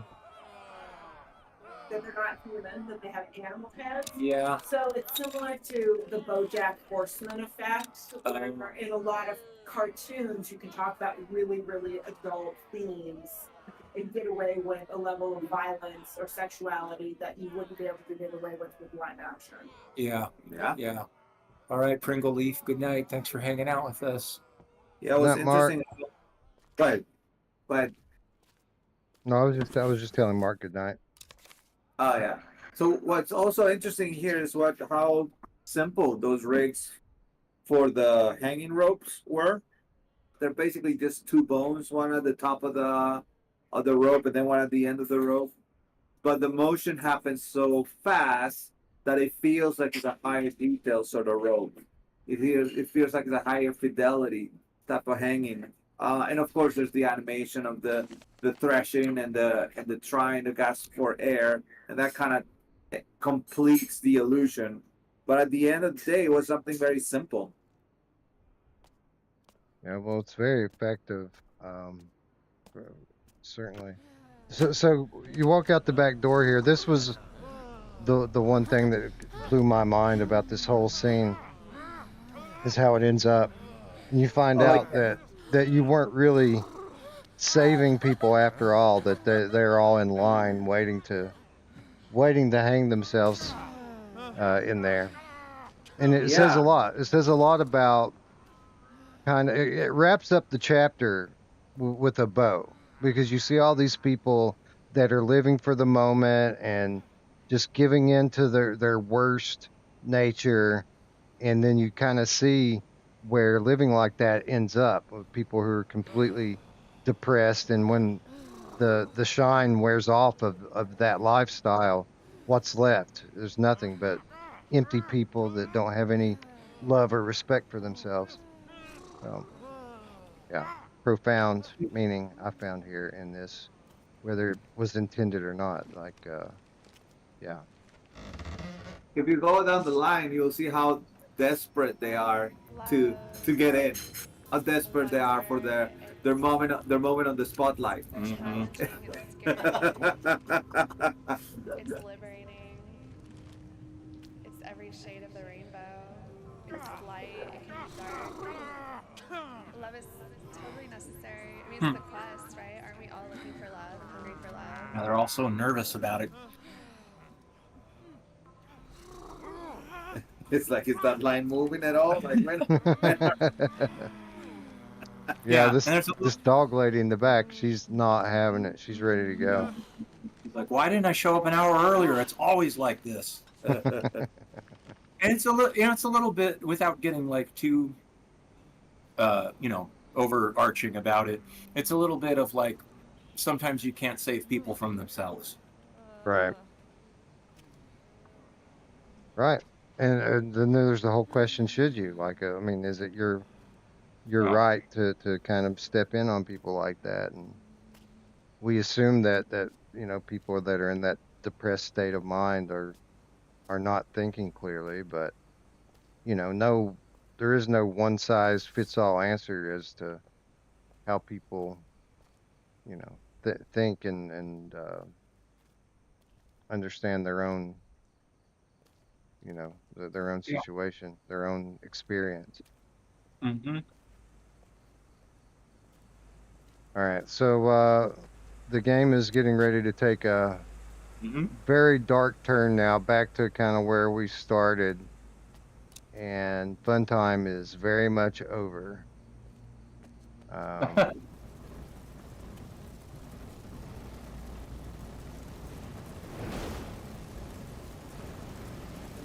I'm going to talk about impressive animations and lots of moving parts on the screen at once.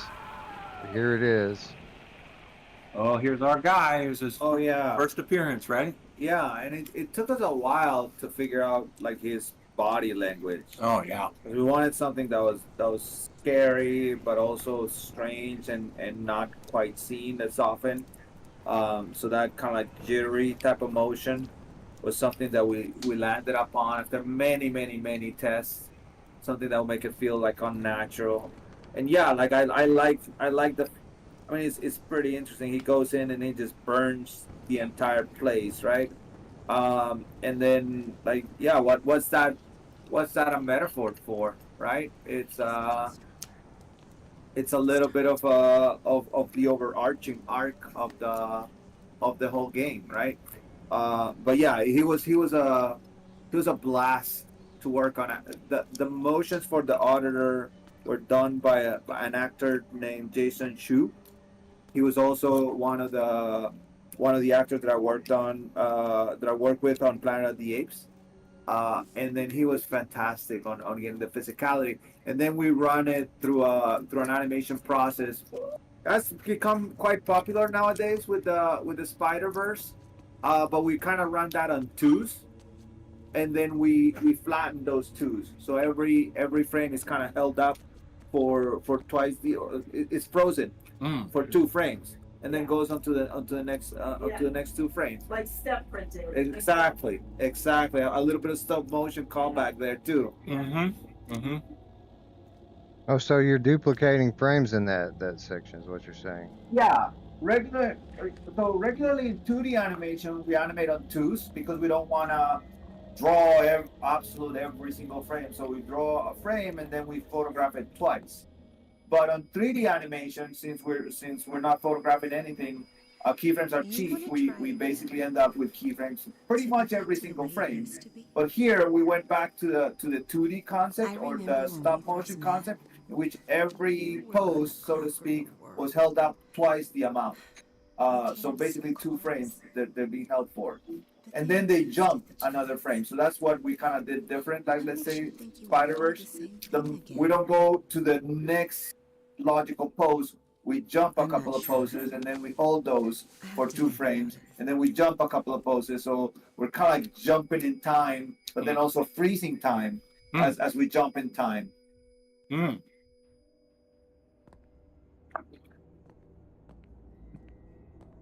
All right, and here we find ourselves on the other side in a very similar looking environment to what we started in. Yeah. And you can kind of see where all of the tunnels lead. Yeah. They're just draining out of the city. But yet there's this kind of, start to get into this kind of architecture that's a lot more kind of cathedral-like, but also duplicated in kind of a weird way that's not exactly normal or conventional, I guess. Yeah, you can tell that you're starting to get closer to the center of the maze, right? As the architecture starts to change.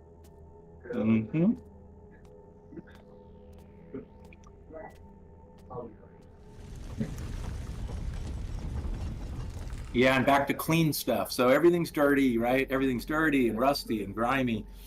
But we got back to some clean stuff with the shiny marble and kind of the Art Deco look of things. Oh yeah, I love this part, right? But then we come inside and it's all Yeah. like we're just backstage at a play. Yeah. And this is his place. And it's also just a facade, right? Like Right. It's super fancy, but only on the outside.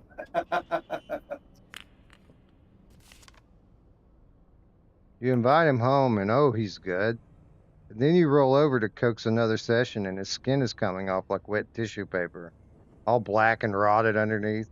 Sticky hot tar smeared on your thighs. Nice, yummy mental image for everyone there. Yeah.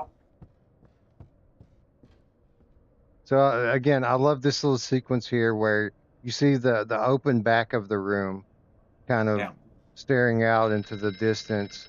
The phone draws you. Everything draws your attention this direction. What you expect?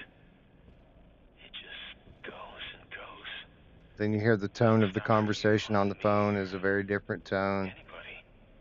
Very ominous. You just gotta get out. And then you slowly turn around to see that the room is very different. Mm-hmm. No. Yeah. That's his place. And the portal, all the portals always going back to the subway. Yep. Here we go. Beckons you down once again.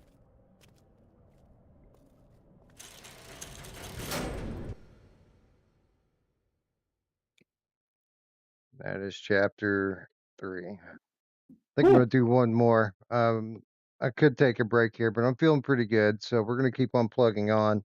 We'll take an intermission at the next chapter break. All right. I think this one's fairly short anyway, if I remember correctly. Think so. Now I do want to find that shadow effect because I looked for it last year and it wasn't where I remembered. There's a certain place in these tunnels where you'll find shadows on the wall of the train, but you're nowhere near the train. And I remember that from earlier playthroughs, and maybe it was intentional and maybe it was a glitch, but it was a really cool effect.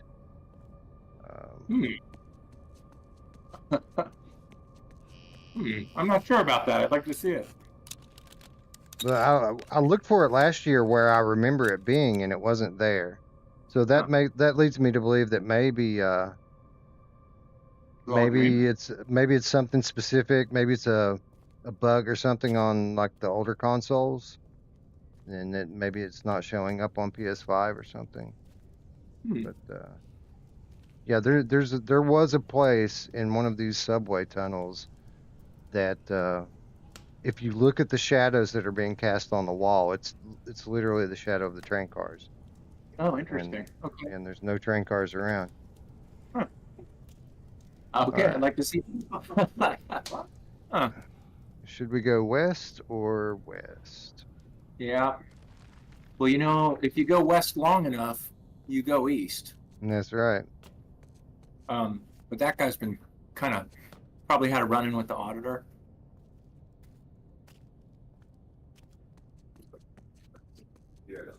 Yeah, you start to find these charred bodies more and more now. That's a mastodon skull from the the Natural Museum of History here in LA.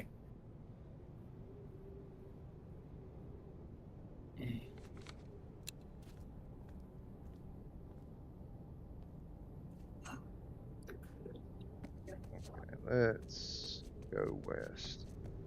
Okay, so I see what you're talking about. You're talking about the giant cross section of the skull here. Oh, I think it was the black and white one with the big tusk, but that's Yeah. okay. Yeah.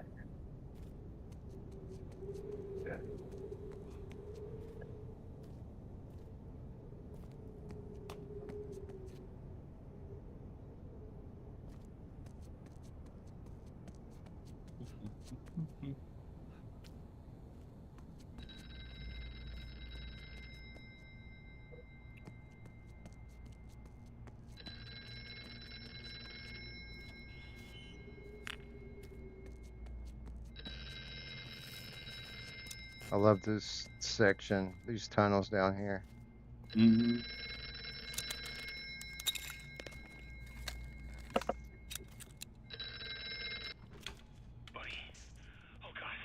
Oh, and yeah. these particle effects, they're so much more impactful in VR. Yeah, definitely. They're just the little things, right? Like you distill all this down to basic elements, and then suddenly the smallest things can just become really potent. Well, I mean, on a flat screen, looking through a window, like it's just specks on a screen. And in VR, you're literally running through embers, you know. Yeah. Yeah, that's one of those things that sometimes technology is kind of lost. That was one. I don't know if you guys remember 3D TV, like stereoscopic TV. Oh yeah. It was a thing for like 5 minutes, and it wasn't good for much, but it was great for games. Because having that sort of like a in between sort of step, like being able to see stereoscopic on particles and all sort of stuff, it had a great sort of feeling on games. But it never got enough content from the traditional media like TV or film to kind of take off. Yeah, it was one of those things too, like the early VR stuff. It was very expensive technology. Like if you wanted to get a good 3D TV, you were gonna pay for it. And by the time they became affordable, like there was no content for it at all. Have you all checked out any of the newer glasses free 3D displays? Oh They're no, I didn't know they existed. That sounds fantastic. Actually, that sounds like right up my alley. It does it now. You can't. They're not like huge. Like I think the biggest one. Well, last year when I went to CES, the biggest one was like 27 inches, right? But the 3D effect is very real. It uses some kind of like I think eye tracking, where it's looking at your face and it can tell where you're at, and then it puts an effect on the screen that creates a very realistic 3D depth.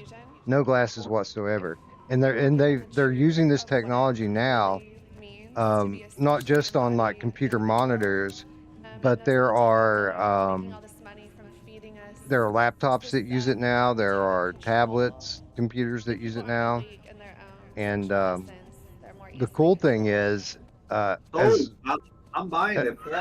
When they become affordable. Yeah, they're not that crazy expensive. I mean, they're not cheap, but like I don't know, $1,200. You could get one of these monitors, glasses free 3D. And the cool thing is that you can, like, for Steam games and things like that, games that weren't intended to be played in 3D, you can use this program called Reshade, and you put like a 3D shader on them, and like it pops. Like it's an illusion, obviously. It's not stereoscopic. It's what they call Z adaptive 3D. But the effect is very real. As long as you're sitting like front and center, right, right in front of the monitor, it absolutely works, and it's really cool. I want one on 8K 75-inch HDR. Yeah, me too. Is the effect better than the 3D glasses? It's similar. Yeah, it's similar. Now, obviously, with the glasses, you've got more angles and things. You don't have to sit perfectly centered and close to it. But yeah, it's a similar level of depth that you get from it. Absolutely. Oh, that's amazing. I would get one. I guess I was a big fan of 3D. I bought a 3D. Stereoscopic games, yeah. Yeah, it was. I really was hoping that it would last, but. Yeah, even on the thing I was just telling you about, where you can play those games using Reshade to put a 3D shader over them. You can use that for 3D televisions as well. It'll work just the same with that. And it's really easy to do. And now it's not universal. It doesn't work for a lot of games that are building custom engines, but the vast majority of like Unreal and Unity games, you can use Reshade and play them in 3D, no matter what what the technology you're using, whether it be a VR headset or a 3D screen. It all works. I remember RealD actually implementing RealD's implementation of 3D VR. I'm not 3D. Sorry, copied 3D in one of our games. We were one of the early adopters, I think, and it was it was just a matter of applying their shader, pretty much. It worked pretty well. Yeah, the technology blows my mind, and the stuff that people are doing, just modders now for free because they're enthusiasts. It's of such a high quality, you wouldn't believe it. I know it's just like it's such a different way of watching things. It's different experience to me. It almost like tells a different story. Yeah, I grew up as a gamer, and I always loved playing video games. But honestly, before I got into VR, I had gotten away from gaming.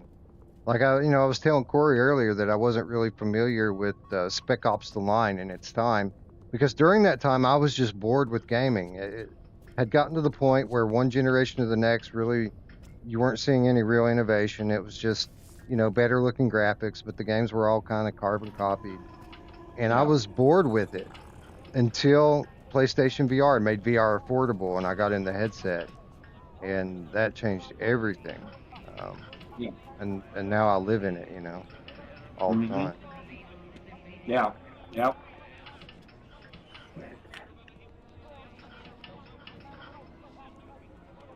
So I kind of had my mind blown in this section last year when Corey explained to me that all these voices that you're hearing in your head this is actually a recording of Aleister Crowley doing some Oh, yeah. sort of ritual or ceremony, some kind of chanting. But I think he said it was reversed. Actually, it's he's playing it backward or something. Sure. Reverse Crowley is like, it's quite a wrestling move. Yeah. There's so many layers of reality that we identify with It's gonna that makes it hard. open up some portals to another dimension. Well, maybe it has the opposite effect. Maybe it's like the least evil way to experience Crowley. Right.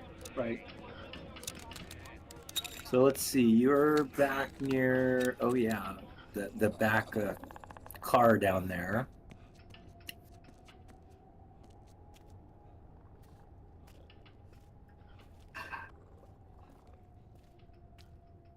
Pretty intense little spot over there.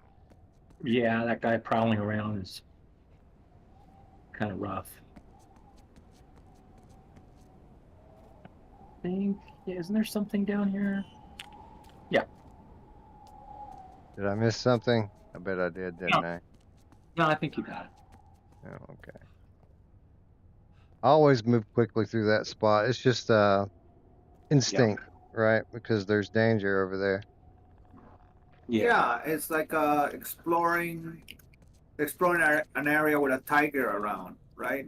You know that the tiger is there, but you don't know exactly where the tiger is. You've seen glimpses of it here and there. So yeah, is it in the next room of the car? Is it not? Yeah, that part gets me too. Yeah. Oh yeah. But I think all the tunnels start to get they start to get pretty wacky here. Yeah, I love this effect. Yeah. In VR especially. It's great. It's Gets really out the good in body. VR. Yeah.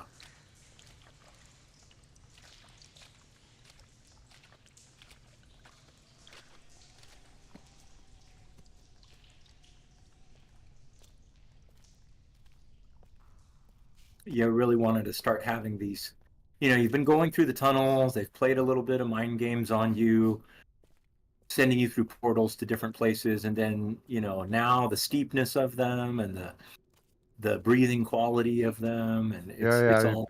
You definitely feel like you're in the belly of the beast at points in here. Yeah.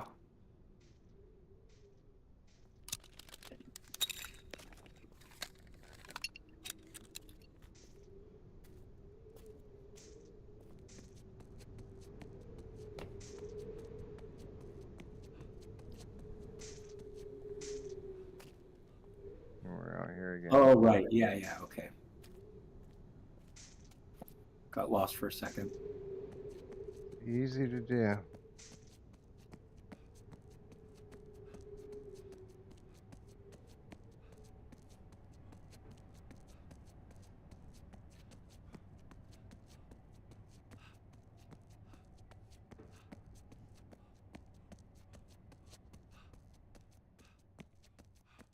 Were we already here?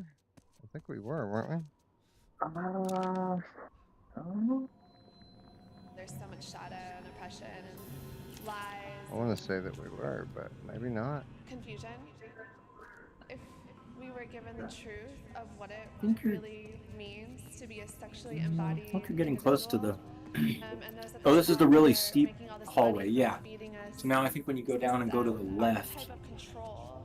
you're just If about people are out. awake in their own sexual essence, they're more think. easily controlled.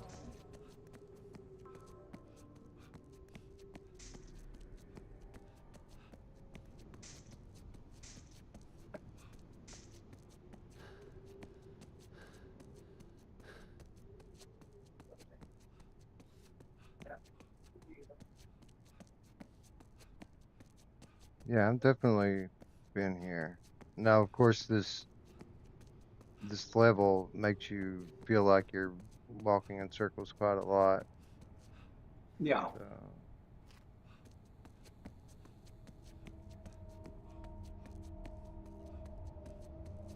but I feel like I'm going backward. This way. That's the way out. So let's go that way. Mm-hmm. Is this the let's see. No, you can't go in that one. Okay. Oh yeah. Now we're east.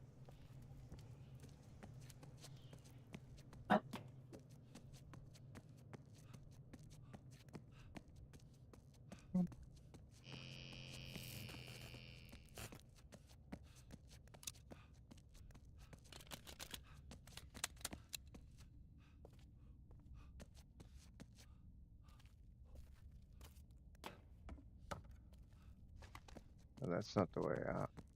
It's the way back in if you die.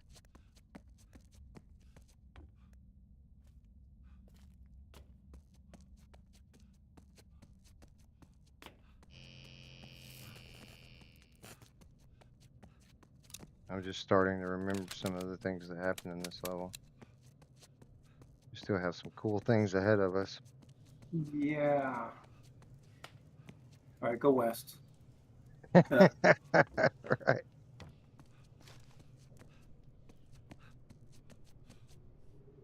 I think that's a death closet door. So if you die, maybe you come back out there. Maybe, maybe not. But Yeah, I think that's it.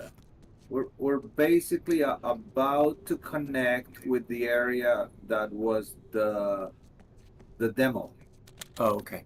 Yeah, Right. that's what I was thinking. Now, that's one of the things I wanted to ask you about. Like, Mm-hmm. what made you decide to put such a late part of the game as your demo? Oftentimes, when people do demos, they do the it's the first level that they put people in. You guys put Yeah. people in one of the levels from the second half of the game. Yeah. So with the demo, we wanted to make something very representative, right?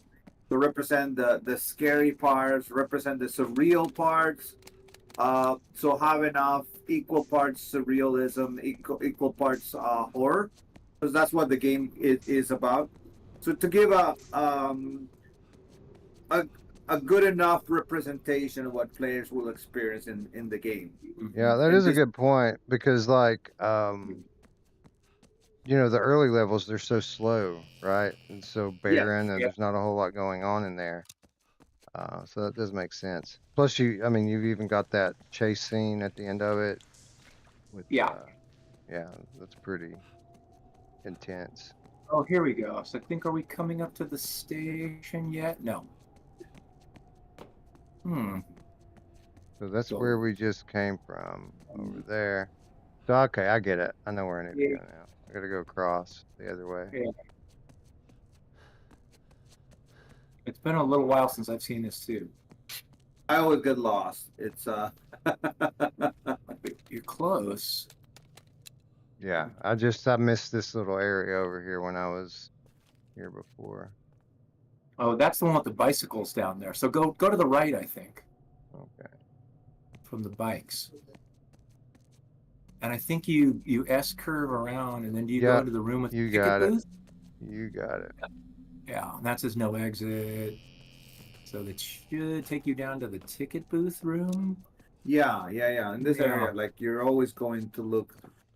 You're looking to go down, like deeper and deeper into the Right. Here we are. Yeah, this is what I was thinking of a moment ago. This was really cool. Mm-hmm. Another one of those moments where you come in, the ticket booth takes all of your attention, right? It's ominous looking with this red glow. You go up to get information, there's no information. You turn around and you're trapped. Yeah. Yep. And then the booth comes to life. Oh yeah. And that's actually a picture of Dana looking out a window. Right. Yeah. Yep. And then, oh boy. The player. Mm-hmm. And that's Frankie, which is the or the likeness of the player on the photogrammetry session. Yeah, Frankie was the model. Frankie who was played Buddy. Yeah, exactly. Yeah. And that is the picture from when we scanned him. Yeah, he's a real guy. It looks exactly like him. Buddy is a real person walking around out there. So, Here we go. Now we're in the upside down. Yes. I like this level a lot. I love the color contrast in it.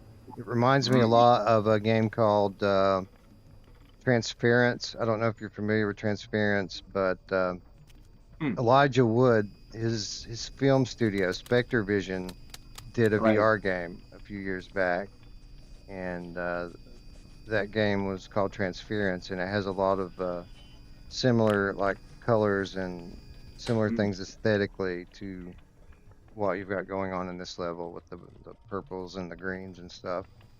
Yeah. Yeah, I think I heard about that game. It's cool. It's really good. It's super high production level, like Hollywood quality, like photorealism in it. Very cool. So some of those sculptures is us. Yeah. It's a photogrammetry of us. Yeah. Rich and Steven and myself. Yeah. Diggs. He was there at the end. That's where this is where you first start seeing that, and you see it quite a lot more. Yeah. And then the sound, the way the sound changes here is crazy. Now, so I think this is the shoe booth, if I'm not mistaken. The shoe closet. Yep, that's the shoe closet. That's just awesome. Yeah. And you all kind of let me in on what the significance of the shoes were last time. Yeah. We're finding all of these shoes like next to the ledges where people were jumping from. All right. Yeah. Mm-hmm.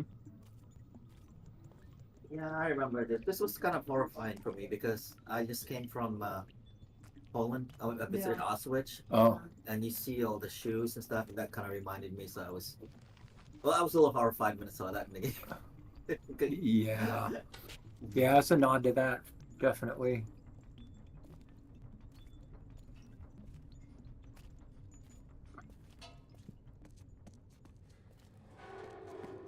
All right, let's see here. Yes. Okay. So right over here, something I always like to point out when I stream this game, because so many people overlook this spot. They'll come over here, they see the green, so it gets their attention. They come over here and they look at that, whatever that structure is over there, and then they just kind of peek into this room real quick, see that there's nothing in here, and then they leave. But the people don't really notice that there's a chair in this room.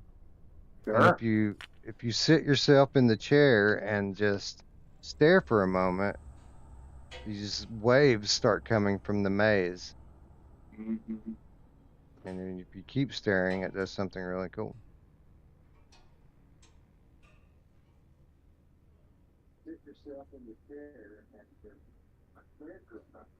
I thought you had to maybe have to get a little closer to it to trigger it. Maybe. Here it goes. Yeah, you're close. Oh yeah. Ah! Love it. I love that. I wish you could trigger it more than once.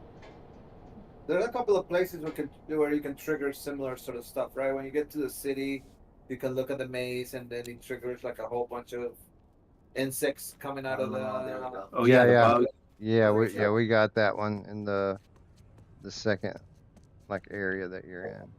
Was that Justin Pappas? That might have been. I think so. Yeah, one of the designers, Justin Pappas. That might have been his. Yeah. Yeah. I like his work a lot. He was fun. Yep. And here He you is start to fun. see these different gates, these different style gates that look like they're straight out of a Tool album cover. Yes. Yeah, they have a little bit of a ritualistic kind of feel to them too. Yeah, it's definitely interesting geometry to look at. Mm-hmm. There you go. That's Oh, and look at so- the image on the wall here too is cool. The padded room with the maze on the Yeah, wall. it's the padded room, but it's a photograph of one of the jackals in the subway looking at the maze. Right. Oh. So again, another instance of you looking at yourself here. Because Yep. you were just doing that 5 minutes ago, right? Yep. Yeah. So it's actually one of the jackal head guys looking at the maze.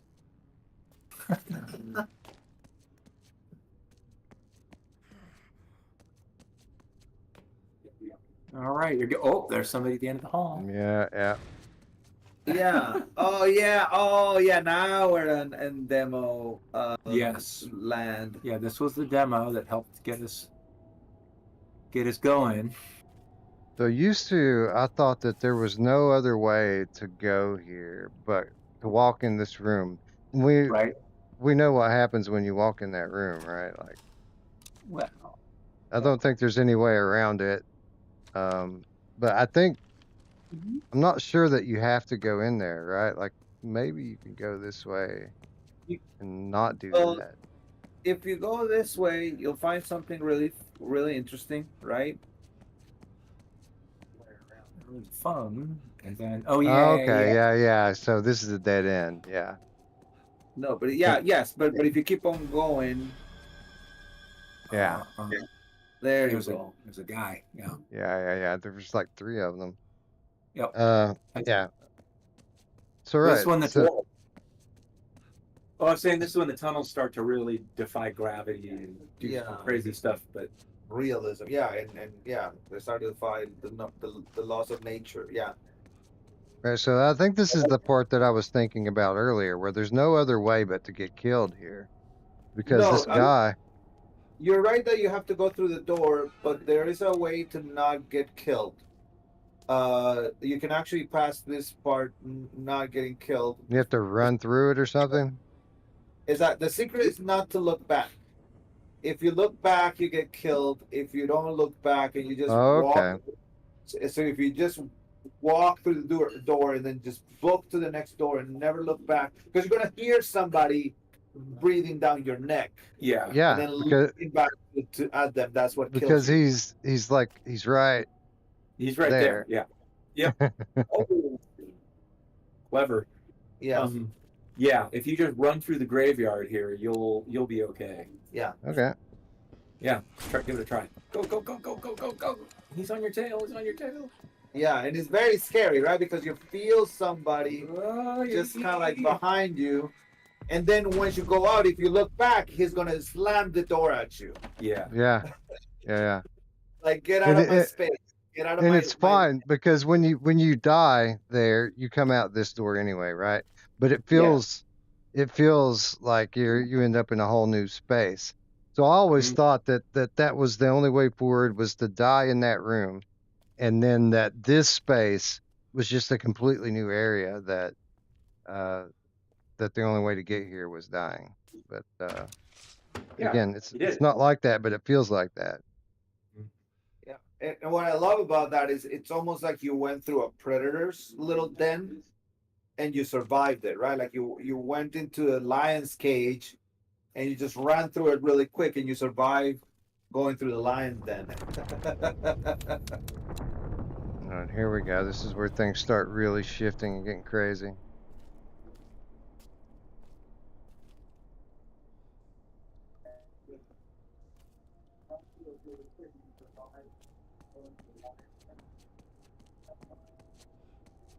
Oh yeah. All right, here we are. Demo land, indeed.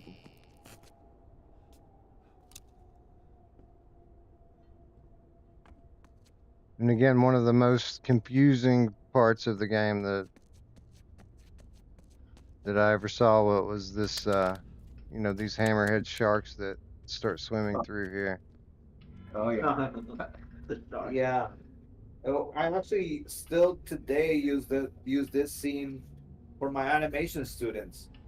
Because because the way that we did those sharks is we put them on a spline, right? And then we extract the animation from the spline. So they're in a spline in Maya, but not in Unreal. And that's how we got like that really nice sort of wave-like emotion on their bodies. Yeah. Right?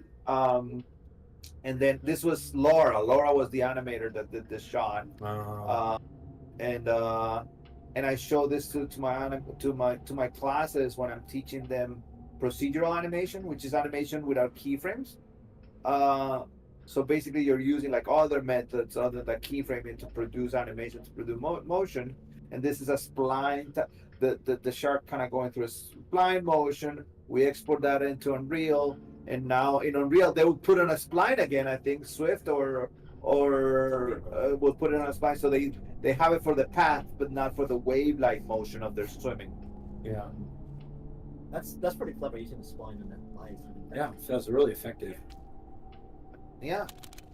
I like this scene so much because we've been going down and down and down, and we've seen now tunnel after tunnel after tunnel with all that repetition, and then it just opens up into a scene that's just this subterranean massive cavern, and yet there's guys out there. There's a little guy stranded, and then his body is way out on the other side too. Yeah. And it's a surreal but plausible space, right? It's like you're like in a cave or kind of like cavernous sort of space. Yeah. Yeah, it's open on both ends too, as we're about to see. And there's a picture here that I don't remember being here. Maybe I never noticed it, or maybe I just forgot about it. But let's take a look. Yeah, that guy's falling off the edge. I just took a stick and I immobilized supposed to be there. He is. No, he's like falling off the edge. He got zapped by the auditors. And I cried a lot. I cried a lot. I said, "Oh my God!" It looks like a fast food buffet at a truck stop. Yeah. The same thing, because when you are in this limit space, you feel limit, but at the So same time, did Rich provide most of the pictures for the voiceovers? I think it was Richard Toby. Yeah. Okay. Yeah. Yeah. And then a lot of the pics that are just on the walls and stuff, I think those are ones I found. But nice. And then I love those old shoe shine racks. Yes.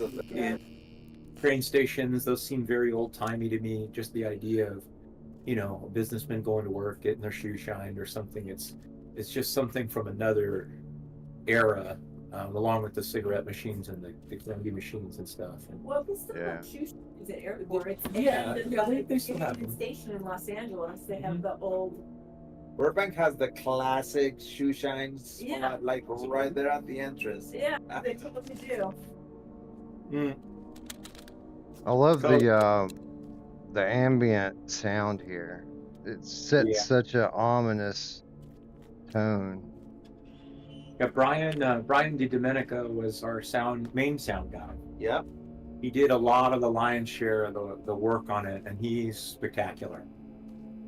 So many great ambient sounds, so many, like I said at the beginning of the stream, that sound of the subway cars, like it has that nails on a chalkboard. It's so perfect to the brakes of a subway car. It's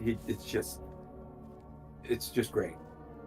And this is the thing that games are pretty powerful with, right? Like you see like a pool of blood there at the bottom and you still have to walk. Mm-hmm. You still have to walk. You don't want to, but you're gonna have to. Yeah. This was where the demo ended? No, almost. This is like this scene here. Yeah. But the scene's pretty crazy. What happens? Oh yeah, we were working on the star field to try and get this feeling right, because we wanted to get a high enough resolution texture so that it felt right. It's really hard to do this in games because when you look up at the night sky it's like there's probably a minute amount of parallax or something, and that combined with resolution to really sell stars is tricky, but we did the best we could. I think it's pretty. It holds up pretty well. No, Yeah. it is cool.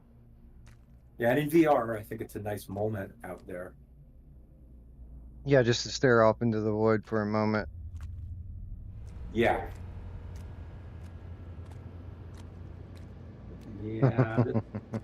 This is a pretty nice little scene here. Yeah. How did the technical team make that? Like the image changing on the billboard. Oh, we just made multiple paintings. Oh, cool. Yeah. Yeah. You just swap when you look away, right? I think so. Yeah. Yeah. Oh, this is great.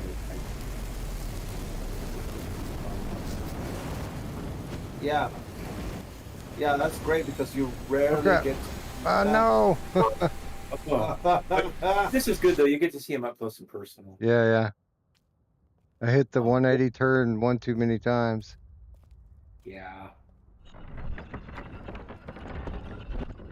But he kind of has that J horror look to him too. Yep. Yeah, it does. So, and that little vignette is pretty interesting because it's one of the few times where you can see the horror creature and still survive it. So the auditor comes from the wall, from the poster, right? And then you have a little bit of a second to turn around and then run, because for the most part you cannot see the auditor and survive him.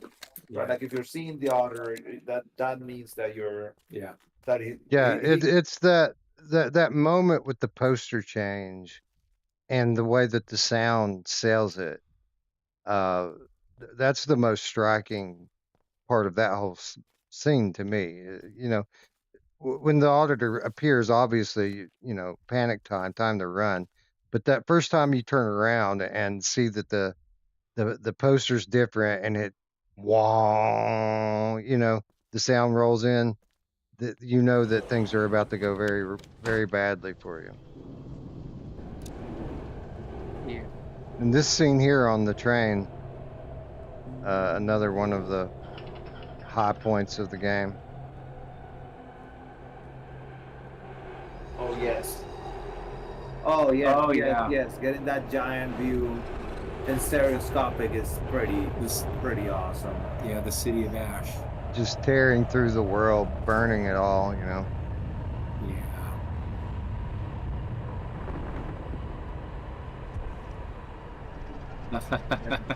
Yeah. Yeah. I wanted the auditor to have red eyes. Yeah.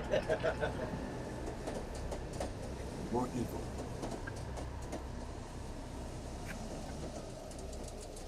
Oof. Yeah, pretty fun. Awesome.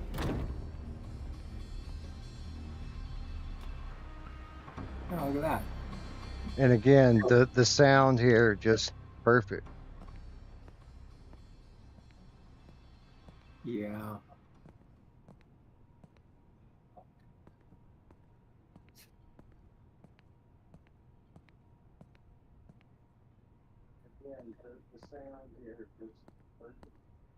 And you know, and you've probably looked at some of those ads and stuff in the cars too, right? Oh yeah, normally when I start the stream, I normally focus in and read all of these, but I didn't do it today because I was talking to Corey.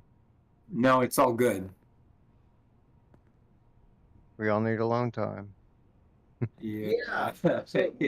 Yes. In some of the early versions of the game, that was also present throughout the city. There was like a whole bunch of like encouraging posters. Yeah. But also like ambiguous type of posters. It was like a little bit of a comment on advertisement. Yeah. There's an ad for the peephole in there. That's my favorite one. That says you can't unsee what you like. And then the auditor shows up as well, and then the sinking boat is on the other one too. Yeah. Oh yeah, when was the last time you had a good time? Yeah. It's like a funny person in one of the early posters. Yeah.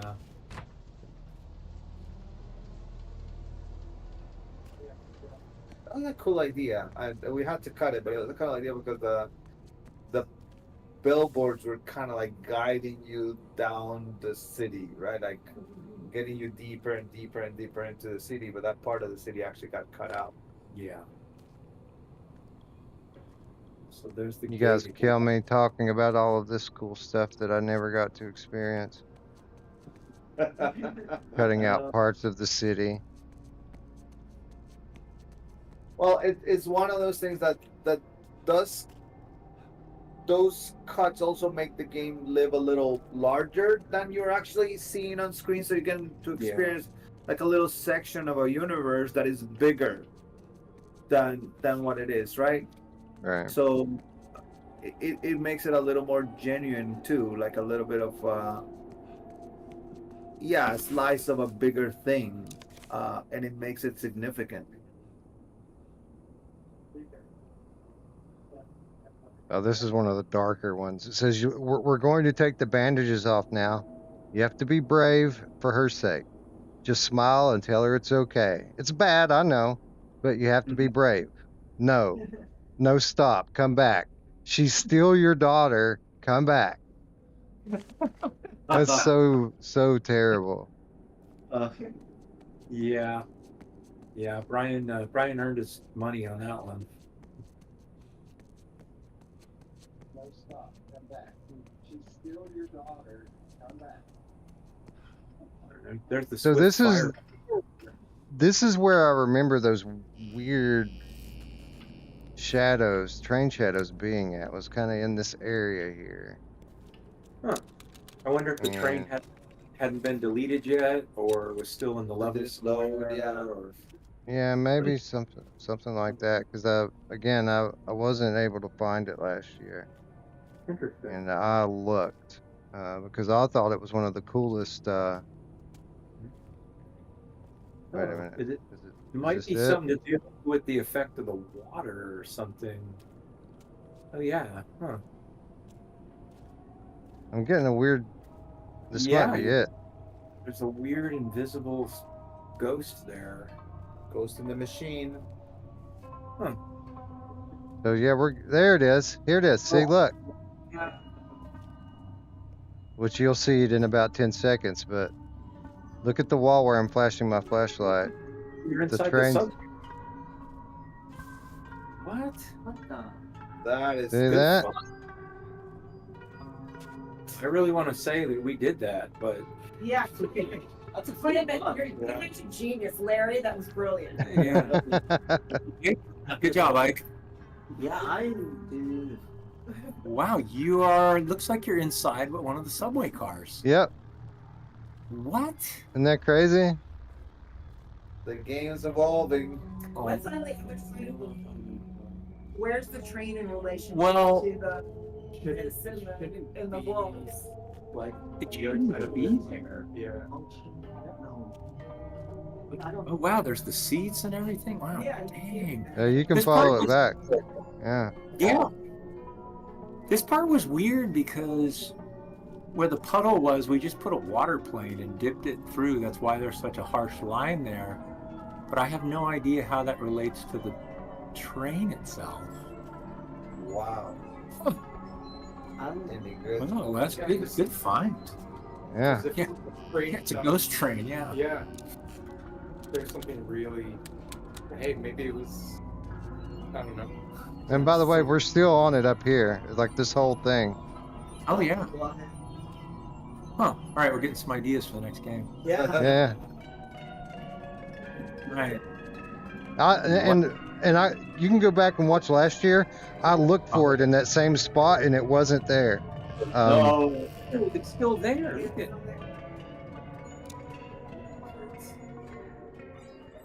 This just goes to show you never really know. Maybe the game has a life of its own. It's evolving. Yeah. before I got to know you all, when I would play through this and I would notice new stuff like that, it always made me wonder if you were secretly pushing just the tiniest little updates, just to change and tweak a thing here and there for those of us who are still playing to find every once and again. I did a great idea, though, right? Like just to mess with people, just kind of like update the game a little bit every now and then. Once a year. Right, exactly. Just change the smallest little thing. Just a couple of things each year just to make it a little bit different, add a little Easter egg here and there. This content. It's like Animal Crossing, Yeah. but with horrible things. Yeah. Well, did you want to take a break at this point? Yeah. We'll take another 5, 6, 7 here, like we did before. And let everyone stretch their legs, get a drink. We're coming down the home stretch now. We have a couple of more areas to go, and we'll be wrapping it up. Yeah. Thanks for hanging in there, everyone, and we'll be right back. Great.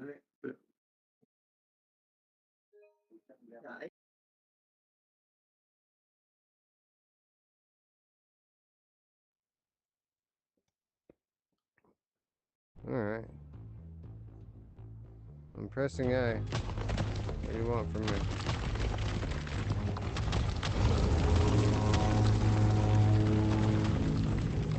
I don't know where I'm going. I'm going through the invisible rock. We got around it going through the invisible rock that we went through earlier.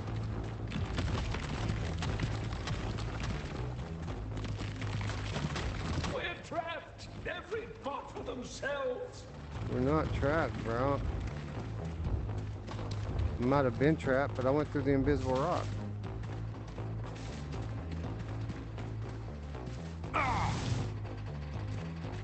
What happened? Well, I stepped in the lava, I guess.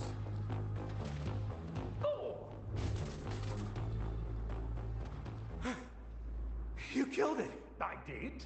I mean, yes, You did. I did. All part of the plan. Uh-huh. Was screaming every bot for themselves and running away also part of the plan? A cunning ruse to fool the beast, of course. Let's get the ship back online. So I think I was supposed to be back there and take part of some kind of action sequence, but I think I got around it by not being trapped, by clipping through the rock wall again like I did the first time, which is pretty funny.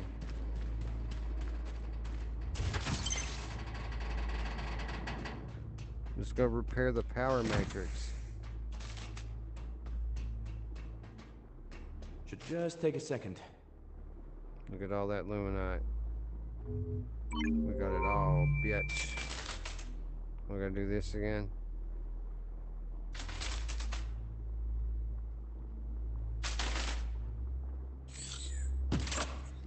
What was that? What is that thing? It's a compass. A map. Can I put it away? Throw, retract, expand. Well, how do I get rid of it? Okay. I just want to move this over to here. Move this over to here.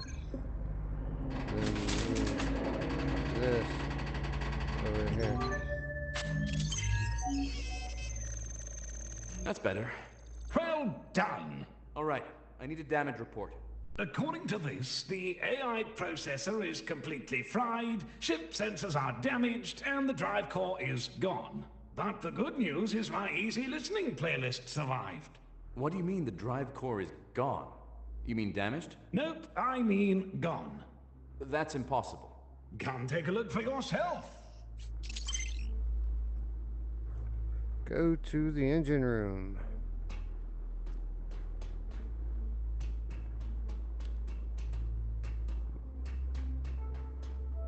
Where am I supposed to be going? Upstairs. The drive core. It's gone. It's gone. Imagine that. How is that possible? According to the ship's logs, it disappeared just before impact. I need to think for a second.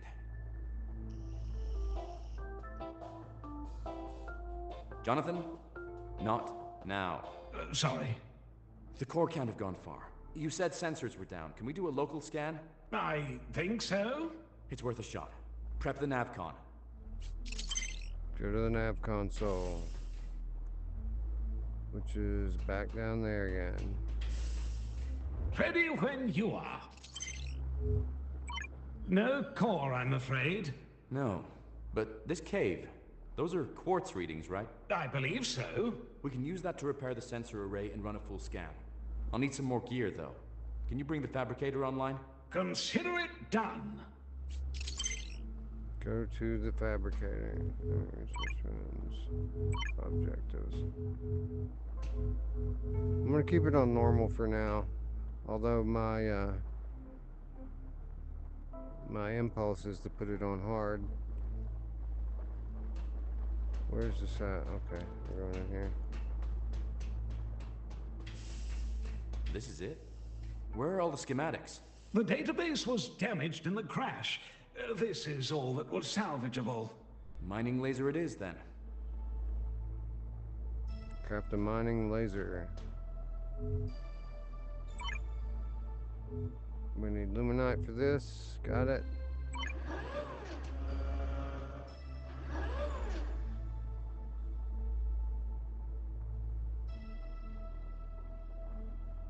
Hold B or Y to bring up the tool wheel and switch between equipment.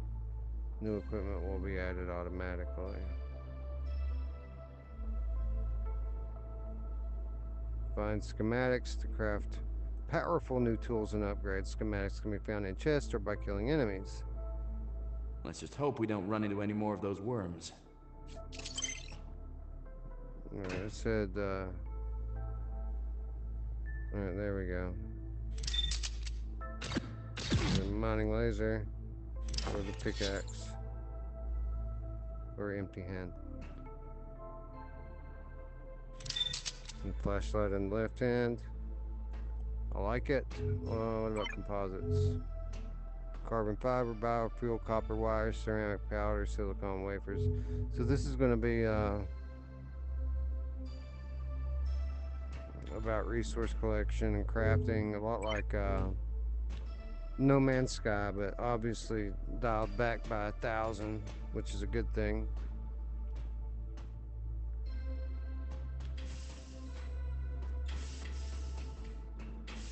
Okay, let's get in, grab the quartz, and get out.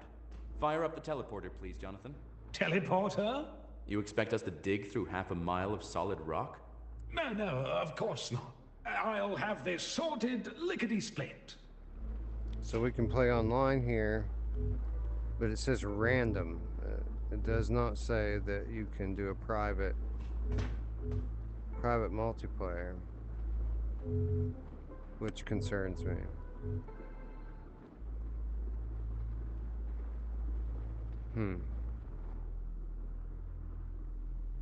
Or play solo offline single player, which is obviously Okay, teleporting in 3, 2... Wait, was I...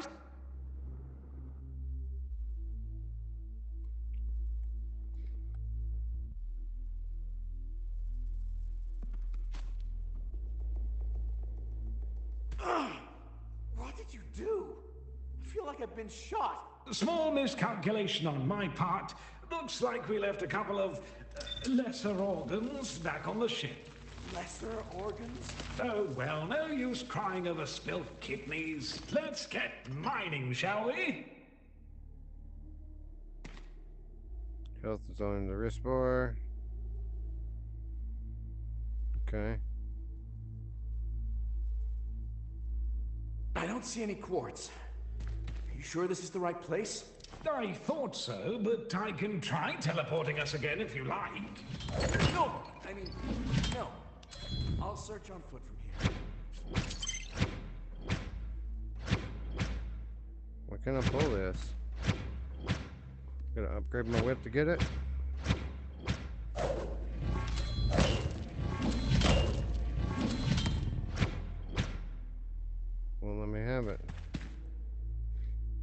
I thought I hit it with that mining laser.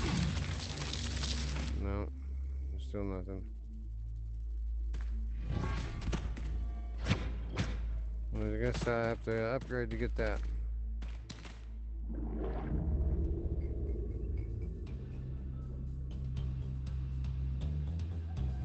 Do I have oxygen? I didn't look under water in that last map. That kind of bothered me.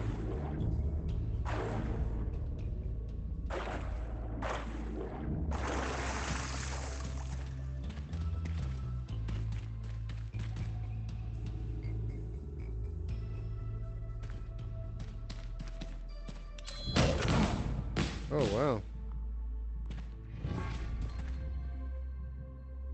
I guess we should probably hold off on that until we see enemies around. That hurt me all the way up here. Isn't that crazy?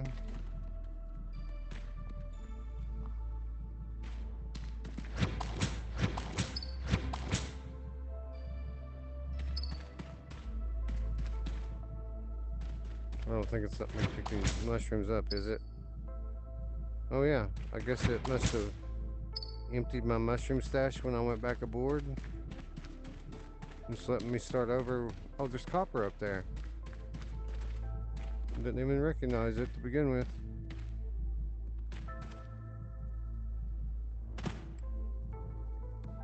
Huh?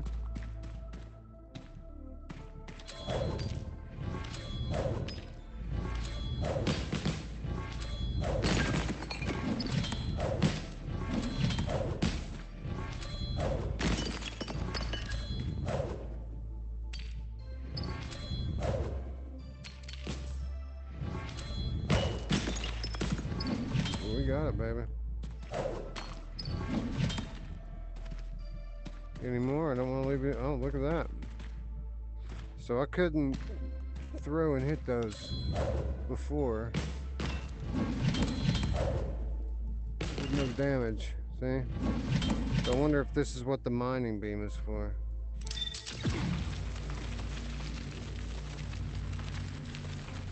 Maybe those are not mineable, I guess.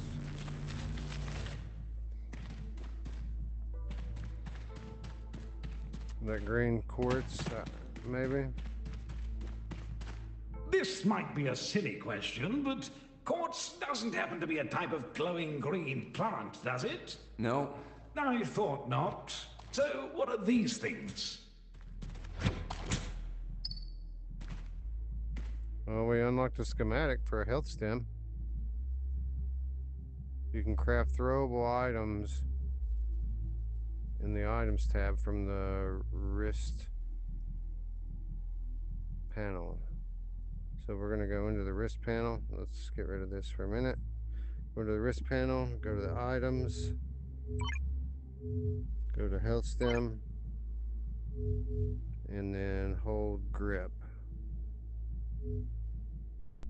So we've got a health stem now. Use the health stem. Equip throwables to your tool wheel or select them from the items tab. Well, how do we equip them to the tool wheel?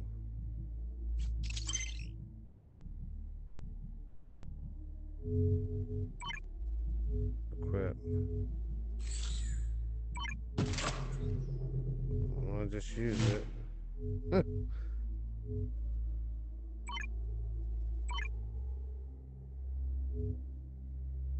Oh, there it is.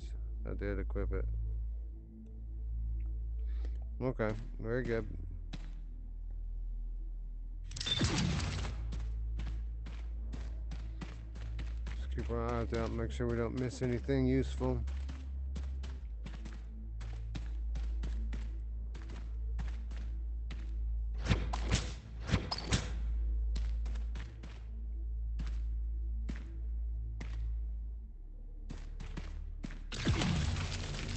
Iridium.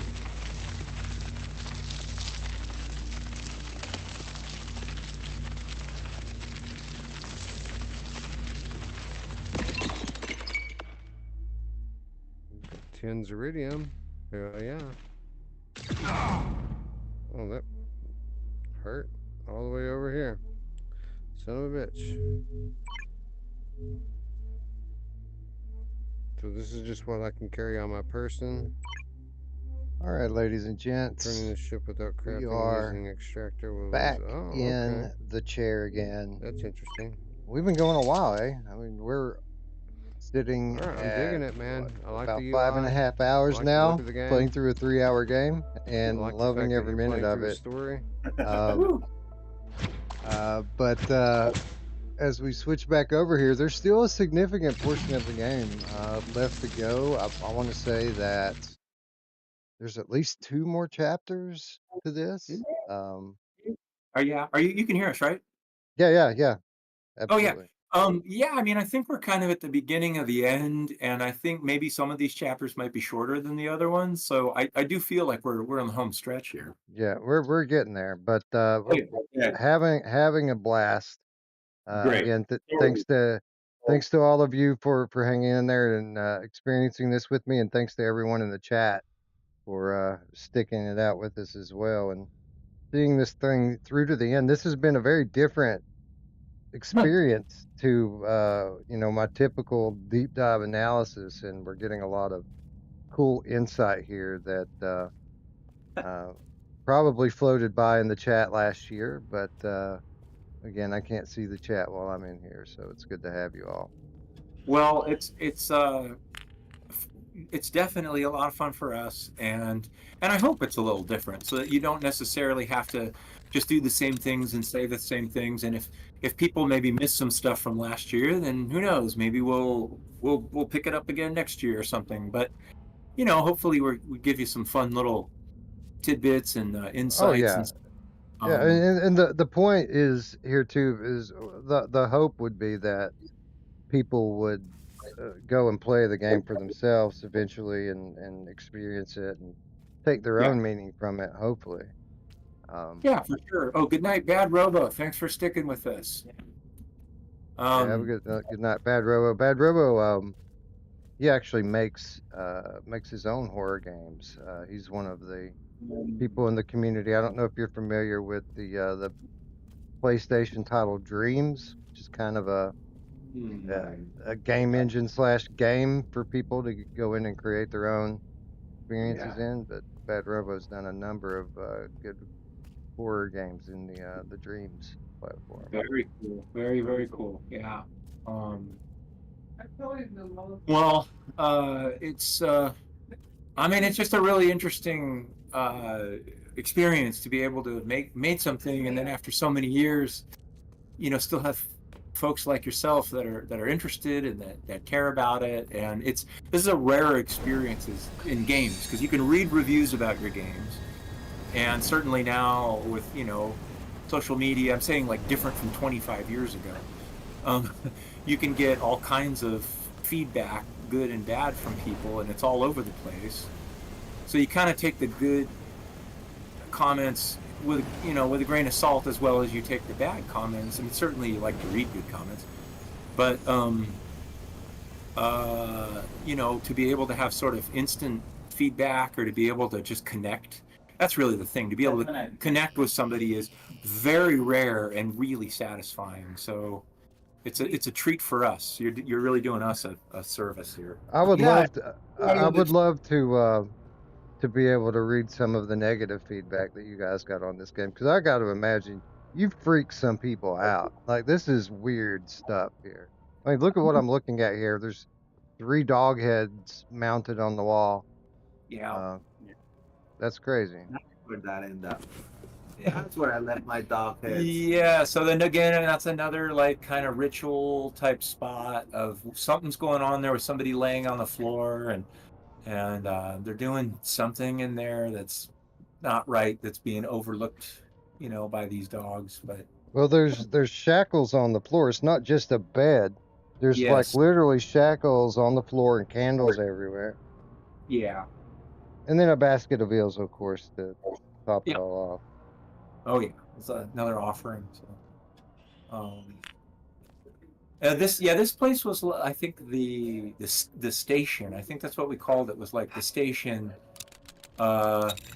because it was almost like if you were in a little depot or a train station where, you know, you can get a cup of coffee in this little cafe, maybe you can even get your hair cut, you get your shoes shined.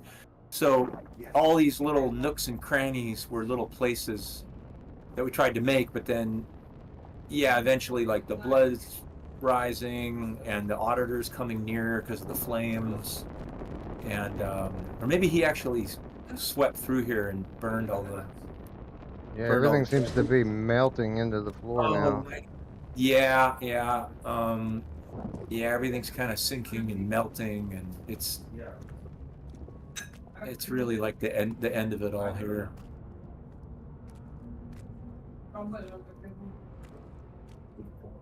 Yeah, this is where the tone really shifts into like a real horror game. Like it's been a little weird up until this point, and it's had its moments, but now it gets scary. You know. Yeah. Oh, here we go. Where's he at? There he is. Yep. It's he's gonna. We gotta run for your life. We were just talking earlier about how hard it is to really. Oh, I went the wrong way.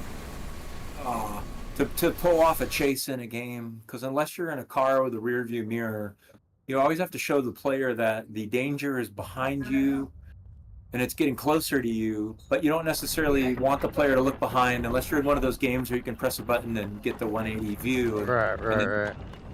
So how do you show it? So for the auditor, you were getting the ashes and the little spark motes, as well as there was an effect on the screen where the screen was getting really wobbly as he got closer to you. So, oh yeah, and then we flipped the whole station upside down. Yeah, Right. it's all upside down now. Yeah, sure. And I don't remember how you naturally transitioned into this. Would I've just went through a door and found myself in here, or? I don't remember. Yeah, I don't either. I think you might have gone through a hallway that's maybe connected this. Maybe, yeah. Because this Oh, is here we are. Yes, now I know where I'm at. We're on Mars. Oh, this is the end times here. Yeah. So we saw this the scenery as we were riding the train earlier and watching the auditor just lay waste to the planet, and this is the aftermath of that. Yeah. Oh, I forgot there were birds in here still. That's pretty cool. But this is nice too, because of the lighting that we get this golden lighting. We really haven't seen any level like this. No, it's very, very different from anything we've seen up until this point. Yeah. Very reminiscent of real world events, honestly. Looks like the West Bank or something. Yeah.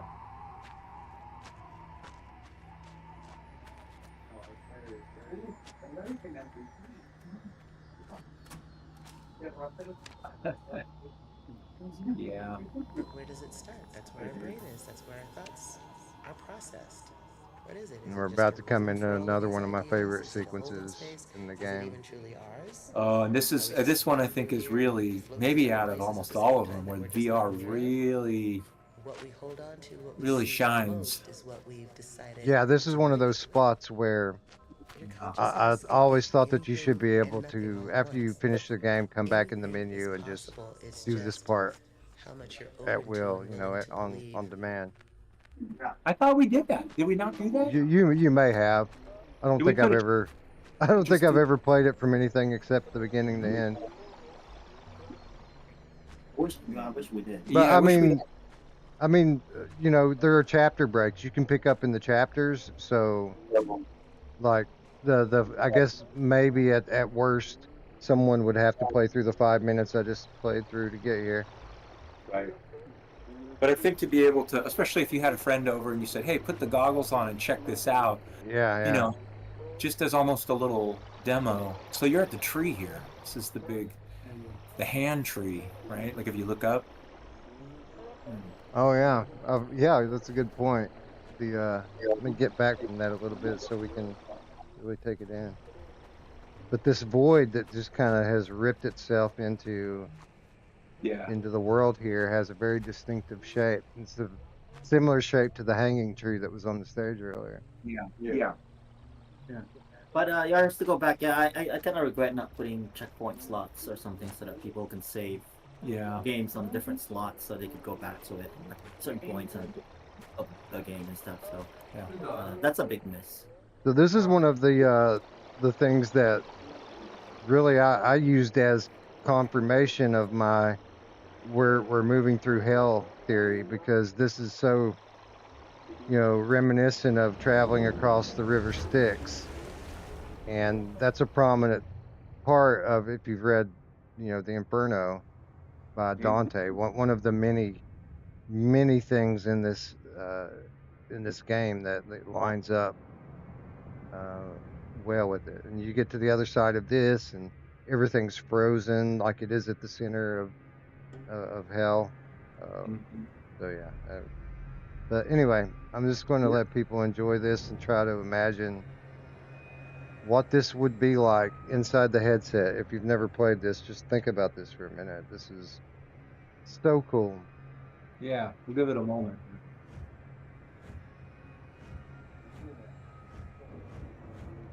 Imagine just doing a remaster of this, not even a remake, just getting this in a modern headset with high resolution. It would be crazy.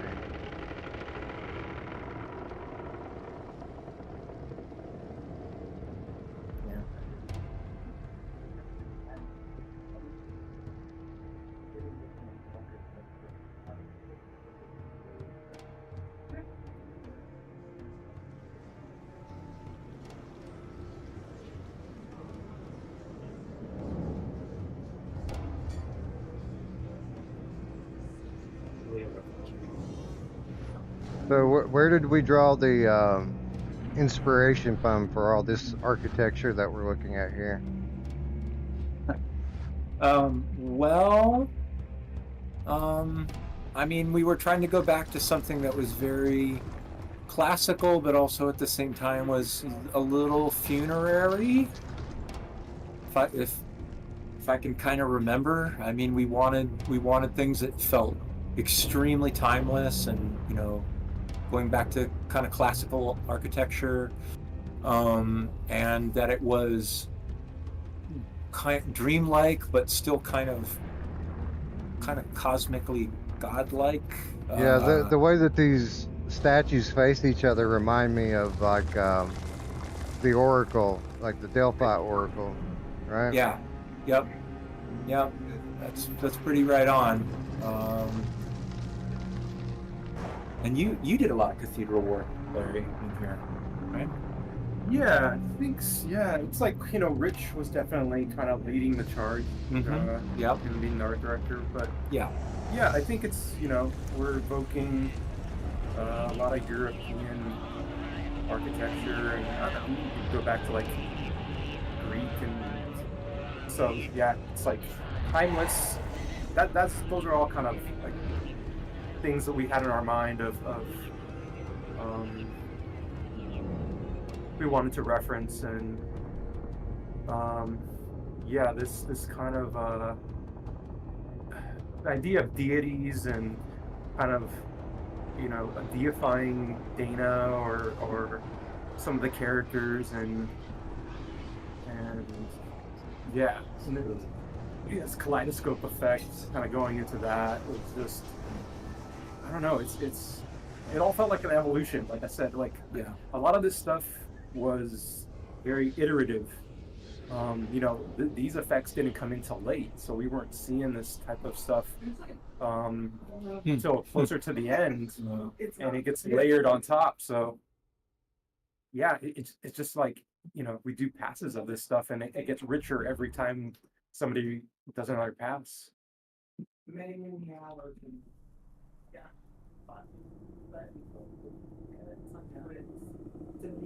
Yeah, this is pretty great. I love that the boat kind of settles down in the sand. it would be awesome if you could make it seamless now. Yeah. Because you do get that little loading sort of screen there. Yeah. But nowadays we can do like Oh, a yeah. completely seamless sort of like docking into the snow, into the sand. Mm-hmm. And a lot of that, like when you saw the mandalas with the dancing naked others, that was the temp mask that the mud others had on. Which is a scan that Rich did of some like sculptures. Yeah. But then they work really well, and that's in this scene. Yeah. Gray Matter was hitting there on with like Vikings sending warriors off on the boats, and there's a lot of cultures that do that, burning the bodies of people and sending them off into the river. And so I can definitely see that vibe, especially from the type of boat you chose. It seems fitting. Yeah. I think that's an Indian thing too. So they're definitely going off on that journey. Yeah, pulling from lots of different cultures and seeing where the overlaps are. Yeah. There was a point in the game that riffing on your ritualistic sort of comment. There was a point in which coming right out of here, you're gonna go into a naked other or mud other ritual. Right there. Oh, that's right. Right. And there was gonna be like a circle of them, and there was gonna be like a ritual. And you did the motion capture for that. We put you on the suit. You sacrificed I sacrificed a toe for that. It was going to be a bunch of the mud others were beating rhythmically on the ground. They were all in a circle and they were doing a thing. So I did some mocap for that where I was rolling around and slamming the floor and, kind of like being in their motion, hunched over. And at some point when I was on my toes and I rolled over, I like cracked one of my toes. Yeah. And it has never been the same since. You did the actor thing. Alex lost the toe to a scandal. Yeah. Yeah. She was doing like one of those like assassination sort of scenes and whatever, and then boom, never recuperated. It never got better. My second toe is really long and it's all knobby and anyway. Why did we cut that scene? I don't know why we cut that scene. After I cracked my toe. This way it flows better, right? Because we're going into like houses and it's half buried in the sand, and it's like half ocean, half sand type of feel to it.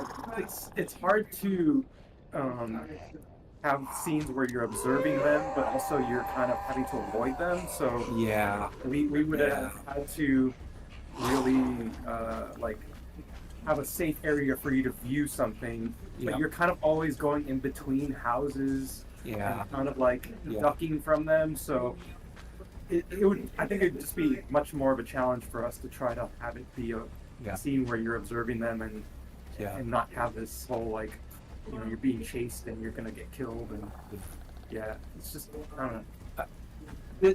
This one was really challenging too, because it's quite, I think we had to do a lot of iteration of like how often do you go inside a house? How often do you? How do we get the player to go in a house, navigate through a house, and then pop back out on another side? Not get lost. And so the AI was pathing in and out of the homes, but also these really steep hills in here. So it was the fact that it works as well as it does is like, I mean, that's props to our engineers. Because the mod others cannot, or naked others cannot go into the houses. Right. But they can. If they're following you, they can. If they're aggressive, they can. But if not, they cannot. That's very sophisticated. Yeah. As a side note, I wanted this place to feel like a ode to sort of small town America in a way, like rural homes, things that look more like older homes from, say, the early part of the century, like the 20s, kit homes. You'd buy them from Sears and you would assemble your house when it arrives. Right. And this kind of notion of like a past that we don't have anymore, sometimes we long for, maybe was it ever really real? This notion of like, oh, I'm gonna put a pie on my windowsill and let it cool, and we always used to keep the keys in our car and not lock our doors, and so I was trying to convey that with these kind of homes, and the picket fences, and there's like an old-fashioned water pump in the backyard, the swing set, and that kind of Yeah, stuff. yeah. This is all very familiar to me. Growing up in a rural area, like this all. It seems like home, right? Cool. Yeah. Yeah. That was my goal, and also like your neighborhood when you're young, like when you're going out and trick or treating or something, and your neighborhood's a little bit spooky and it's a little, you know, you're having fun, but you're out after dark, and so there's a little bit of that with just the trees. Where else have we seen trees in the game like this? So, Actually, yeah, we haven't seen any tree in the game at all. no. So it's the first time we see trees, and then like the mountain. Then there's just the weird mountains though. So there's these giant rock formations. Yeah, and the mountains are constantly growing and changing. Yes. Yep. They're grinding and grinding away. So take what you want out of all of that, but it's like maybe the last vestige of this type of idea, but it's all been just flooded with sand. So it's kind of lost to time, but there's these messages in here, and then there's a few other little gestures back there as well. A couple little scenes that you can. There's the bank, the banquet scene back there, and there's the car altar, and there's some couple other things you found last year. You had really good ideas about too. The Robert Johnson, yes, the grave of Robert Johnson back there. Yeah. Yes, exactly. I'm so happy you found that. I think it's right around here somewhere. If I'm not. It should be. Yeah, you're right in the neighborhood. Oh yeah, there's so this is like an old family dinner that you might have outside, like for Thanksgiving or something. But by every plate, there's like you would be handcuffed to the table. So there's manacles that are attached to the table, and then the old tire swing. Of course, you gotta have a tire swing. Yeah, I think if you go through here. And there's some. I think there's some like oil derricks back here or something. Ooh. I think perhaps more of like a steady faith. Oh yeah, I recognize where I'm at now. There you go. Yeah. So yeah. So this is a graveyard, maybe. The need to make a change in your life, rather than like car hinge.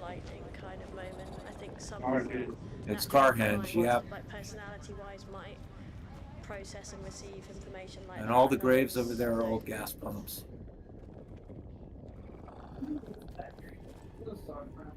And then, yeah.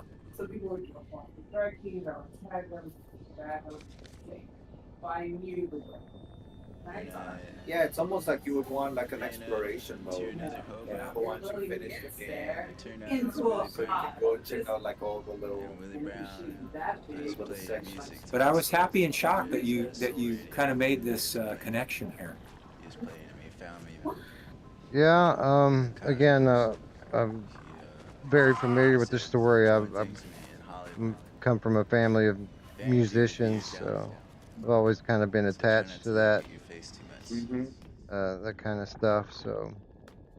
Yeah. All right. So we are. Yeah, you're almost. Yeah, you're good. You're almost out of here. But yeah, there's old Robert Johnson at the crossroads back there.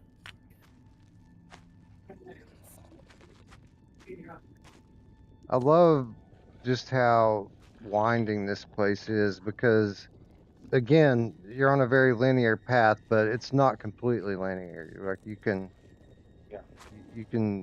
take the left-hand path or the right-hand path, and it's very easy to get lost and lose your bearing. But then you find the cables again and get right back on the path. think there's a noose in one of these barns too. You know, I don't know why they get hassled so much by the law. They're trying to boss everyone out, and sort of fighting back on it. But yeah, this is another area where you could miss half of this whole level depending on where you went. Yep. Police, Yeah. So here we have one of those water pumps you were talking about earlier. My grandpa had one in his yard that looked exactly like this almost. Nice. His was painted green, and obviously it's dark out here, so you can't really see it. But I remember this vividly because I remember getting hurt when I was a kid. It's one of my earliest memories. Is I like rolled my big wheel off of this like 5 or 6 foot bank, and I cracked my head open on a brick. Yeah. And when they like I was outside by myself, I laid down there for a while. They finally came out and found me, but when they found me in the creek, they brought me up and brought me to one of these pumps, just like this, and literally washed the blood out of my hair with one of those. So again, it kind of seems like home a little bit. Yeah. Yeah. Ouch. Yeah. Yeah. And ever since that day, I've been a little off, a little weird. Well, and whenever you take your big wheel out, you ride it a little more. Just tell me you do. Now yeah, well, they built fences after that, so that that couldn't happen anymore. I think you're almost out of here. Yeah, I am. I'm getting close. I Yeah, just gotta get around these dudes here. Yeah. All right, this is the last twisting mountain here. There you go. And of course, the red stoplight blinking is it's a little bit of a nod to David Lynch and Twin Peaks. A little cool hand Luke for me. Oh, nice. Yeah. Nice. Yeah.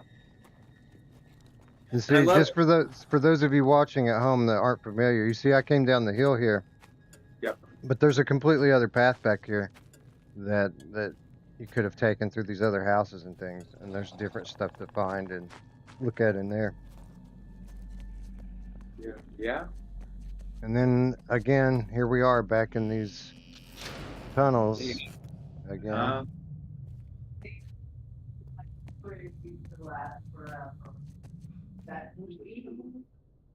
So this particular hallway is very reminiscent of one of the early ones in the game.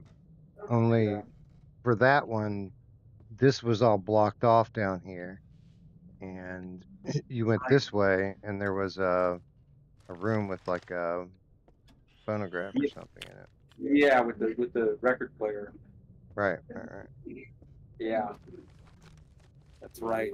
There we go. We did a lot. Oh, here we are. Moment of truth, people. The profound reveal. The reveal.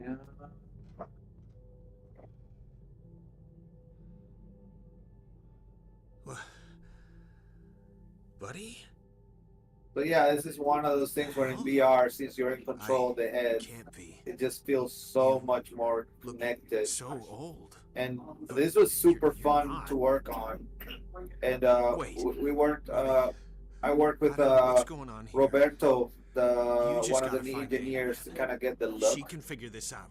So you can actually have the character look at you, and the eyes kind of lock with the eyes on the VR, and it's pretty powerful to me, at least, when you go through the scene and you get your reflection talking to you.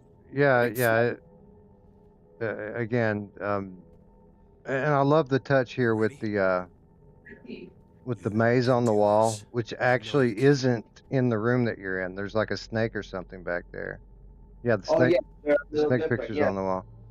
Yeah. So there's just a little bit of a bizarro world, but similar but different. I'll see you later. Right. I love that effect. Like it's just about problem solving. Yeah. Let's go. So when we remake this, the players will have their hands and have full freedom here, and it'll be even that much cooler. Yeah. All right, so I think this is one of the save point doors here, maybe. 1, 2. Anyways. Go back outside again. For a second. Back in small town USA one more time. Right. That's right. You're right at the very edge of the street. Yeah. Yeah, we have to. Yes. Yeah, you got to get out of town. But that was pretty cool. Like I didn't remember that you go through this train station again. Yeah. And then go up. To me, this was all just merged into one American town. But going back through the train station it's pretty elegant. I like that. I like that a lot. It's a good device. Yeah. All right, I think we've got enough space here to run across. I think so. Yeah, that barn's pretty good to hide in. No, there's one right at the door here. All right. Go away.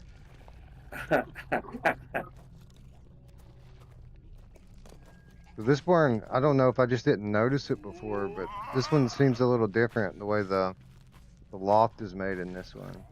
It might be, yeah.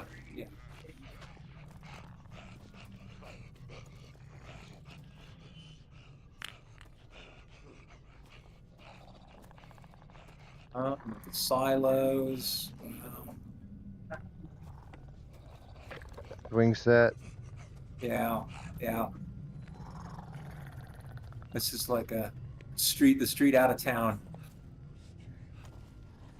And you can kind of start to now see the destination off in the distance.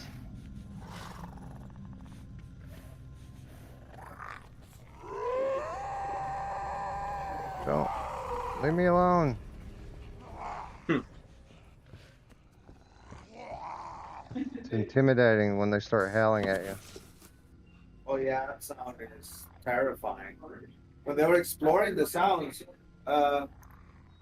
Corey brought a death whistle to the studio, and we were like in the middle of the night, and we were trying it out, and then somebody from accounting or somebody from Sony just kept.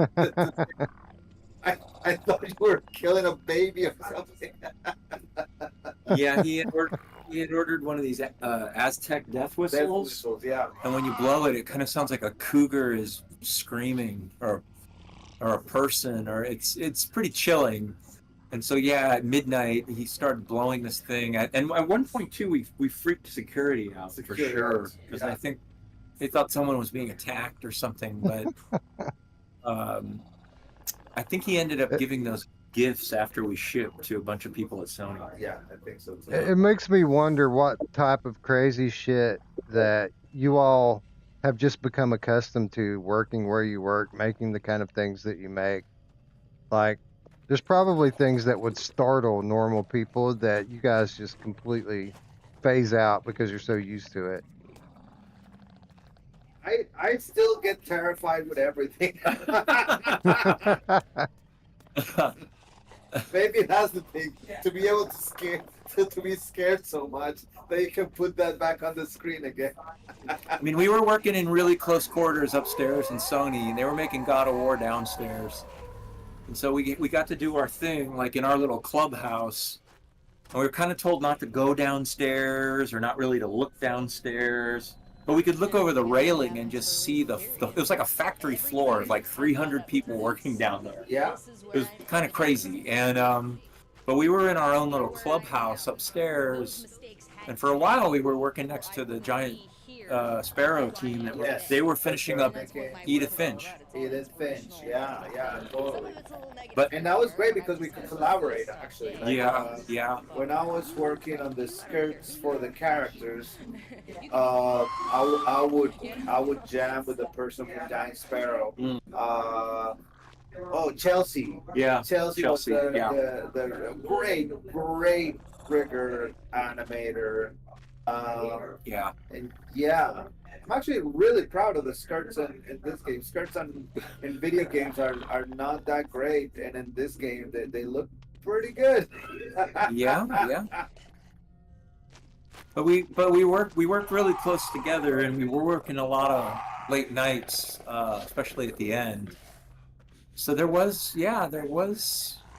I mean, we were. There definitely was a vibe that we were all kind of on the same wavelength there. There just wasn't room to. There wasn't room for anything else. I mean, one thing that has always impressed me about your work and the work from Larry is your capacity to take elements and then present them again in a very interesting way, like what you guys are doing here with the TVs, right? Like the TV it's a simple thing, right? It's a simple asset, but the way that you're repeating it again and then shaping it, and then it doesn't even like that's hard to do. Like just to place all those TVs and make them look like they're organically placed and they're not like repeated by a computer, but Right. like a person placed like one on top Right. of They the look like they were stacked there, and that not that Yeah. just a repeated asset, right? Yeah. Yes. I think we'd always try to embody the person who lived there, but it's not like us. It's whoever lived there, and this is what they thought, and this is what they did. So then you could come up with different ideas for different spaces, and have to make a lot with a little. Yeah. Which is like Steve said earlier, that's games essentially. That is amazing to me because that is the same process for animation, but this translated into environment, right? It's like you guys are doing like a little bit of role play, right? A little bit of getting like in the mindset of the character, Yeah. and then just kind of expressing the visuals through that. That to me is video game making at its best. Yeah, I think that the key word there is intentionality. So if you can make something look like it was intentional, you can tell a story. That's fantastic too. But at the very least, you have to make it look like that. Something was done purposefully or intentionally. So that's like in every single room, we're trying to think like, did somebody live here? Did somebody trash this room? Was someone trying to make the best of it? Is this place just forgotten? But at the same time, it just has to be. Yeah, if you just put stuff in there, you can always tell. We can always tell when there's kind of no thought or soul or intentionality. So that might sound like a highfalutin idea, but it's just I still think that if you said, hey, take 50 soup cans and put them on this counter versus someone that would say, oh, I have a tool that will drop them on that counter with physics and then bake them all into this location, it's not going to look the same. It's really not. And it might take more time to place things by hand, but it's always going to look different. It's always going to look more composed, and it's going to look more intentional. Right. And this is kind of been my thought and my drive, because there's been a lot of ethical questions and things that have popped up in recent years because of the onset of artificial intelligence and people kind of trying to speculate what kind of impact it's going to have on everything, and all kinds of art included, including the type that you work in. And that's always been my space, is like, sure, AI is going to be able to replace a lot of low skill, low talent positions that people hold right now. But when it comes to real art, like real art, there's always going to be a difference between what the machine's able to make and what people are able to make. And I mean, people's ability and artistic vision has always kind of adapted and progressed through time anyway. So like even if the AI becomes capable enough and good enough at mimicking people to do something that it really seems beautiful, and a lot of the stuff it does is beautiful, and it's real art. Um, People are just going to continue to evolve just like the machine does, and people are going to start making even better art and evolving themselves. So, I'd be interested in knowing what your thoughts are on this. Are you all concerned at all about the role that AI might end up playing in the space that you work in and live in? So yeah, this is a discussion that. So you're going to go into a fantastic sort of chase scene. So if Steven, if you want to, Yeah, I guess you're right. I guess you're right. we'll come back to the question because it's something that interests me a lot, and I do have uh, my own sort of personal take on it. But I just love this chase sequence so much. Um, but yeah, just also so to tell you my take on it, my personal take on it is, I like human beings. I like stories that other human beings tell. I'm not interested in a story that a toaster has to tell me. And stories as much about what about the other person at the other side of the book, or at the other side of the game, or at the other side of the film. So I think that AI, what's going to happen is it's going to make human made stuff even more valuable than before, right? Like because if if if they start, if AI games start to be very prevalent and very present, I would be mostly interested in games that are made by people. Yeah. And we Right. can start A- like, oh, the game was made. and you're definitely going to be able to tell the difference. That's kind of where I was going with it. Is like you can tell, and that's kind of what started the conversation off when we were talking about how the TVs were stacked and it had the kind of intentionality to it. It seemed like a real thing.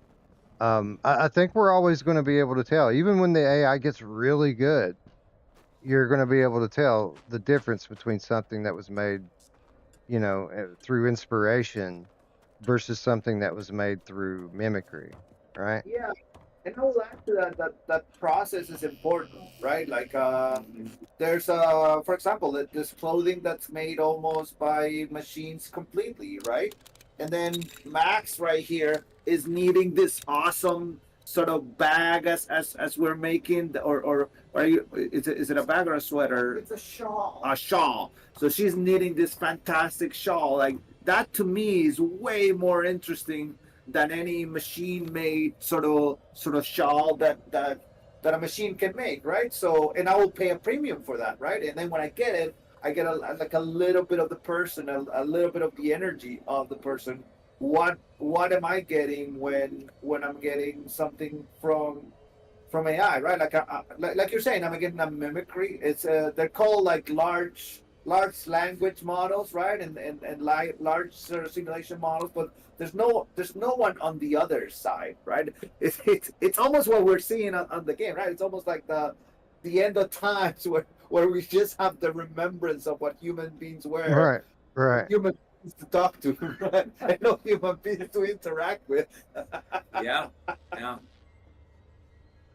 Yeah, I'd agree with all of that 100%.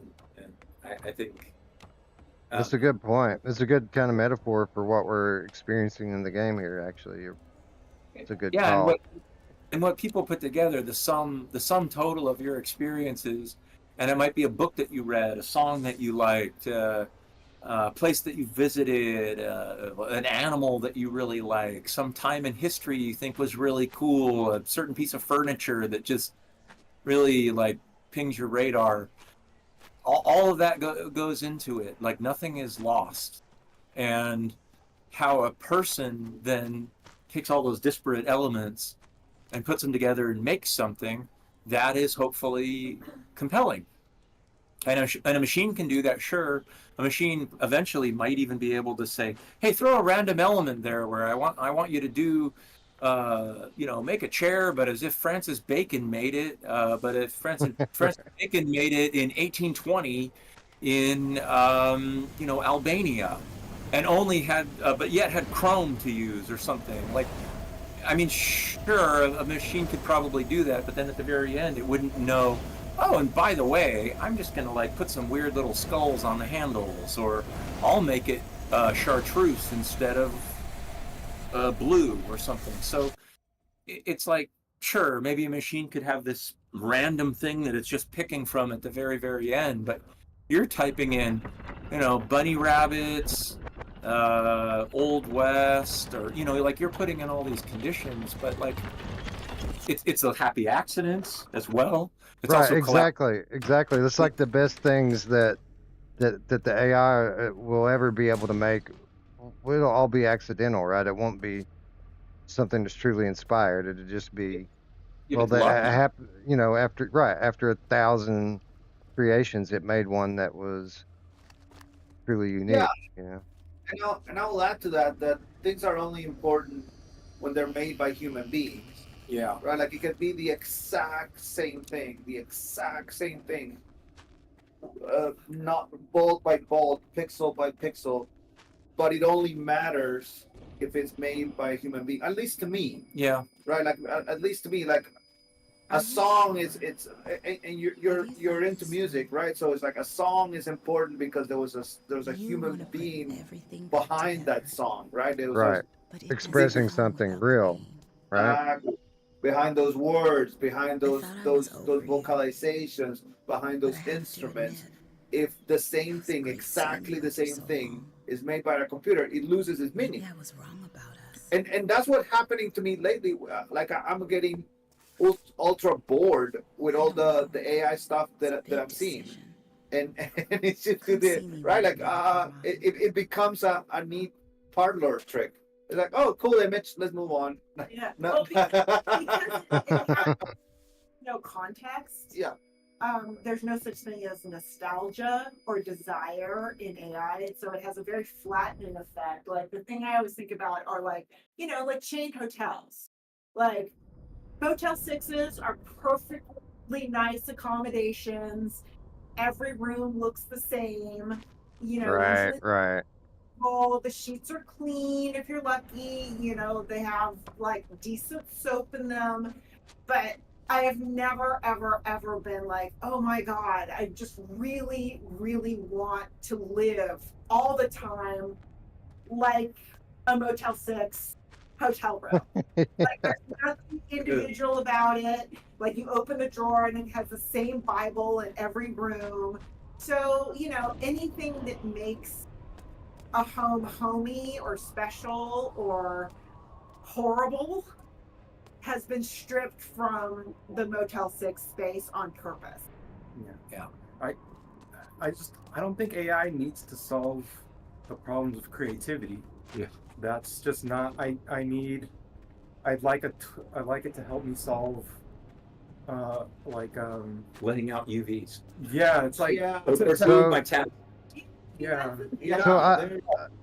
So I think we're all kind of in agreement here on kind of what we feel about this as both artists and consumers, right? But what I'm kind of wondering is, obviously the penny pinchers and the businessmen are going to look at this as an opportunity to phase people out and increase their profit margins, and we're going to see a wave of, and we're already seeing it, where AI is being integrated more and more and more into our industry and many others.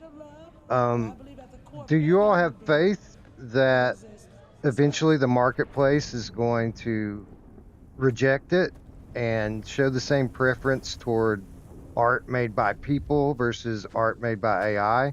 Or do you think that there's a possibility here that the brainwashed masses that, there's a lot of sheep out there that are going to just get conditioned so much to the AI made stuff that, they're not going to be able to tell, they're not going to be able to have that same appreciation for man-made art that we have, and man-made items and ideas. Yeah, I understand what you mean. I do think that. So I don't somebody was putting, and you're going into a super cool scene. So Yes. but Yeah. That's why I stopped. I didn't want to step on it because yeah, I know what we're about to do. but I'll put it this way. So somebody was comparing this at some point, and it made me so mad. That comment made me so mad. But somebody was comparing the rise of AI with the rise of 3D animation back in the day, and the comparison was completely wrong, because the rise of 3D back in the day with the Toy Story days was driven by audiences, right? Like Pixar made this awesome sort of experiment, which was Toy Story, and they presented it to audiences. It's like, hey, we did this, right? And we did it with computers, and we've been playing with those for a long time, and then we did this. Do you guys like it? And audiences went nuts. It's like, we love it, right? We cannot get enough of this, right? And a lot of 3D movies started to be produced, right? And then audiences even lost an interest for, at least here in the U.S., lost an interest for 2D for a long time, right? But I just don't see the same with AI, right? I see a lot of capital being pulled into AI, right? A lot of venture capital be put into it. And because there's like billions of dollars of venture capital going into it, of course, they're going to want to try to force Right. Yeah, like but some they sort of, 100% are going to do this. They're going but to try to yeah, make it work at all costs. You know. but what I haven't seen is audiences saying like, "Oh my God, that was amazing!" Right? Yeah, there's no hunger for it, and there's never been like a mass-produced item that has been considered a luxury item in the Yeah. history of humanity. It's like, And exactly, and like, you know, like the handmade is always valued over the mass-produced. and it has come back actually. Yeah, and I think the average person is going to be like, well, I shop at Walmart, I shop at IKEA because that's what I can afford. And so people who shop at Walmart and shop at IKEA, a lot of like bad AI work will be forced upon them, and they will have to endure a certain amount of yucky AI, but that's not what they're going to look at as like, oh, this is the ultimate. This is like Right. my Right. dream coffee table is not this coffee table that I bought at Target. Yeah, and I'll put it this way, right? So again, like Max was saying, is like I just haven't seen it, and nobody has dared to put it in the face of audiences, and the faces, the times that it has been received with like, they did the, what was it, like the Secret Invasion sort of intro, they did that AI, and people are like, show, right? Like the show didn't even find its legs, right? They did a couple of commercials, and then people are like, nobody was really like, oh my God, this commercial was so good with AI that I'm gonna go buy the car that well, maybe with AI. And then this is the thing, like people are spending so much money, large companies are spending so much money, let's say on like AI robocallers, right? And then I never heard anybody say like, you know what? I hope that when I call tech services, I get a robot caller. I hope that I get the smartest. Everybody's like, when do I get a person? Yes. Representative. Right. Everybody's still pressing zero. I think that's a good point. It's gotten marginally better than it was 10 years ago, but I still just spam zero every time I have to call the tech support line, right? Yeah, it doesn't matter how real that person, I just don't want to talk to them. And I actually, and this is just my personal take on it, but I actually have seen like a curtail of robot related content being less successful the more that AI advances. So the more sophisticated AI becomes, the less empathy we have for robots. So the last couple of robots, Uncanny Valley. yeah, Is what happens. yeah, but even like the last couple of like robot projects, like movies and things of that nature, they have it like people that are just not caring about it, right? Like you used to think like, oh, or does this robot have a soul, and does this robot like has like consciousness and whatever? It's like now we're like, no, whatever. It's my Roomba. Like I would disconnect it immediately as soon as it started talking or something like that. It's So yeah. So I think you've all kind of highlighted a couple of pretty profound points here with this that I tend to agree with. Like, I do think that you've made a good case here for why the prevalence of this AI created stuff is just going to place an even higher premium on real art and real man-made stuff. Yeah. Um, so I can definitely see that being the case here, and I think that it could even get taken to an extreme to where if they continue to try to force this stuff on people, then there could be a completely negative reaction to that, to where people just reach a breaking point, and we see the pendulum start to swing the other way, and to the point where people just like try to intentionally avoid anything that's made by AI just because they're so sick of being force fed it, you know? Yeah. Yeah, maybe it's something we should all like.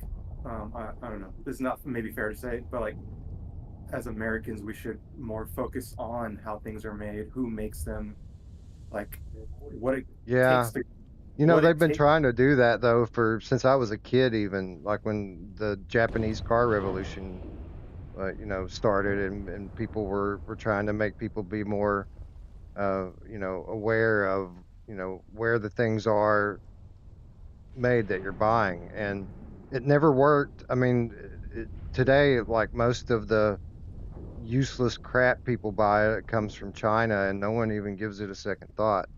Um, so Well, yeah, maybe this will be the thing that really drives people to start becoming more aware of their consumption habits. The Japanese car revolution then could be stopped because the Japanese cars were so much better made than the American Yep. versions. One of my friends is married to, he's actually Argentinian, but he lives in Japan and he is a car designer. And I was asking about, the quality of Japanese cars. And he said, okay, so, Honda and Toyota, when they send the parts to the stamping factory, like the flat sheets of metal that get stamped into parts, they get stamped 32 times. Mercedes and most European cars, each piece of metal gets stamped 16 times, and the average American car gets stamped 4 times. Yeah, that makes Okay. sense. Like that's what I in my driveway right now. There's a Toyota and a Nissan, and it's because they're really well made and they last forever. So yeah, Well, I'll good tell point. you, this thing that's coming up is being stumped for a very premium time. So, Yeah. So I love this scene. Yeah. I really do. And you can see the castle or the palace Yeah. nuzzle through the mountains, and you really look hard. So this to me, like once we walk those couple of steps forwards, Yeah. it's a Well, I just wanted to point out here, obviously you see the big Coney Island uh, Ferris wheel kind of from the distance here, but once you finally start to get close to it, there's this really cool reflection effect on the water, where the you see the image of the structure in front of you in it, but it's moving with the waves and kind of stretching the image out, and it's a really nice effect. Just wanted to point it out before I moved on. Yeah. But this is it, people. It all kind of comes down to this. This is the grand finale where it all gets tied up for you, and as you're about to see. yeah. I love how surreal this whole thing gets from here on.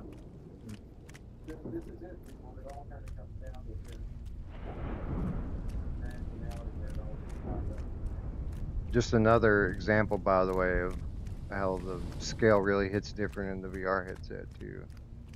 This thing is massive. Yeah, it takes a while to get there. Oh boy.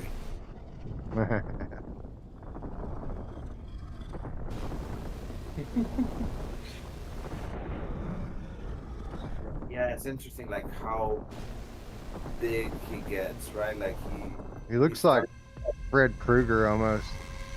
yeah, he almost starts like a comprehensible sort of scale and finishes at an incomprehensible sort of scale. So here we are, and we just kind of see the masses that have been burnt to a crisp, kind of representative of the whole of humanity at this point. Yeah, that Finally. guy where Dana came out from, that's me. That is me. That is a scan of me. Oh, nice. There it is. All right. I feel like I know you a little better now then.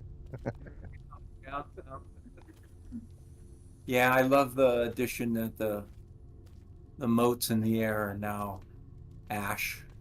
Oh yeah. Yeah, and again, walking through it in the headset, Yeah. it just hits different, you know. Oh yeah. Yeah. We've got remains of these temples just sticking up through the water over here.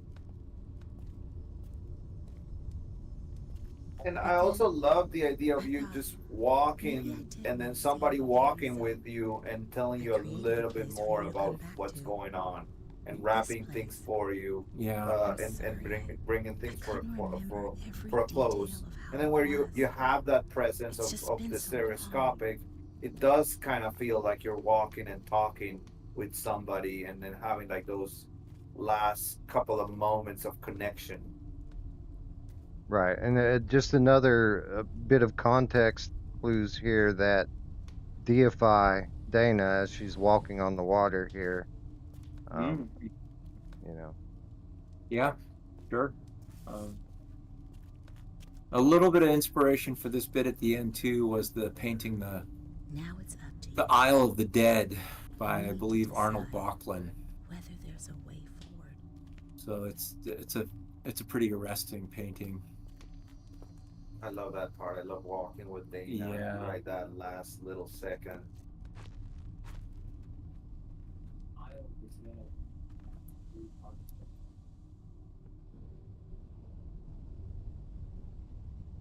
Now you look back across it all, it's a very different. You get a very different picture with all the stuff in the background and Oh yeah. silhouette of the buildings in the distance. Doesn't even look like where you came from here. Mm-hmm. Yeah.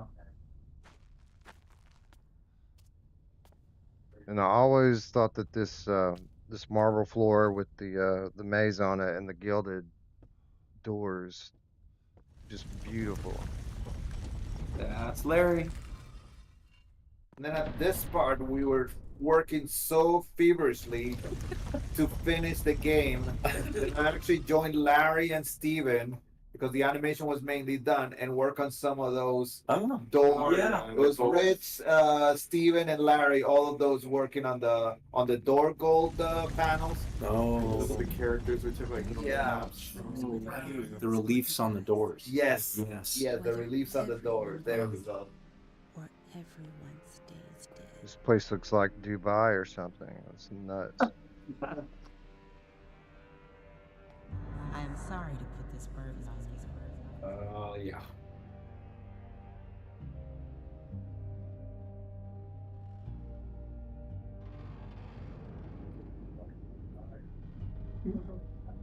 Yeah, and then the scale of Dana gets so massive. And Toby did a great job with that, just getting her to the size of impossibly big, like the size of a mountain. Yeah. But Well, still I being mean- able to get us as we fly through, right? Because by the time that we get there, we cannot comprehend the size. We cannot see the size. Yeah, and the thing is as huge as Dana becomes, like she's like small in comparison to this place that we're at. Like this is huge. Like the way that the room expanded and kind of one building became 10, became 100, became 1,000, and it just seems like the thing is infinite almost. This I don't know, chapel or cathedral or whatever this place is. I don't even know if I've ever taken the time to just walk around in here or try. I don't guess it will. No, we've got invisible walls. But I think it wouldn't perform with that. Like we have to put some limitations on that. Yeah. Like video games, there's just invisible walls, so you can't jump off or try to fall or. Is that 120 frames per eye? It was 90. I can't remember. I got to imagine that the power bill must be crazy in this place. Yeah, I still don't really know how you guys pulled this off.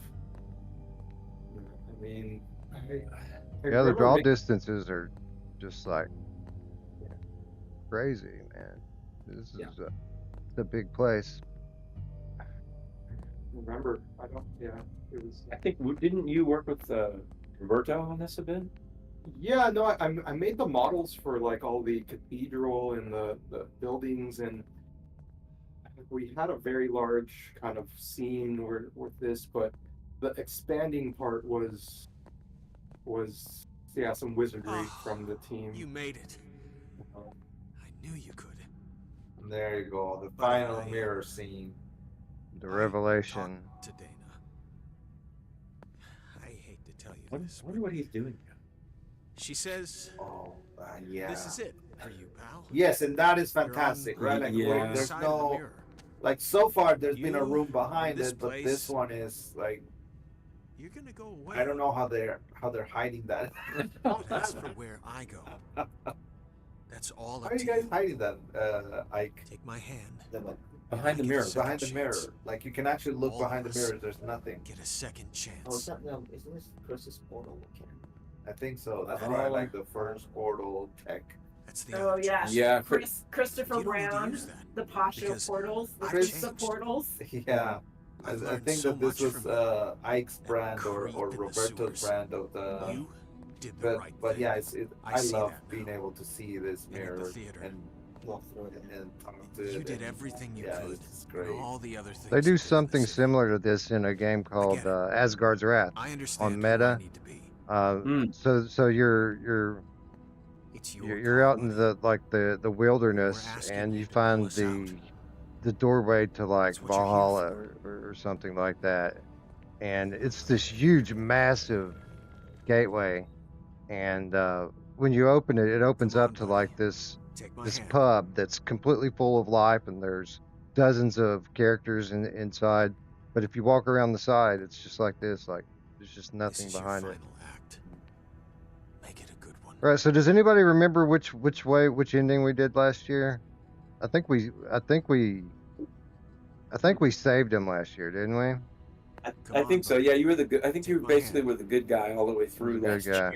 Yeah. So we're gonna be the bad guy this year, and because we already know what happens when we trust him, he's just gonna stab us in the back anyway. So. Yeah. What are you doing? Not this time, buddy. It's over. You're throwing it all the way. Don't do it. Don't do it, buddy. No. There we go. Fade to black. It's the mirror. I just got the Nihilist trophy. Congrats. So that is it, ladies and gentlemen. Wow, that was amazing. A very different stream this year to any of the other ones that I've done before. A lot more insight on the kind of nuts and bolts here behind it, as opposed to kind of story analysis and meeting. So thank you all for being a part of this and making it something special again. I really appreciate it. Well, thank you guys. We really appreciate it. Putting out a game is like putting out a letter to somebody that you would never get the chance to talk to, and then having this chance to actually talk to the players and the people that experience the game. It's a treat. It's a treat to kind of get that response. Really appreciate you, Wes, and everybody on the chat, everybody that showed up. Thank you so much. Thank you for spending some time with us. Thank you for playing the game. And you just wait and see what we're cooking next.